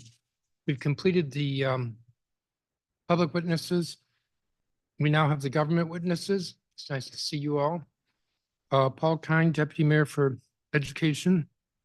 Tia Brumstead, Assistant Superintendent of Health and Wellness in the Office of the State Superintendent of Education. Paige Hoffman, Chief, Office of School Improvement and Supports for the District of Columbia Public Schools. And Ricky Brown, Executive Director, School Security, District of Columbia Public Schools. Do you care what order you go in or the order I just mentioned to? All right. So, Mr. Kine, you would be first. Good afternoon, Chairman Mendelson and members of the Committee of the Whole, staff, members of the public. My name is Paul Kind, and I am deeply honored to serve as the Deputy Mayor for Education for the District of Columbia. Thank you for the opportunity to testify at today's public hearing on the critical topic of school safety and on Bill 25-234 and Bill 25-420. Nothing is more important than the safety of our young people. We also know that students are generally safest in our schools. On DCPS's fall 2023 Panorama Survey, 81% of students agreed or strongly agreed that they feel safe in school. Moreover, safety incidents are highly concentrated. 10 schools account for roughly 1/3 of the total violent incidents reported. However, we also know that we are living in a new post-pandemic reality. Our city is fighting against the epidemic of violent crime, which impacts all of us, and particularly our youth. The youth mental health crisis has been a concern for the last decade and was exacerbated by the period of social isolation caused by COVID-19. Social media is playing an ever-growing role in the lives of young people. Family perceptions around the importance of school attendance have changed in concerning ways. And all of these factors impact our students in school, in transit, in community, and in homes. As microcosms of our communities, in many ways, our schools are having to manage more at a time when our district-wide support and safety systems are already taxed. In response, we provided additional safety supports to schools, for example, through investments in Safe Passage, Safe Blocks, a program seeded by my office during the pandemic that now lives with the Deputy Mayor for Public Safety and Justice. The DC School Connect microtransit shuttle for select schools in Safe Passage priority areas run by the Department of For-Hire Vehicles, evidence-based communication nudges to encourage school attendance, and investments in school-based behavioral health and restorative justice to support positive climates and cultures. We are also proud to be making a down payment on universal out-of-school time programs through My After School DC and other investments. These programs, offered through schools, nonprofit organizations, the Department of Parks and Recreation, provide safe youth development and recreation activities for youth when they are not in school. As we work to improve the safety of our students in and en route to school, we are focusing on solutions that are rooted in best practice research and data, come from school community feedback, and prioritize students with the greatest needs and risk factors. We seek to ensure a baseline level of school safety for all students in the district, focus on efforts for students living and attending schools in safe passage priority areas, and prioritize resources on students at greatest risk of becoming involved in violence. As you know, my office is leading a school safety enhancement committee for the requirements of the fiscal year 24 Budget Support Act of 23. Over the past few months, we have held 4 task force meetings and conducted significant outreach, including conversations with school staff, 7 focus groups with students at DCPS and charter schools, and interviews with local and national experts, with more engagement in the works for this month. Based on this engagement, I want to ground us in the voices of students. In recent conversations with youth, we have learned the following. Firstly, students generally feel safe in school and can identify at least one adult with whom they have a strong relationship. As a 10th grader explained, quote, "School is safe. Deans make it to where we're all a family in school. There's also a mentor program. If I get triggered or stressed out, I've got other mentors or the wellness suite. I've had a therapist in school. These are programs where they won't judge me and they can help me. Second, students are most worried about the commute to and from school and feel they are confronting real risks. A ninth grader concerned about her safety during her commute told us she wished she could leave self-defense items at school and pick them up on her way home. Quote, getting to and from home is a life or death situation, unquote. 3, students appreciate effective security guards and weapons abatement as precautions that improve safety. An 18-year-old said of her security guard, quote, he acts like he cares. He looks out for everyone, keeping them out of trouble, including myself. When he knows I'm about to get into something, he steps in and talks me down. 4, school staff try to implement restorative justice practices and conflict resolution, but can be missing the art and techniques to make the practices effective in their school contexts. As an example, an 11th grader told us how sometimes well-intentioned staff can exacerbate situations. Quote, some teachers don't know how to address kids as kids. They're just here to teach. For a kid to tell you what's going on, they need trust. Some students want teachers to intervene, some don't. Sometimes they'll make it worse by airing it out. Coming out of these conversations, we are coalescing around a series of preliminary ideas with the School Safety Enhancement Committee, which we look forward to sharing with you next month. The preliminary ideas we are vetting with the committee span policy, programming, coordination, staffing, and infrastructure. Based on what we have heard through our outreach, some of these ideas will likely focus on in-school activity, and others will likely focus on how to support school capacity to address safety incidents that occur outside of the school walls. Our emerging ideas are anchored around a few key goals. Get more students back into the school building, keep the small things from escalating by doubling down on prevention work, improve coordination between school leaders and government agencies to ensure that we are directing and prioritizing resources appropriately, use appropriately tiered interventions, and focus resources on the students with the greatest needs and risk factors. While we won't have final recommendations until next month, I do want to take the opportunity of this hearing to share some of the committee ideas.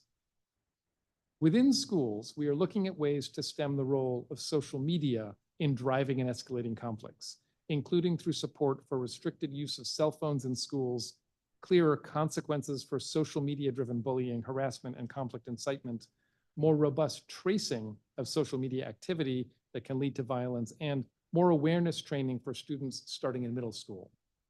We also know that schools are eager for more information about students in their buildings so they can anticipate and address needs and issues. To that end, we are exploring data sharing across education, human service, and public safety agencies and partners so that case management and other resources are effectively deployed. We are looking at ways to ensure that students involved in the most serious safety incidents receive the support they need and that appropriate interventions are in place. On the staffing side, we recognize that schools have a range of safety team configurations, and we do not think a one-size-fits-all approach is effective. However, within safety teams, staff training and capacity vary. To that end, we want to ensure that LEAs have sufficient resources and consistent training opportunities to implement high-quality conflict prevention and resolution. OSSE's work to finalize districts' social and emotional learning standards and a district-wide school climate survey are instrumental to this goal. Beyond high-quality training, so staff are better equipped to respond to safety situations, we are looking at ways to remove barriers to recruitment and retention for safety team roles. We know many safety incidents occur at transit stops and during school commute times. We are therefore looking at ways to ensure students are safe en route to school. We are exploring shuttles from schools to metro stations, possibly through DC School Connect, as well as door-to-door transportation for students in hotspot areas. We are looking at ways to increase the already established coordination between safe passage organizations, public safety agencies, crossing guards, and schools. We are looking at recommendations to mitigate conflict among students from neighboring schools, including through staggered arrivals and dismissals in safe passage priority areas. We know that many safety concerns arise from activity beyond the school walls. To address this, we are exploring what it would take to have stronger enforcement and penalties for illegal activity in school zones. We also are looking at ways to ensure that consistent information about neighborhood safety incidents is provided to DCPS and charter schools in real time, and that families can also access that information, potentially building on existing channels. We are looking at protocols around crisis response so that schools, students, staff, and families get the mental health and public safety support they need. And finally, we are looking at ways to strengthen physical safety infrastructure in and around school buildings. As we develop and refine our ideas, we welcome conversations with your offices and with listeners from the public to ensure that your experiences and perspectives are incorporated. Regarding Bill 25234, the School Safety Enhancement Amendment Act of 2023, there are aspects we are exploring as part of our committee's work, and there are also provisions we do not believe would be productive mandates or uses of resources. We see value in having school safety plans that are created with input from school community stakeholders and that encourage greater coordination and communication across the agencies and organizations responsible for ensuring student safety within and outside of the school building. We encourage council to let schools build on the existing plans they already develop, such as the DCPS school safety plans and DCPS and charter school emergency response plans, which include many aspects of safety, including response and prevention. And we look forward to further recommendations on this in our committee report.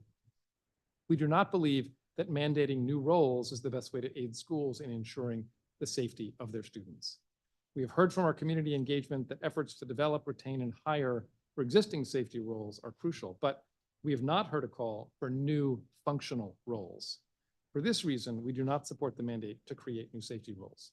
We also want to respect school autonomy to make decisions in the best interest of their communities based on student need, size, and educational models and philosophies. Based on evolving needs and best practice sharing, some schools may want to invest in different roles as they figure out what works best for them, but we do not think it is good practice or use of resources to mandate new positions across schools, especially when comparable roles already exist. We believe that school leaders and communities are best positioned to determine how to care for their students. And finally, since schools are generally safe places, we recommend focusing our efforts elsewhere, including on safe passage, increased coordination and communication across the multiple entities working to increase school and youth safety, and investments in community violence reduction. In other words, instead of addressing a perceived problem by requiring new roles and resources without a clear evidence base, let's work together to identify the problems we most need to solve and direct and coordinate resources towards solving them. As a note, regarding Bill 25420, the Conflict Resolution Education Amendment Act, I will defer to my colleagues at OSSI. In conclusion, I thank Council for its engagement on this important topic and look forward to further conversations once we finalize and release our School Safety Enhancement Committee report. These issues are complex, and we all know that additional solutions will require deep coordination and a focus on the students at greatest risk and with the greatest needs. This continues to remain a top and urgent priority of my office, and I am confident we can reach a set of impactful and evidence-based recommendations in support of our students. I look forward to taking your questions. Thank you, Deputy Mayor Kine. When is the report going to be issued? It's due in February. Just in February, somewhere between the 1st and the 28th, 29th? That's right, somewhere between the 1st and the 28th. I think in legislation, it may be February 1. I suspect we will have it in potentially a week or two after that point. Okay. There'll be more questions. Tia Brumstead? Thank you. Good afternoon, Chairman Mendelson, members of the Committee of the Whole, and staff. My name is Tia Marie Brumstead, and I serve as the Assistant Superintendent of Health and Wellness for the Office of the State Superintendent. And I previously served DC students and families as a school social worker and a school wellness director. I appreciate the opportunity to testify on Bill 25-420, the Conflict Resolution Education Amendment Act of 2023. Bill 25-420 requires OSSI to publish a model conflict resolution curriculum aligned to the district's health education standards, details what OSSI should include in the curriculum, including that the curriculum shall include a special subject course in conflict resolution or a similar field, requires local education agencies to adopt OSSI's model curriculum or an alternative program, states that volunteers or other non-teaching staff may be responsible for teaching the conflict resolution program, and requires DCPS to provide an opportunity for each local school advisory team to comment on whether resources are needed for conflict resolution education. The goal of this legislation is to enhance students' conflict resolution skills. This is an incredibly important aim, one that OSSI shares. According to the Centers for Disease Control and Prevention, schools offer a unique opportunity to help reduce youth violence by promoting social, physical, and intellectual development, including through school-based violence prevention programs. Youth who feel connected to school are less likely to engage in violent behaviors and substance abuse and are more likely to report positive mental health and well-being. The 2021 DC Youth Risk Behavior Survey shows that bullying and community violence continue to impact our students, with online bullying worsening among middle school students and more prevalent among students who identify as lesbian, gay, bisexual, or questioning, or other sexual identity. These survey data also reveal that feeling unsafe leads to students missing school, especially among middle schoolers. 1 in 6 district middle schoolers missed at least one day of school in the 30 days before the survey because they felt unsafe at or on their way to or from school.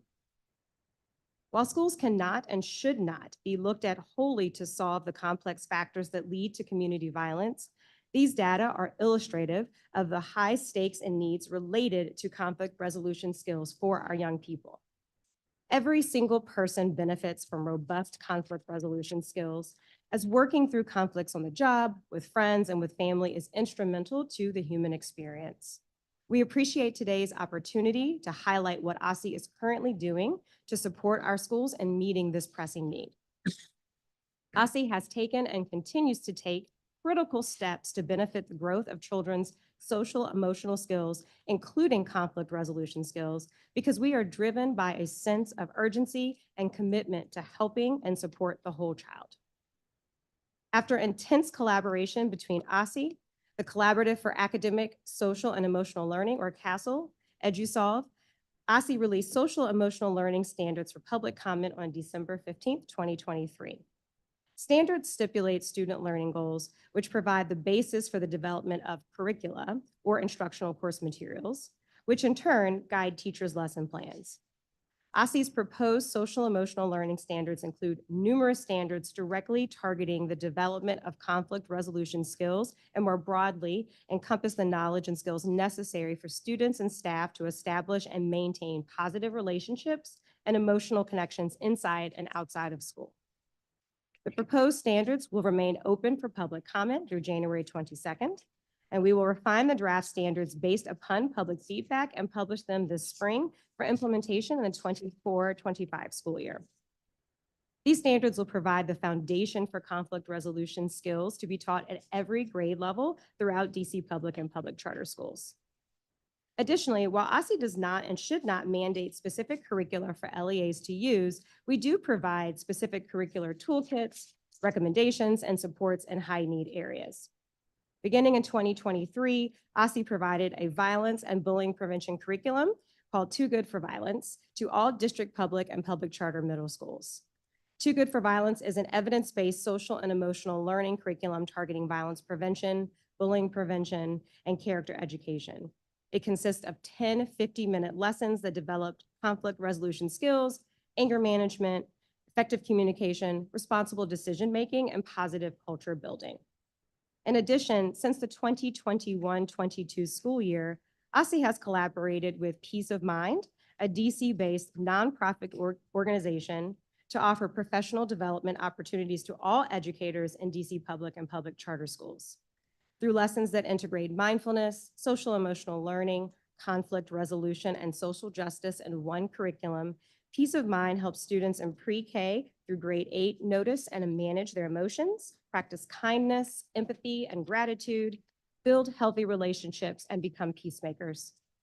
We are collaborating with Peace of Mind to host a coaching series for 3 cohorts of teachers focused on the building blocks of effective conflict resolution. Trainings will cover how to use mindfulness to manage big emotions, how to practice self-compassion, empathy, and building connections, and how to de-escalate conflicts. OSSI has also supplied over 200 schools with suicide prevention and intervention curriculum, as well as hosted trainings for school-based clinicians on this curriculum and how to support students dealing with loss and grief. Collectively, these investments in instructional materials and related supports demonstrate OSSI's commitment to supporting district students' social emotional development, especially in the wake of the harmful impact of the pandemic on so many students and communities. Restorative justice is an approach to violations of community norms that focuses on repairing harms, including through reconciliation with aggrieved parties, rather than more punitive measures such as zero tolerance policies. OSSI makes restorative justice training available to LEAs through our partnership with Restorative DC. Restorative DC provides 2 levels of restorative justice training in schools, an intensive whole school approach and a more targeted technical assistance approach. This school year, we are providing 11 schools with whole school support and 27 schools with targeted technical assistance, as well as providing bi-weekly training opportunities to all LEAs in schools throughout the district. Additionally, OSSI expanded our discipline data collection to include restorative justice as a discipline action for the first time this past school year, and we found that restorative justice actions constituted 40% of all reported discipline actions. OSSI biennially collects and reports on health and wellness challenges facing our district students through the DC Youth Risk Behavior Survey. These data demonstrate that our LGBTQ students face particularly acute wellness challenges with higher rates of bullying and harassment, physical or sexual assault, and suicide attempt and ideation. In response to this identified need, OSSI has developed the LGBTQ+ Back to Basics and Beyond Boot Camp for educators to learn key concepts and best practices to enhance skills that create belonging and inclusion in their classroom and school community. Further, OSSI has begun a review and collected feedback on our LEA-facing policies to ensure they are inclusive and encompass the needs of LGBTQ students. Beyond specific tailored supports, OSSI is also committed to using its role as the state education agency to drive system-level changes to support students' well-being. To this end, OSSI is currently developing the district's first citywide school climate survey. Students, parents, school staff, and school leaders from every LEA will complete a universal school climate survey to provide insights for data-informed decision-making and to keep students safe and to improve learning environments. These surveys will provide reliable, validated data on stakeholders' perceptions of the school structures, programs, and supports that best enrich the school environment and will help LEAs identify school needs, set goals, and track progress towards creating safe, welcoming, and supportive environments for their students and families. OSSI is excited about the learnings and opportunities that will come out of the school climate survey and look forward to sharing more with council in the coming years. The COVID-19 pandemic, adverse childhood experiences, and fraying social bonds pose significant and lasting challenges for our students, and OSSI will continue to lean in and provide LEAs the supports they need in meeting these challenges moving forward. OSSI is already providing LEAs with access to evidence-based violence and bullying prevention curriculum and other relevant training and supports. And we are currently promulgating social emotional learning standards that directly address and support conflict resolution skills, as well as creating a district-wide school climate tool. Rather than tasking OSSI with developing a new curriculum, we believe it is the best course of action to focus on completing and implementing the new SEL standards and providing schools with continued access and support to existing conflict resolution resources, such as our Too Good for Violence curriculum. We are happy to partner with LEAs to extend invitations to any council member who's interested in observing Peace of Mind, Too Good for Violence, restorative justice, or other social emotional learning in action in our DC schools. I would like to conclude by reiterating OSSI's appreciation for the intent of this bill. We share council's commitment to ensuring that LEAs have the supports they need to aid students with conflict resolution and other vital social emotional skills. Healthy bodies and minds are the foundation of academic success, and successfully navigating conflict is an essential component of the organizational, creating the physical and social environments for our students each day. And we recognize that we play a critical role in ensuring positive school environments increase, expand, and flourish. OSSI is committed to the present and moving forward to support the physical, mental, and social emotional health of students and staff by promoting safe, welcoming, healthy, and joyful learning environments. Thank you for the opportunity to testify on Bill 25420. As the head of the district's School Safety Enhancement Committee, I appreciate the Deputy Mayor of Education for speaking to Bill 25-234. I look forward to answering any questions that you may have about Bill 25-420, conflict resolution, and OSSI's role in supporting with this important topic. Thank you, Ms. Brumstead. Paige Hoffman? Good afternoon, Chairman Mendelson, council members, staff, and members of the public. I am Paige Hoffman, Chief of the Office of School Improvement and Supports for the District of Columbia Public Schools. Our office works with schools to promote whole child practices, support diverse student needs, and increase staff effectiveness. I am joined today by my colleague, Ricky A. Brown Jr., our Deputy Chief for School Security. As a former DCPS student, teacher, and Central Services member for the past 11 years, I know the importance of school safety. Thank you for the opportunity today to testify on this important topic. As we heard today, public safety is on the mind of Washingtonians, particularly when it comes to the safety of our young people. We have said it before, and we will continue to emphasize the point. The safest place for students is at school. Every day, DCPS teachers, principals, and staff prioritize positive relationships with students so that students feel safe, loved, and challenged at school. Whether it is principals greeting students at the door by name to ensure that they feel like they belong, teachers working thoughtfully with students on engaging lessons, or school social workers de-escalating conflict and supporting students' mental health.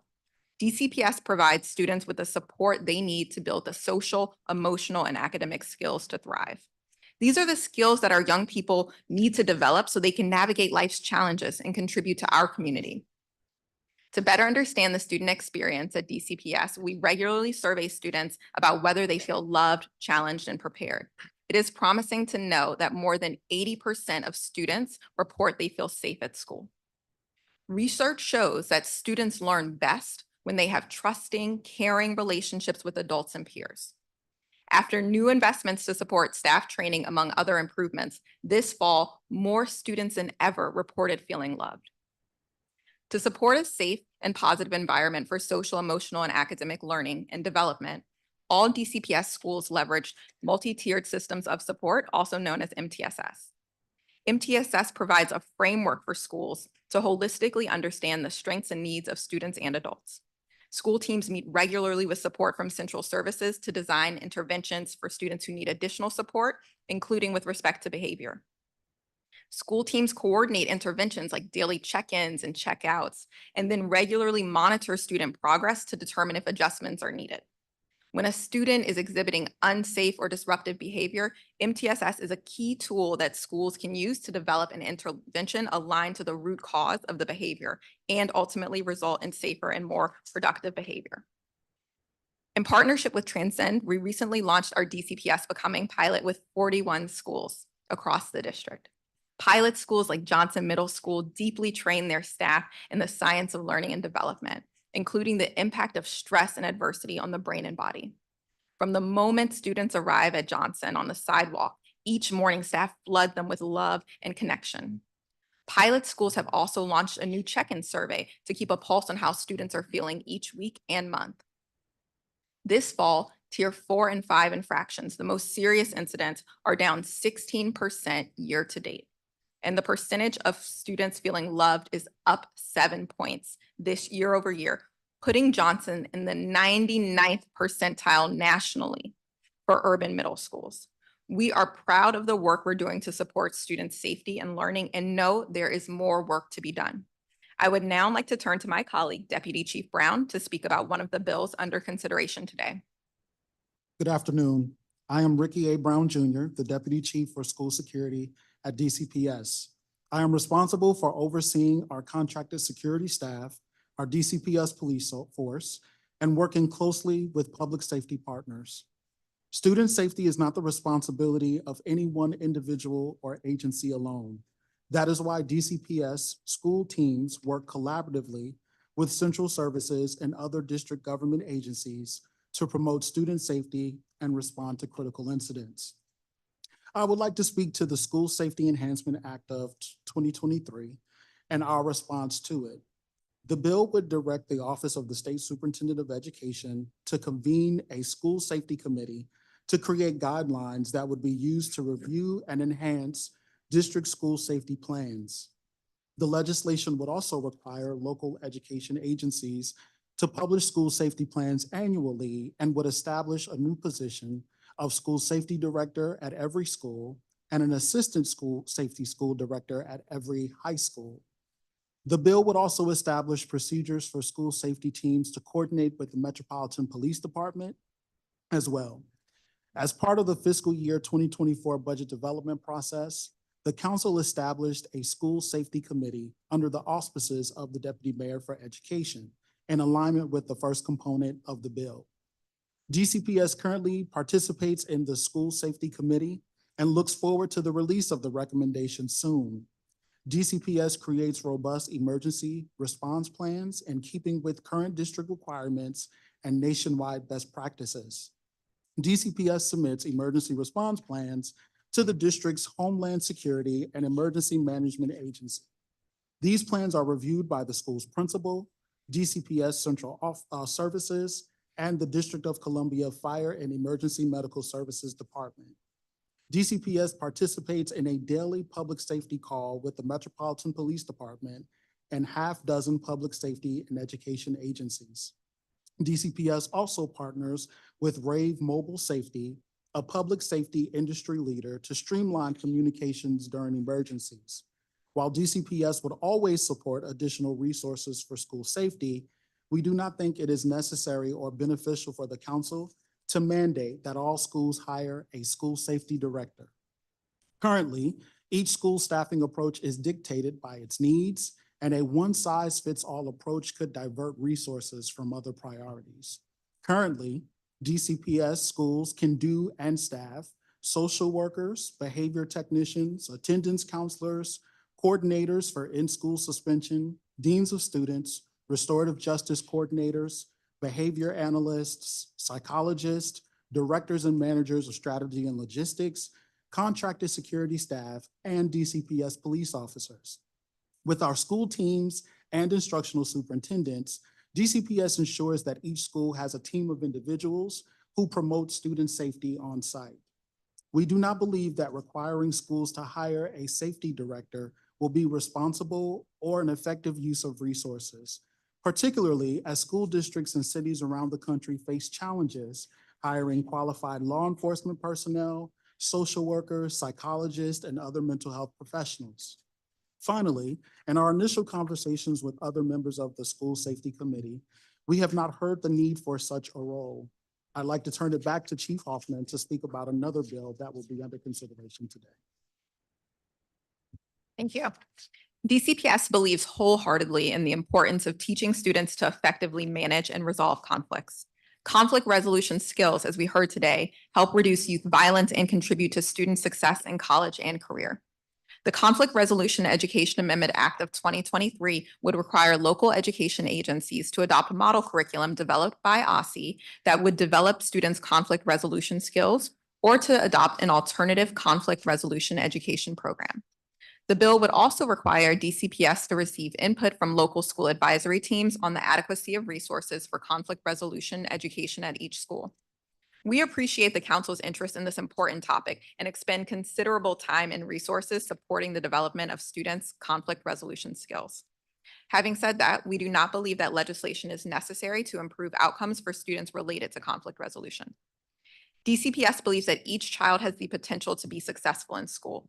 And we work proactively with staff to establish trust and relationships with students that are critical to leverage in times of conflict. Building off those relationships, DCPS emphasizes the use of practices that resolve conflicts without excluding students from school.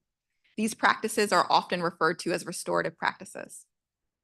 When we talk about restorative practices, we mean a group of actions intended to build community, manage conflict, and resolve tensions by repairing the harm toward another and restoring relationships. In the 2022-2023 school year, the Restorative Practices team trained 2,300 DCPS stakeholders in the Whole Child Framework, restorative practices, bullying prevention, and on other related topics. These training courses increase staff capacity to implement restorative practices as a proactive measure for strengthening relationships within classrooms, schools, and community. Finally, DCPS has codified the strategies that exemplify model restorative practice schools so that schools have clear standards of excellence. And this year, we are seeing results. So far this school year, we have seen the recorded use of restorative practices in schools more than double. And now nearly 30% of all infractions have a restorative response. These practices can look like student-to-student mediations, staff-student mediations, restorative circles or conversations, reflections by students, or a reentry circle. Restorative practices often start with adults supporting students to talk through a conflict they are having with each other that could have otherwise resulted in something like a fight. As students see the value and develop skills, they often ask for mediations or restorative conversations to avoid escalated conflict. As we heard from a principal a few weeks ago, when after a weekend fight in the neighborhood, students came into school Monday morning asking for a mediation instead of further escalation. OSSE recently released draft social and emotional learning standards for public comment, and our team participated in the standards writing group. These standards focus on skills that will help students develop an awareness of their emotions, manage stress, and use relationships to resolve conflict nonviolently. We look forward to continuing to collaborate with OSSE on their implementation in the future. With respect to the bill's LSAT consultation requirement, DCPS provides multiple mechanisms for school communities to provide input on needs related to conflict resolution. Each year, schools create comprehensive school plans with their communities. Schools create these guiding living documents and discuss needs related to school culture, student behavior, and interactions between students and staff in the building. Furthermore, LSATs already provide formal input into the budget development process and can already note related to conflict resolution any needs they may have. Finally, DCPS annually convenes a public budget hearing with the chancellor where any member of the public can provide feedback about school budgets or programs. We recently held this hearing in November and look forward to providing the council with the record of the hearing soon.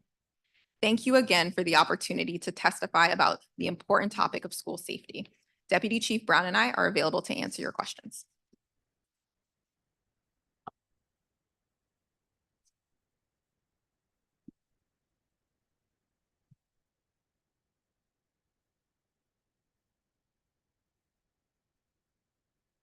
Thank you, each of you, for your testimony. We'll try, let's try a 15-minute round. It doesn't mean there will be a second round, and if there is, it doesn't mean it'll be 15 minutes. Well, I'm not here all night. At any rate, so let me begin. Deputy Mayor Kine, there was testimony earlier. You might have heard this. I asked a question about this, and in the testimony, it was a professor at Georgetown.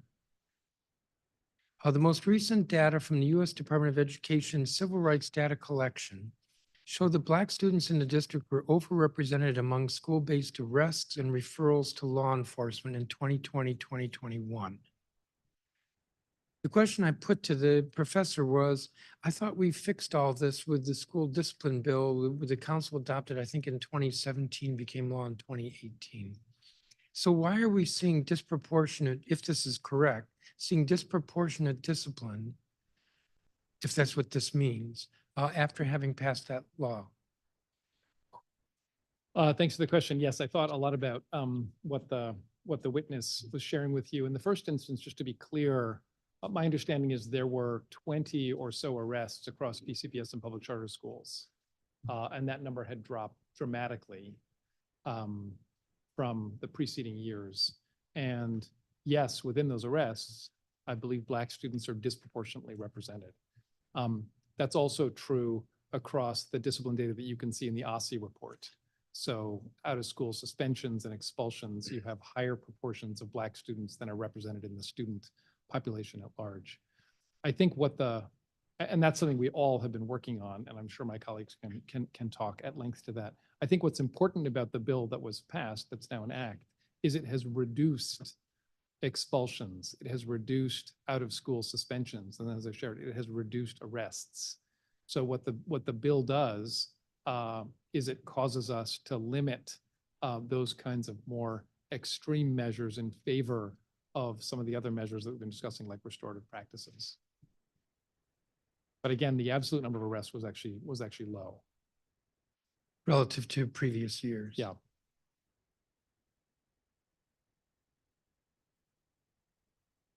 Let me move on. I'm going to ask this of Ms. Brumstead. So in your testimony, you noted OSSE provided a violence and bullying prevention curriculum. OSSE is collaborating with Peace of Mind to host a coaching series for teachers. OSSE makes restorative justice training available to LEAs through our partnership with Restorative DC. OSSE has developed an LGBTQ+ Back to Basics and Beyond boot camp for educators. How broad is the outreach? Or I could put it differently, I'll put it a little exaggerated, that you could develop the curriculum and it's kind of on the shelf. How broad is the outreach? Thank you very much for the question. We see varied reach in terms of our educators in our schools across these different topical programs. As you mentioned, Peace of Mind is partnering this year and supporting by not only doing those 3 coaching cohorts with educators, but also to develop a 4-part training series that will be available on OSSE's new learning management system. So that will have a different reach than the coaching. Similarly, with our Too Good for Violence and prevention and suicide prevention implementation supports, we make them available to schools, and then specific providers and educators may participate in not only training, but ongoing office hours or implementation sessions that we have, because we recognize that simply providing a resource, whether it's a curriculum or a one-time training, is not going to be enough to ensure that educators feel competent and that they have all of the planning strategically that they need to ensure that the lessons are then delivered, that they can assess for impact and make tweaks as necessary. So we see our role in these spaces as providing ongoing opportunities for professional development and other resources that help enable the conditions for educators to then do the work with students. I'm not sure that answered my question, but I don't mean that horribly. Sometimes I am horrible. I don't mean it that way, but having it available is different than how robust is the outreach. I'm thinking I had a hearing yesterday, completely unrelated issue, and there was discussion by the witness about outreach, that they go to schools, that they contact organizations, that they're like constantly reaching out to more people, organizations, opportunities, you name it. How robust is the outreach by OSSE on these different curricula or programs or initiatives? We use all available channels. So we have weekly newsletters that go out to all of our LEA and school leaders. We also post things in the PCSB's bulletin and DCPS's bulletin. We also have opportunities for educators as well as school leaders to let us know that they are interested in building a skill, whether it be having more intensive supports or if they have a specific technical assistance and need to address. So we feel that our outreach is rather broad. We also serve in a capacity at times where through technical assistance, we might learn about programs that are working or best practices being implemented in one set of schools that could involve a community partner, and how then we increase our awareness to ensure that other schools have the opportunity to partner with non-OSSE facilitated supports and networks. So we feel that our outreach is very broad. Could it be broader? I think we can always explore additional ways of ensuring strong communication. Let me ask Mr. Brown. What are the current safety personnel positions in schools? You might have touched on this in your statement, but you know, the bill, one of the bills proposes that every school will have a school safety officer. So what positions do exist now? Thank you so much for the question. DCPS is very fortunate in the sense that we have quite a few various roles within the school building that actually do support safety and security. We have contracted security officers that are deployed throughout all of our DC public schools. We have a team of DCPS police officers that support schools. In addition to that, we also have behavior techs, we have deans of students, we have restorative justice coordinators, we have directors and managers of strategy and logistics. It really is a collaborative approach to ensuring safety and security within our buildings. Well, I don't think that the SROs or the DCPS police are what we're looking for in the bill. We're looking for in the bill is really more of a non-police manager or director of security. Do some schools or do many schools have something like that? So thank you for the question. I will say that it looks different from school to school, but for the most part, we do have those behavior techs, those deans of students, those restorative practices coordinators, those individuals that are involved in school culture and climate that are actually doing the work in collaboration with our contracted security officers. Ms. Hoffman, how many schools in DCPS teach conflict resolution? Thank you so much for the question. We know that it is so important for our students to be in a safe learning environment, and part of that starts with making sure that they have the skills needed to thrive. In our Safe and Positive Schools policy, which we rolled out last school year, we laid out really clear expectations for the environment and aligned training and curriculum. So our understanding is that all of our schools create opportunities for students to develop those skills and have access to the core practices of conflict resolution. So you would say it's fairly widespread?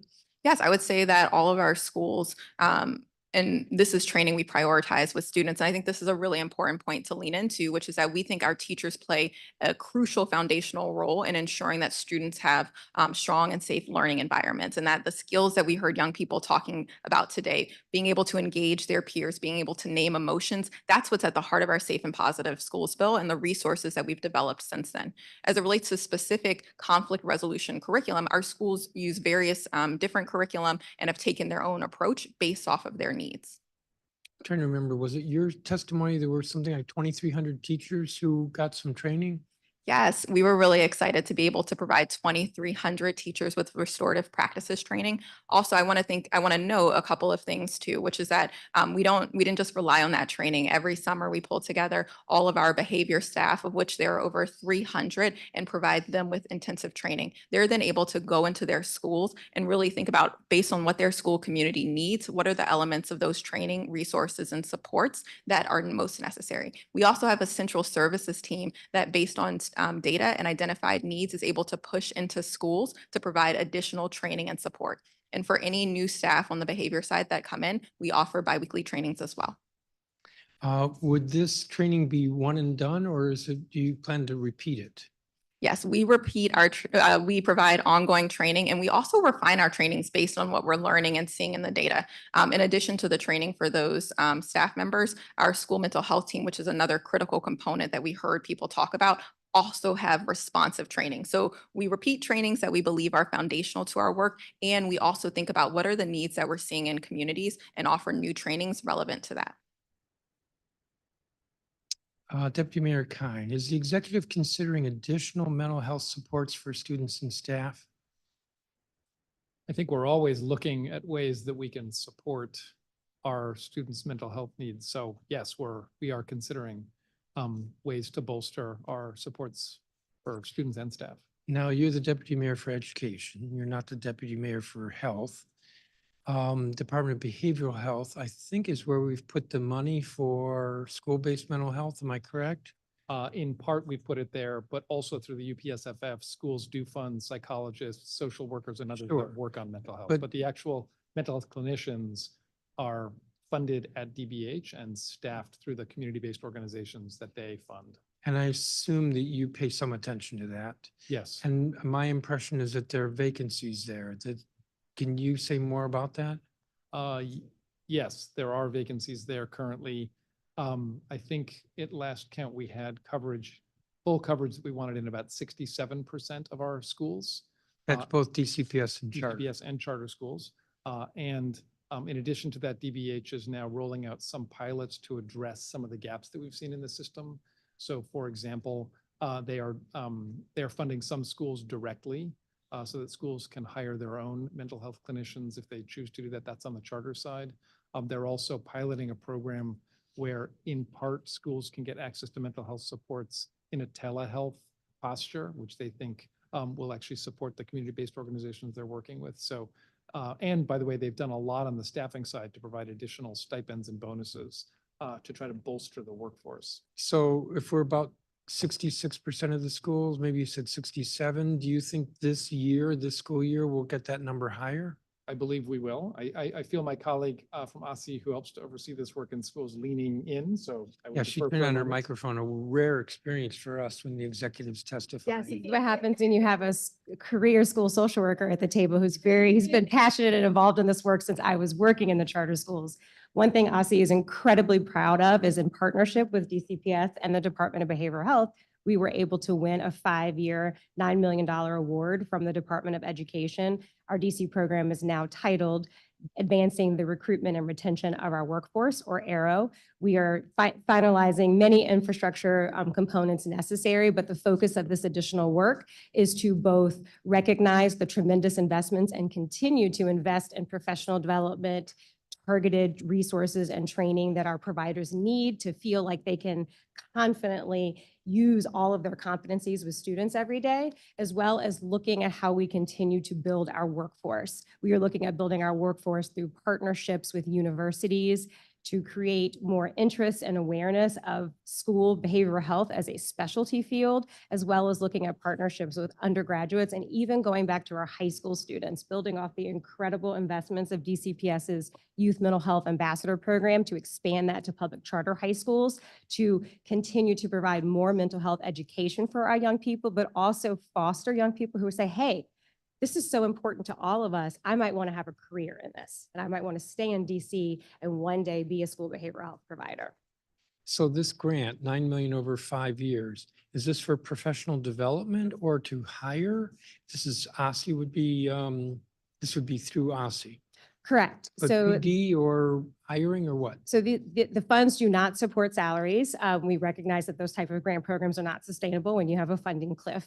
So we have a few key activities that are happening this year. Our first activity is going to provide stipends for our educators, our school behavioral health providers that came back from the pandemic and are still working in our schools. We are creating stipend programs to recruit and retain bilingual and DC native providers. And we'll also be developing a first-year learning collaborative or cadre that really provides intense supports for clinicians, whether you were right out of school and freshly licensed, or perhaps you've been practicing for 10 years in a hospital, but now you are in a school setting. And there's a lot to understand about how schools work, how to collaborate with administrators, how to engage with families. And we are going to provide that first year school practice learning collaborative for folks. In addition to, over the next 4 years, building out in partnership with universities specific courses that focus on school behavioral health provision as a specialty.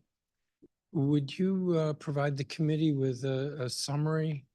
Absolutely. I have some beautiful one-pagers. I'll be sure you have copies of. Okay, great. I have one last question, and that is Deputy Mayor Kine. With regard to students with behavioral issues, is there consideration of, I'm going to call it a therapeutic alternative school, to focus on the needs by providing an alternative environment? Yes. Can you say more about it? What I'll share about that is that we have this clearly as an idea because we are hearing from school communities through the safety committee work and elsewhere that there are particular students who are not being successful in their traditional environment, and then they bump up against some of the requirements of the discipline code. And so you may have a student who's committing violent infractions who's still at school, and we know that we can better serve them in another setting. I don't mean permanently, I mean temporarily. And so the work that we're doing right now is trying to identify examples of where those kinds of therapeutic settings actually work to help ensure kids learn the skills that they need to get the focused attention that will support them and allow them to transition back into their home school successfully. So we're actively considering it, and we're continuing to talk to experts and look for national exemplars so we can be convinced that this actually is something that will help kids. Have you reviewed research that points to this being a best practice? We have heard from some of our experts we've talked to that it is a good practice, and we have been pointed to some examples around the country. And so we do believe it's a promising idea. But again, we'll be able to share more next month once we've got the the final recommendation. Well, so We're you want me to- actively exploring it. You want me to wait? Because I was going to ask if you could share like a bibliography of the research, but it sounds like it's more conversations than it is. Yeah, right now, this has occurred in the context of some desk research that we're conducting and the conversations with experts. And we'll be happy to share everything we have once we've got the recommendation final either way. What is desk research? That's when you sit at your desk and you do research. As opposed to when I sit at my desk and I do. It's the same. Well, if there's anything you can share on that, I would like to see it in terms of best practices elsewhere. Very good. I went 2 minutes over, but what I'm going to do is one round, 20 minutes. That's equal to 2 rounds. So Councilmember Lewis George, you can do it. That's equal to two I'm rounds gonna hope without being my interrupted. litigation skills gonna kick in. All right. One round across every, okay, got it. Since I'm gonna spend the bulk of time, that's all. Since I'm gonna spend the bulk of time on conflict resolution, I will do one question that I have for Deputy Mayor Kine and ED Brown. So I want to tell you like what's happening in the wild, and I call the wild as Ward 4 council member, what I'm seeing and what I'm hearing you say, and want you to just respond to me here. So what I think we need is more coordination, communication, and consistency as it relates to how we deal with public safety at schools. This is why I supported Councilmember Parker's legislation. I'm gonna hope that after this, you're gonna say, I agree with those 3, that we need that. The second thing is, so here's what, because I hear you say we have a framework. Here's what's happening. So there's a shooting near the alley at Roosevelt High School. The shooting near the alley happens at Roosevelt High School, MPD response, 4th District response. Roosevelt goes on lockdown. McFarland goes on lockdown. Dorothy Heights goes on lockdown. Powell goes on lockdown. E.L. Haynes up the street hears it and says, I'm on lockdown. Bria goes on lockdown. So this is me. And then I have my whatever schools are sort of swinging into at the moment where our swing school is. So that's about 8 schools, both DCPS and public charter, who are like, council member, what the hell is going on? We want information. Tell us. In between that whole thing, now I'm on the phone trying to A, talk to the staff inside of the schools. B, I'm trying to talk to the ANCs and the teachers who are calling me. I'm trying to call y'all. DME, I always got to bother your office, which I'm thankful you always let me bother you. And I'm like, hey, what's going on? What can I report? And the principals are like, what's going on at each of these individual schools? I'm like, and I could be, this has happened. I'm at a hearing. I get this call, Councilmember, there's been a shooting near Roosevelt. I run outside. I'm trying to communicate and coordinate between all of my schools, DCPS and DC Charter, and all of the teachers who are calling. Now, everybody's doing their respective job. So MPD's like, I'm in the middle of investigation. I'm gonna call you back. And absolutely, I say, my 4th District commander, get back to me when you got the situation settled. I got my SROs there. I got safe passage officers there. Thankfully, we have coordinated in Ward 4 to have DCPL, because Petworth Library is right there. They're outside. Metro Transit has stepped up for us at Petworth Station, and we're grateful for them, and they're outside. So now I got Metro Transit, DCPL, DC Police, MPD on top of all of the schools and stuff. You know what I mean? In the wild, all of this coordination. There is not one person, which would make this easier, I'm saying, is if there were one person at each of these schools who was the coordinator, and they're all on the phones together. That means now Roosevelt, Bria, E.L. Haynes, Powell, they all know the same information now, because there's one coordinator who's saying, hey, this is what we're doing. This is what's happening. That's one of the reasons I supported this legislation, because as a Ward 4 council member, I deal with this. The same happens to me at Coolidge. I hear there's a shooting in the alley near Coolidge. These are all both things that have happened. Shooting there, I got a call from Capital City. Ida B. Wells on the phone. Whittier on the phone. And I'm trying to coordinate between them. So the reason I think this is necessary is because I don't think there's a single person who is just focused on the coordination and the communication. And I don't think our teachers, our principals can't do it. Our APs can't do it. I don't even think the deans, they're responsible for what's happening in the school at the time. And that's the only reason I don't think they can. And I don't think we should put any more on them. I'm trying to keep them. We all trying to keep them. We don't want to put any other responsibilities on me. Will you all agree with me? Like, we need somebody in that role. Now, you might be saying to me, Councilmember, we already have somebody in role. If so, tell me who. Or you may say to me, Councilmember, yeah, we need to fill that gap, and this is how we think we should fill that gap. But the reason I strongly support Councilmember Parker's legislation is because I deal with this in the wild all the time, and I try my best, but we need somebody at each of these schools who's gonna do that work for me. Talk to me about whether you agree we need more coordination, communication, consistency, and how do you answer that call to my question that we are coordinating amongst all these various agencies and all these various partners? Thanks, Councilmember, for your impassioned question. I will take a stab at the responding first, and I know Ricky will have a lot to add based on DCPS's existing protocols for communication, at least amongst schools. So I'll start off by saying that I agree with you entirely on the need for greater coordination and communication.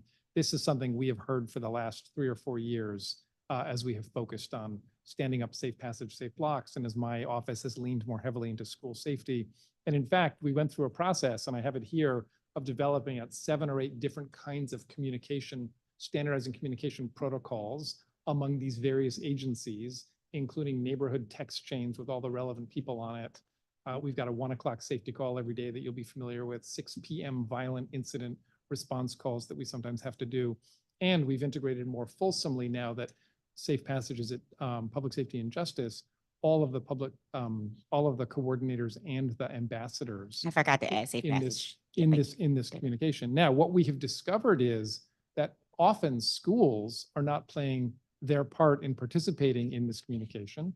And sometimes the agencies actually are not as good as they can be. Right. Secondly, we have made sure every school has every single phone number they need at all these agencies. We produced a safety resource guide that we sent out across the city to make sure people knew who to contact in different instances. And finally, I'll share with you that DCPS has a very clear set of protocols about when the schools should be engaging with the police, and the police have a way of communicating back.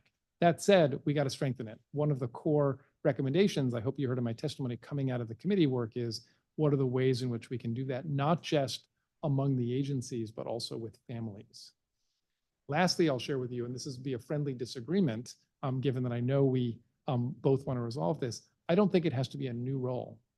I think you can have a point of contact in a school whose job is to focus primarily on this kind of safety work. They are working with their own school safety teams, and you can have a point of contact that is the person who's responsible for engaging in that kind of communication in and out. And I think you can use the existing roles. Got you. But I'm sure Appreciate your response. You got to hurry up because I got to get the conflict resolution. Go ahead, Rick. Well, thank you for the question. For DCPS, we do what are called emergency response plans, and that is managed by the school emergency response team.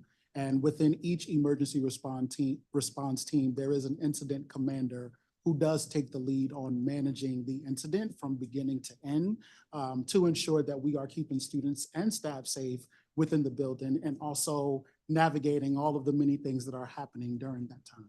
Got you. Okay. I think we've met some points of agreement and then some points where we're like, all right, we agree, disagree. I think the staff at the schools have already too much on their plate, and this is why I wanted an additional position.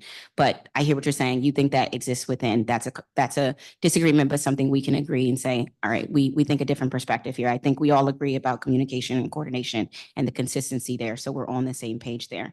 I'm going to let Councilmember Parker pick up on the various points of his legislation, but I just wanted you to understand sort of where I was coming from. Okay, thank you so much for that. Okay, Ms. Brumstead and Ms. Hoffman. Really appreciated Ossie's testimony because guess what? You said we agree. And I think we do. I've talked to the superintendent. We agree we need conflict resolution. I think I'm trying to get a sense of like, I think what you're saying is like, we already give standards to schools and every school doesn't do it. I'm trying to unpack and I'm trying to figure out who's responsible for making sure every school is doing it and they're doing it at a good level. My vision, and you help me unpack my vision in the current framework, that would be the most helpful thing. You heard from Naomi this morning, you heard from other students, right? In my world, I would love that there is a peace studies teacher at every school, and I would love that it be an elementary, middle, and high school, or some form of this curriculum in this program. And students are learning these skills, et cetera. And I'm trying to make that happen. It's like, I want it to be like a dream of mine. I want it to be like a real thing. In your current framework, how would that happen? If in the current framework, how would it happen? Great, thank you. I will try to be quick to get through the layers of that. So let me start to ground us all in the difference between standards and curriculum, because I think that's important This for is- everyone yes. listening, right? So standards are those broad learning goals that will help any education institution understand and set a foundation of what students need to know, understand, and be able to demonstrate as they matriculate. Got it. Curriculum is that organized plan of instruction. It's a tool. It's one of many tools that are used to ensure that as students move and live and breathe in a school environment, they are able to gain information, understand how it impacts their lives, and then apply it throughout the school day. Our state standards, currently we see conflict resolution built into our health education standards. We are deepening and widening that work through our coming SEL standards, are going to help expand that foundational baseline and really set the standard across the city as to what students are supposed to learn and know as they matriculate as it relates to social emotional learning. That So that's includes- like the guide, so it's like, if I'm putting in practice, it's like the guidepost for social emotional learning. You Exactly, say, it's a broad this is guidepost. what you should be teaching for social emotional learning, but you're not saying like, and this teacher, this, in this way, or this curriculum, you're just saying like, this is what you need to teach. And then each school can be like, Not even what you need to teach. The standards focus on what students should learn, which. got it, students got it, should got it, walk got you, got away you. That's right. Because that's It right. is, you know, our LEAs in schools are the ones that are closest to our students. Correct. And they know what students need, what families need, and what is the best way to then teach through curricula and through other programs and experiences, how to ensure that those standards are met. We find that our schools have been doing incredible work. We see many of our DCPS and charter schools, as you've heard today, many programs that work in schools. I even learned about some programs that That's I right. didn't know Yeah. were in schools. There is such a strong foundation. I'm just trying to get it to every school. We Like, agree, there's a gap. It's some schools, but it's like, I'm trying to get it to all 200. I don't know the number. What's the number? The number 200? 247. See, DME knows stuff.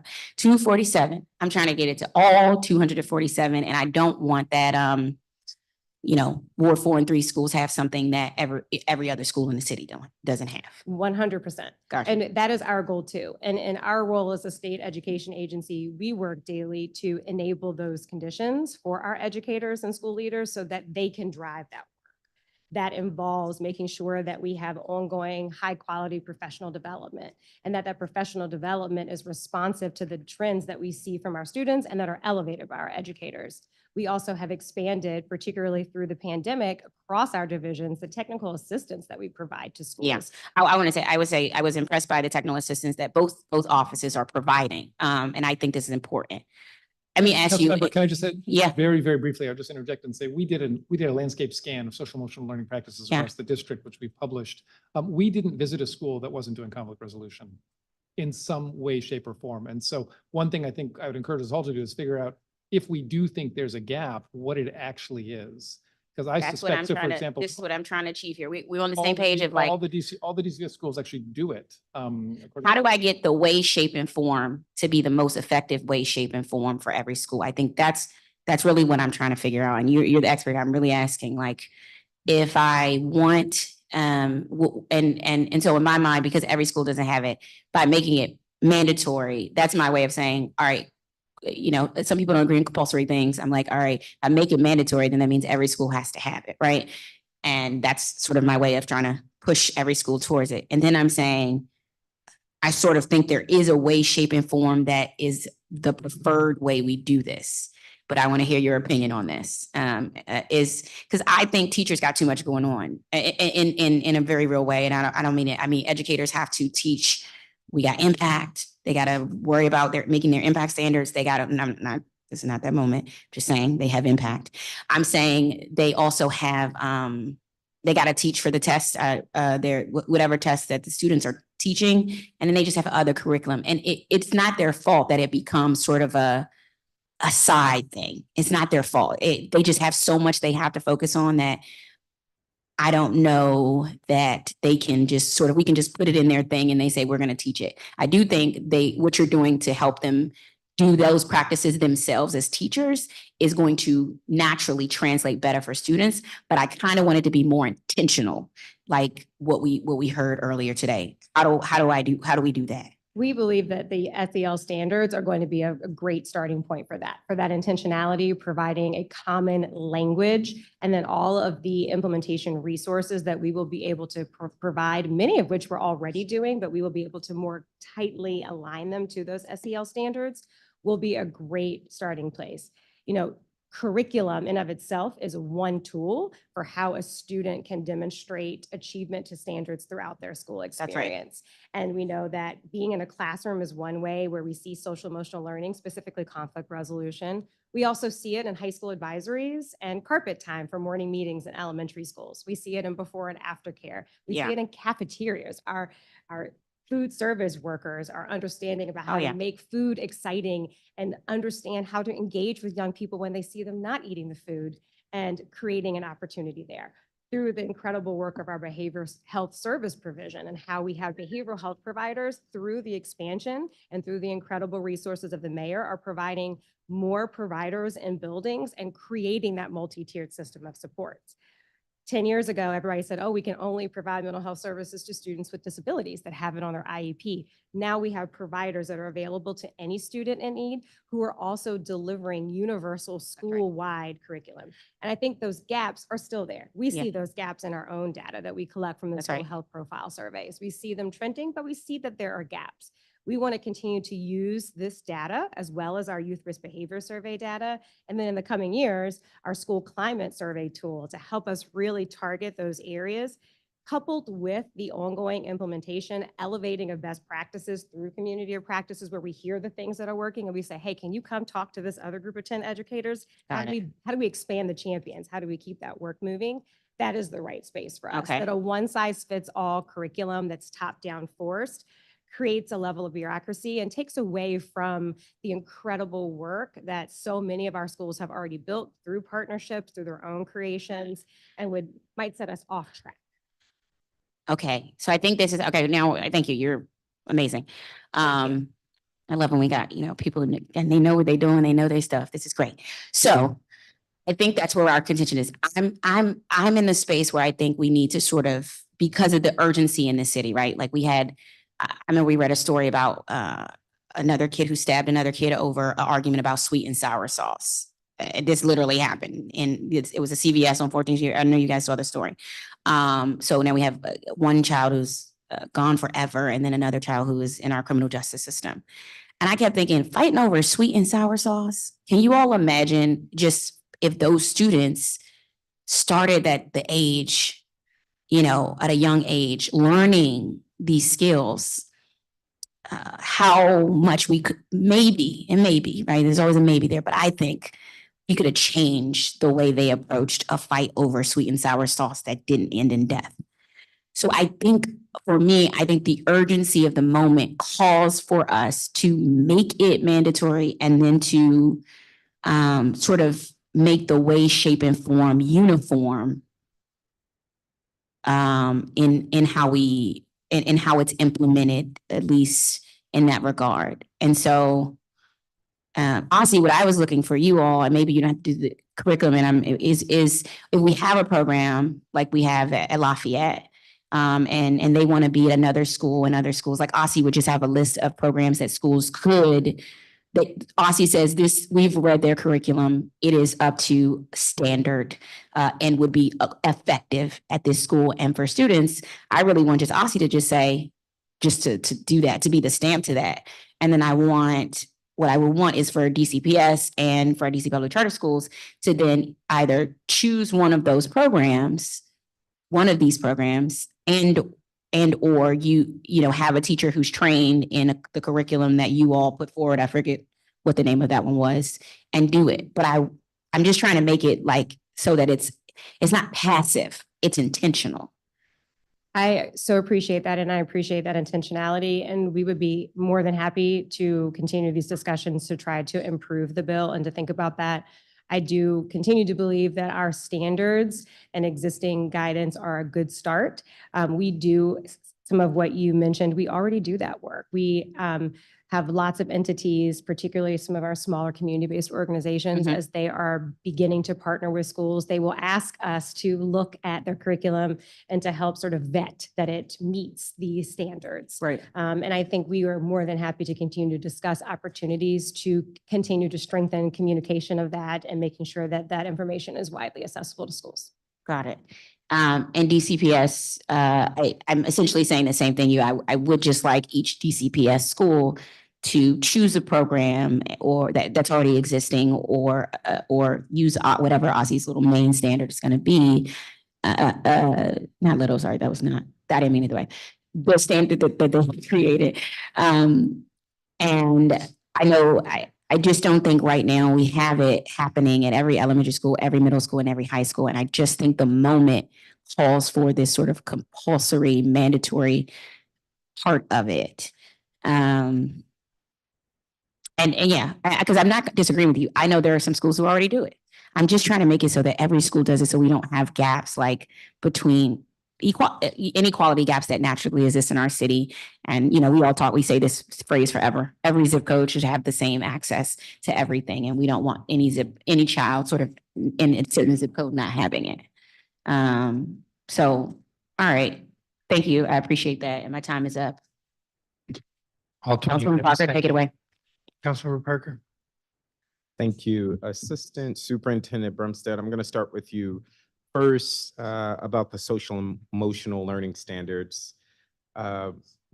We know teachers in schools are strapped for time. We also know that schools often focus on those things that they're going to be held accountable to, i.e. tested subject areas. How is OSSI ensuring that schools implement these new standards when they go into effect next school year?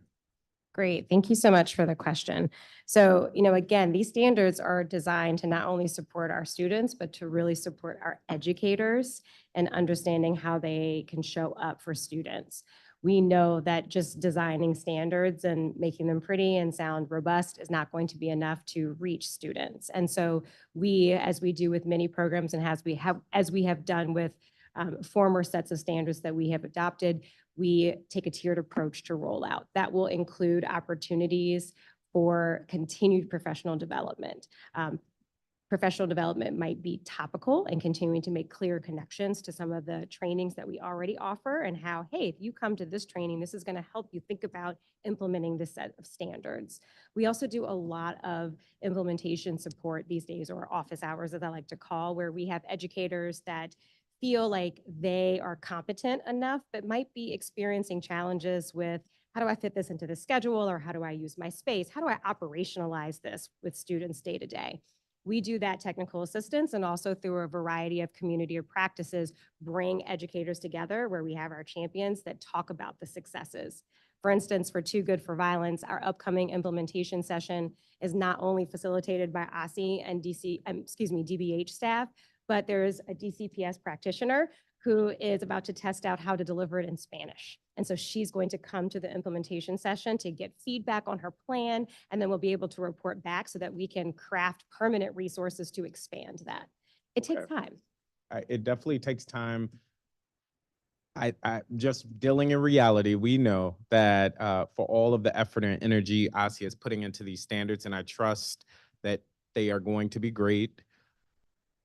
We know that all schools likely will not implement them. And if I'm a student or a teacher at said school that is not focused on this, because now my school leader is worried about ELA scores, for instance, and every waking minute we have to focus there, I think we should just think more expansively around how are we going to support them. You talked about training. What will training look like for these new SEL standards for schools and teachers? Great. Thank you for the question. I was going to go there actually to say, I would push back slightly to say that we know that our educators and our school leaders are busy. However, I do believe that social emotional learning and mental emotional health is top of mind every day for every educator that I speak to. I don't doubt that. I also know we have health standards. I know we have a host of standards. I can bet you with almost certainty that not 100% of schools are implementing those standards. I can also bet with almost certainty that if you just took a informal survey of school leaders, teachers, or even students, they may give you a different explanation around what these standards even are. And so I'm not questioning the intention. It's about the implementation. I want to move on. You talked about restorative justice training. How many schools took advantage of that training last year? And if you don't have that number offhand, you I can do. follow up with us. So in the previous school year, in the restorative justice, actually, I can give you current numbers. Would that Okay, be okay? that So would be great. currently, so again, our restorative justice work in partnership with Restorative DC takes a multi-tiered approach. There are the whole school cohorts, and there are 9 to 11 of those cohorts happening this year. Those are schools that are really ready to take a whole school approach, looking at from all the way from their policies down to daily practices. And then there are another 27 schools that are participating in targeted technical assistance. Those schools identify a handful of specific practices with which they would like to strengthen. It could be student-led circles, peer mediation. Love it. I hope we can get more schools there. And this is the challenge, right? What I heard across many of your testimonies, we shouldn't mandate things. And to some extent, I'm sensitive to that. But we also know when you don't mandate things and they're optional, people have the option to say, I'm not going to focus on it. And so given that SEL and a restorative justice is top of mind for so many, the challenge is how do we make it available, make it quality, but also ensure that people are actually focusing on it. A few more questions, and then I'm going to shift gears. Councilmember, This- if I could Yes. just say, what you're not hearing from us is don't mandate. What you're actually hearing about some of these pieces is let's not legislate as the most effective tool. So I can guarantee you, for example, in all DCPS schools, they mandate SEL learning. It is mandated.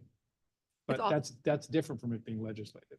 Excuse me, Deputy Mayor, I also just wanted to add that all K-5 report cards actually have the 5 SEL skills. And so when students come home with their report card, we actually give parents an opportunity to see how are they relevant to those skills, and then have also included resources for parents to use at home to think about how they can reinforce and strengthen those student skills as well. And so the foundation of what we're talking about here, proactive relationship building, strong foundations. We know that our teachers are doing this already because it is impossible to meet the academic standards we have without that work happening. I love that. And so in DCPS schools, what dedicated time is allotted for SEL instruction? I think this is one of the things that's so important to talk about in this space, which is that having it in a dedicated block of time is sometimes some of the pushback we get from our high schoolers about, oh, I'm only doing math here, I'm only doing science here. We actually are appreciative of the standards because they integrate it into the school day. So I might have conflict about how in this group project, Deputy Chief Brown and I are going to achieve something. And so when we talk about, self-awareness, being able to name our emotions, having social or cultural awareness, those standards, right? When we think about how we apply them in literacy, math, science, and social studies, it's not just one dedicated block of time, it's throughout the entire school day. And that's why we're so excited about the standards and appreciate the opportunity to have worked on them, is because our students then just aren't getting it for 45 That minutes. sounds great. Yep. That sounds great. Okay, so I'm a former math teacher.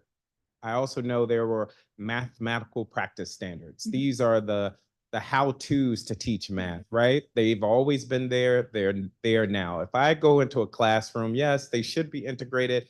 With almost certainty, I can tell you that if it's not mandated or scripted or even referenced or looked at, it's often not happening. And so I guess my push, my ask, my request, my invitation to partner would be, how do we focus more on these nice to haves?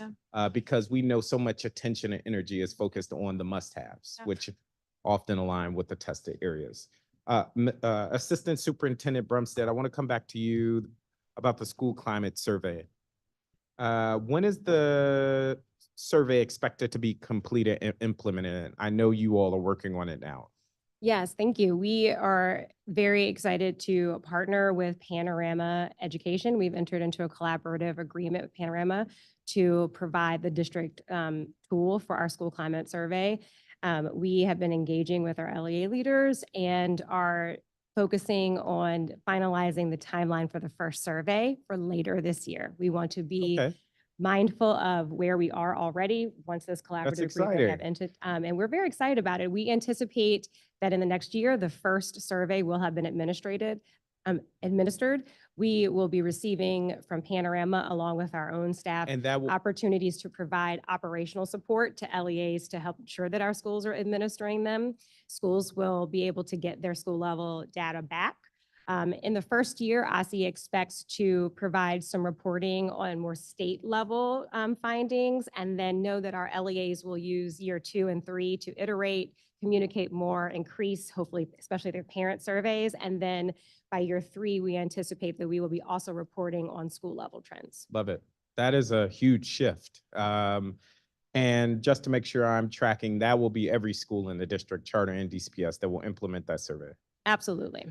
And will that survey be part of the school report card? Now I'm going More to come. away from today's testimony, but I'm coming back. More to come. More to come on that. Okay, I hear you loud and clear. But I'm excited about that. Deputy Mayor, I wanted to come to you. Thank you for your testimony. Given that Safe Passage is now managed by the Deputy Mayor of Public Safety, how are you brainstorming across government regarding your upcoming recommendations, which I imagine will center on expanding, strengthening Safe Passage? Yeah, thanks for that. We have, we're very fortunate of the Chief of Staff actually from Public Safety and Justice Cluster on the committee itself, who's providing us a lot of insight about how the program is currently operating and the ways in which they're currently strengthening it, including standardized training, standardized incident reporting, standardized role descriptions, and so on. So we're learning a lot from her participation, and we're in close touch with that cluster. Okay, and for what it's worth, I fully support expanding Safe Passage. Here's my PSA. Much of Ward 5 is not included in the Safe Passage program, and it would be great to have more of our school communities included. If you're recommending, which you are, against staffing a school safety not recommending against, you are saying we shouldn't legislate a school safety director position.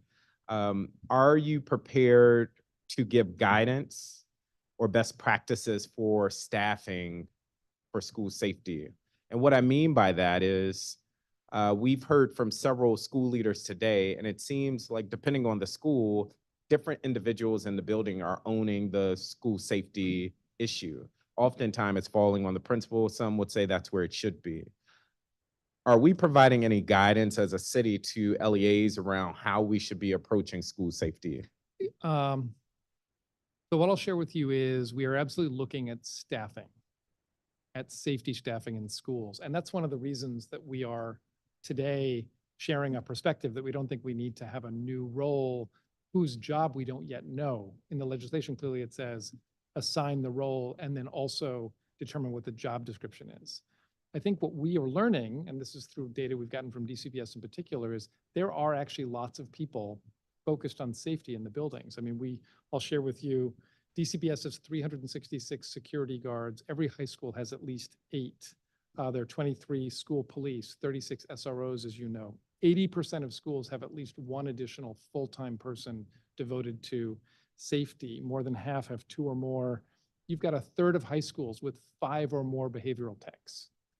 So there are lots of people in our schools that actually do focus on safety, and each school does have a way of coordinating internally. And so our point is simply, do we think that this configuration that we currently have is good enough? And so we will be offering a perspective on that. The missing piece of what you're sharing is that all of those positions are carceral related. And the spirit behind the legislation was to have someone in the building whose go-to solution would not be to handcuff and or arrest a young person.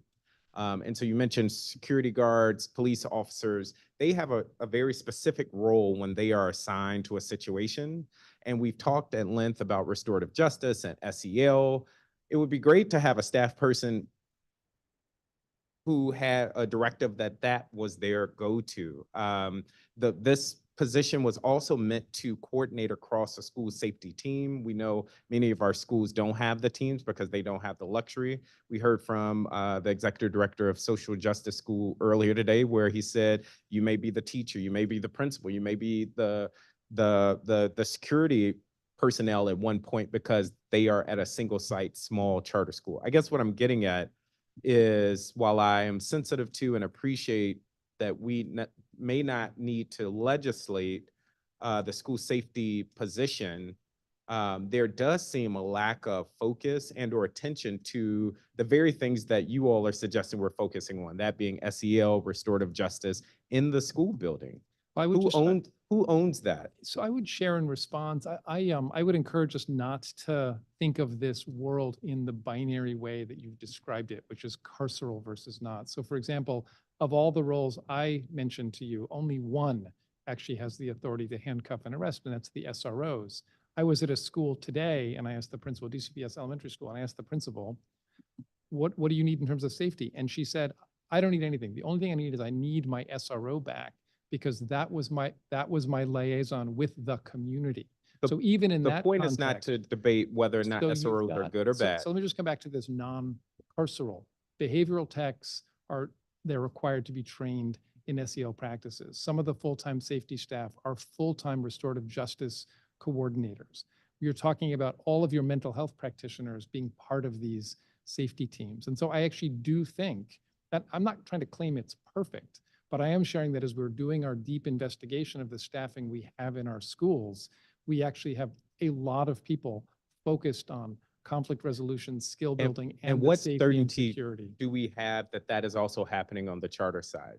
Well, we actually partnered with the Charter Alliance, who you heard from earlier today, and the survey that they did was actually at our request as part of this work on the safety committee. And we are learning that they have many similar positions, and they have many positions that are focused on the kinds of restorative practices and social and emotional learning that we want to see in our schools. So we're trying to dig in more deeply. We're partnering with some of the bigger LEAs to find out exactly what their staffing models are. They're being very cooperative. So we'll have more of that to share. Yes. But right now, I would say it's very comparable. Yes, I want to move on. Regarding SROs, the point of the legislation is not to suggest SROs are bad. It is facing reality that we have an attrition crisis at MPD, and we have limited numbers of SROs. And we likely will not have a greater number of SROs anytime soon. And so with the absence of SROs, we know that many of our schools don't have the behavioral counselors that they are supposed to have. We know many of our schools don't have nurses. We know many of our schools don't have these positions focused on SEL and restorative justice focus issues. And so the spirit behind the legislation was to have someone there where that was their sole responsibility. I want to move on to yesterday's bomb scare, which to me highlights the need for greater coordination across schools. As I mentioned earlier, there was a scare. MPD acted promptly and supported school communities across Ward 5. We saw some schools alert parents and evacuate school buildings. We saw other school leaders lock down school buildings. We saw other school leaders just continue with the school day. How are you all using these instances as instructive opportunities to say, we need to give a clear, unified guidance for how we should address emergency situations? So thanks for that. Yes, yesterday was deeply disturbing. And as you can only imagine, all of us at this table were involved in the initial response to it. I was really, really happy with MPD's quick and prompt response. It Likewise. communicated deeply with school, very quickly. And after, I think, an appropriate period of time, it then gave the guidance that it didn't see the need for schools to evacuate, which is, of course, the question on all the schools' minds. So I would say, and I'll let my DCPS colleagues talk about DCPS's response, which I think was unified, and they'll talk about that. But I do think it's an important moment for us as we got lots of outreach from individual charter schools to say what's happening. So this comes back to the coordination and communication point, which we all know we need to address more holistically. So it's another good example of a moment in which that becomes very, very important. At the same time, MPD did send a note to every single recipient of that very quickly, and then followed up subsequently. Yes, So there was. I too want to praise MPD in that the part of this legislation calls for the city, the deputy mayor, our education cluster to give a unified guidance on how schools across LEA should respond to emergency situations. And I thought yesterday was a very instructive moment of why that is so important. And I'm glad that we're on the same page there. I want to move to our DCPS partners, and I see the clock ticking. Some parents have expressed frustration with the timeliness of school communications after a safety incident. For instance, there's a shooting or a robbery, usually outside of the school, and parents are finding it out about it on the news, or perhaps when a student gets home from school. How is DCPS thinking about its communication systems, and can you point us to any guidance that you may have that may be instructive to our approach citywide? Sure. Thank you so much for the question. So DCPS really does believe in providing effective communication to our schools and our families. And so it's really important that when an incident does occur in a school building, we are working collaboratively to really understand what is going on. And so our communications team is working with various central services teams in addition to the school leader or the school leadership team, to really understand what exactly happened, to gather the details so that we can then provide that information to families. And then also highlight like who were the partners that were a part of incident response and sort of resolving the incident, so that we can assure all of our families and our communities that in fact we did handle the situation properly and that there was no impact to the operational school day or the school community outside of the building. Okay, I am out of time, but I want to thank you all for your testimony, and I'm hoping that as we move forward with these pieces of legislation, we can get to more of a unified approach to our schools, whether it be DCPS or charter. Thank you. Councilmember, I know we're over time. I just wanted to also share something I forgot to mention in response to the bomb threat. As you know, every school has to produce an emergency response plan. So there is this very strong uniformity for occasions like this in terms of evacuation locations and how students need to react. If I could quickly, Chairman, are all those plans, you mentioned the word uniform.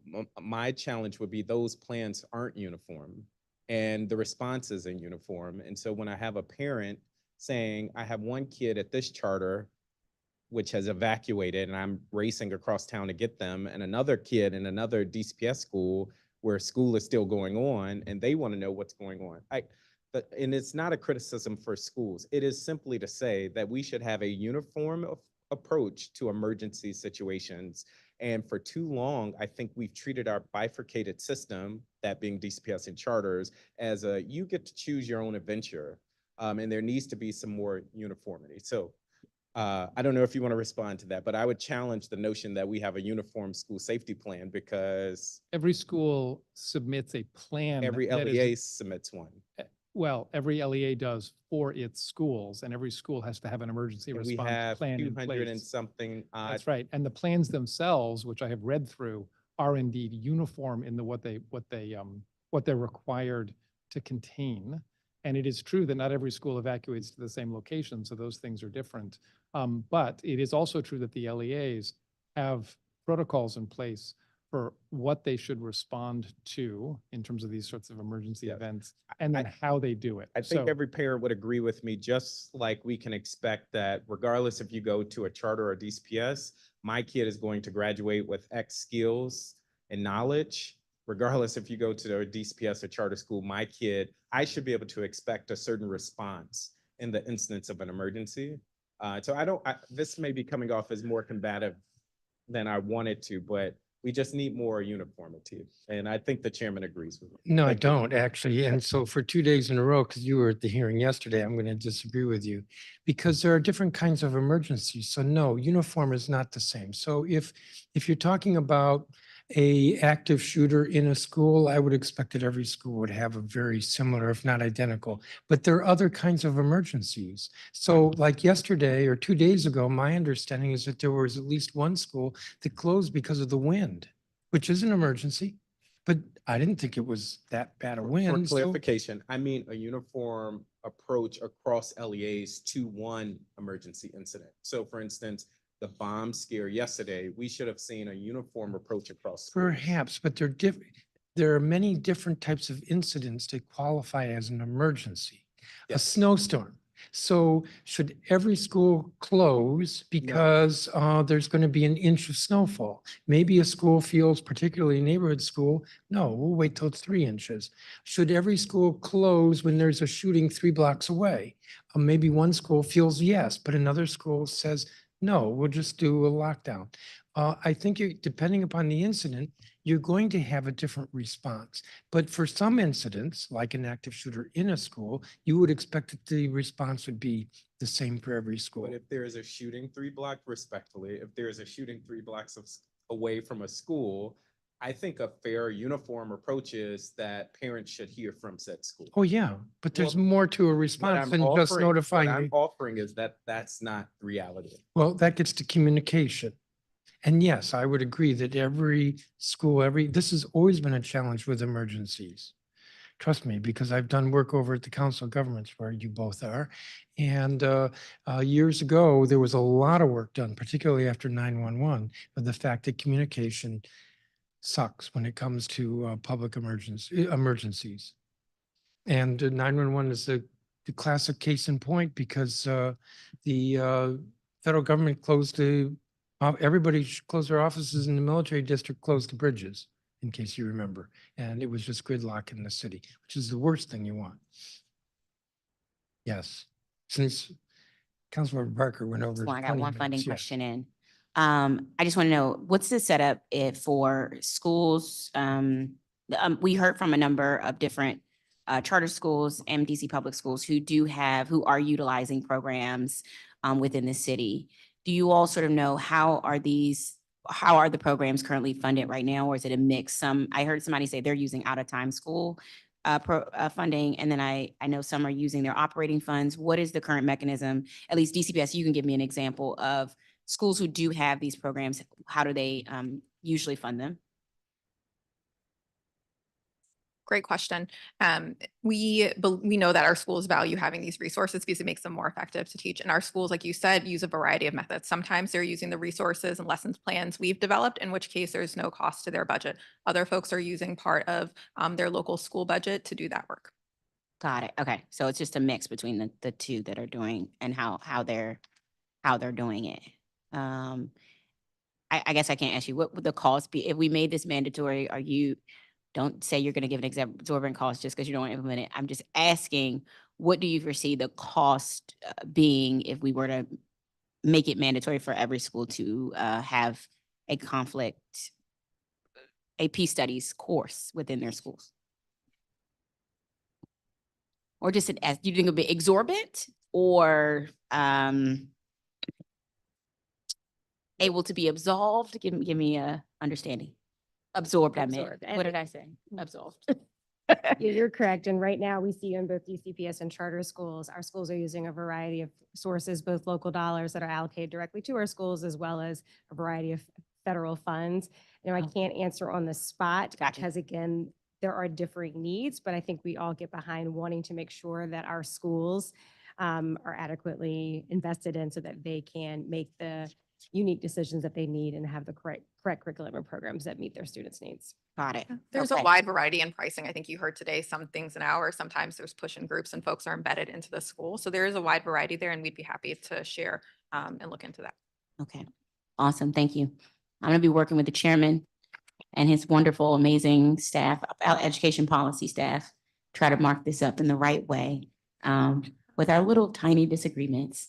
So you'll be camped out in my office. And I will be camped out in his office. So I want to, whatever I do, I always want to make it the right, at least done the right way that with our agency partners. And I agree that we all are on the same mission, no matter if we differ on how we get there. So thank you.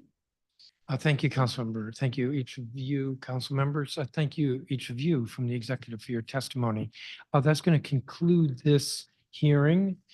So I'm going to wrap this up. The record in this matter will be open for 2 weeks. That is, the record will close at 5 p.m. on Thursday, January 25th, 2024. I think, Deputy Mayor, there was something you were going to get back to me on. Maybe not most. Chairman, you were looking enthusiastic. for research on Yes. therapeutic placements, which You we'll will share. share I some assume we'll desk share that as research. part of the committee report. So Well, you're free to share anything sooner. And then I was going to get a bunch of one-pagers from from ASSI. I don't remember if there was anything else anybody owed. Sounds like the rest of you are off the hook. Thank you all again, and thank you to the public witnesses earlier. The time is 4:46 PM and this hearing is adjourned.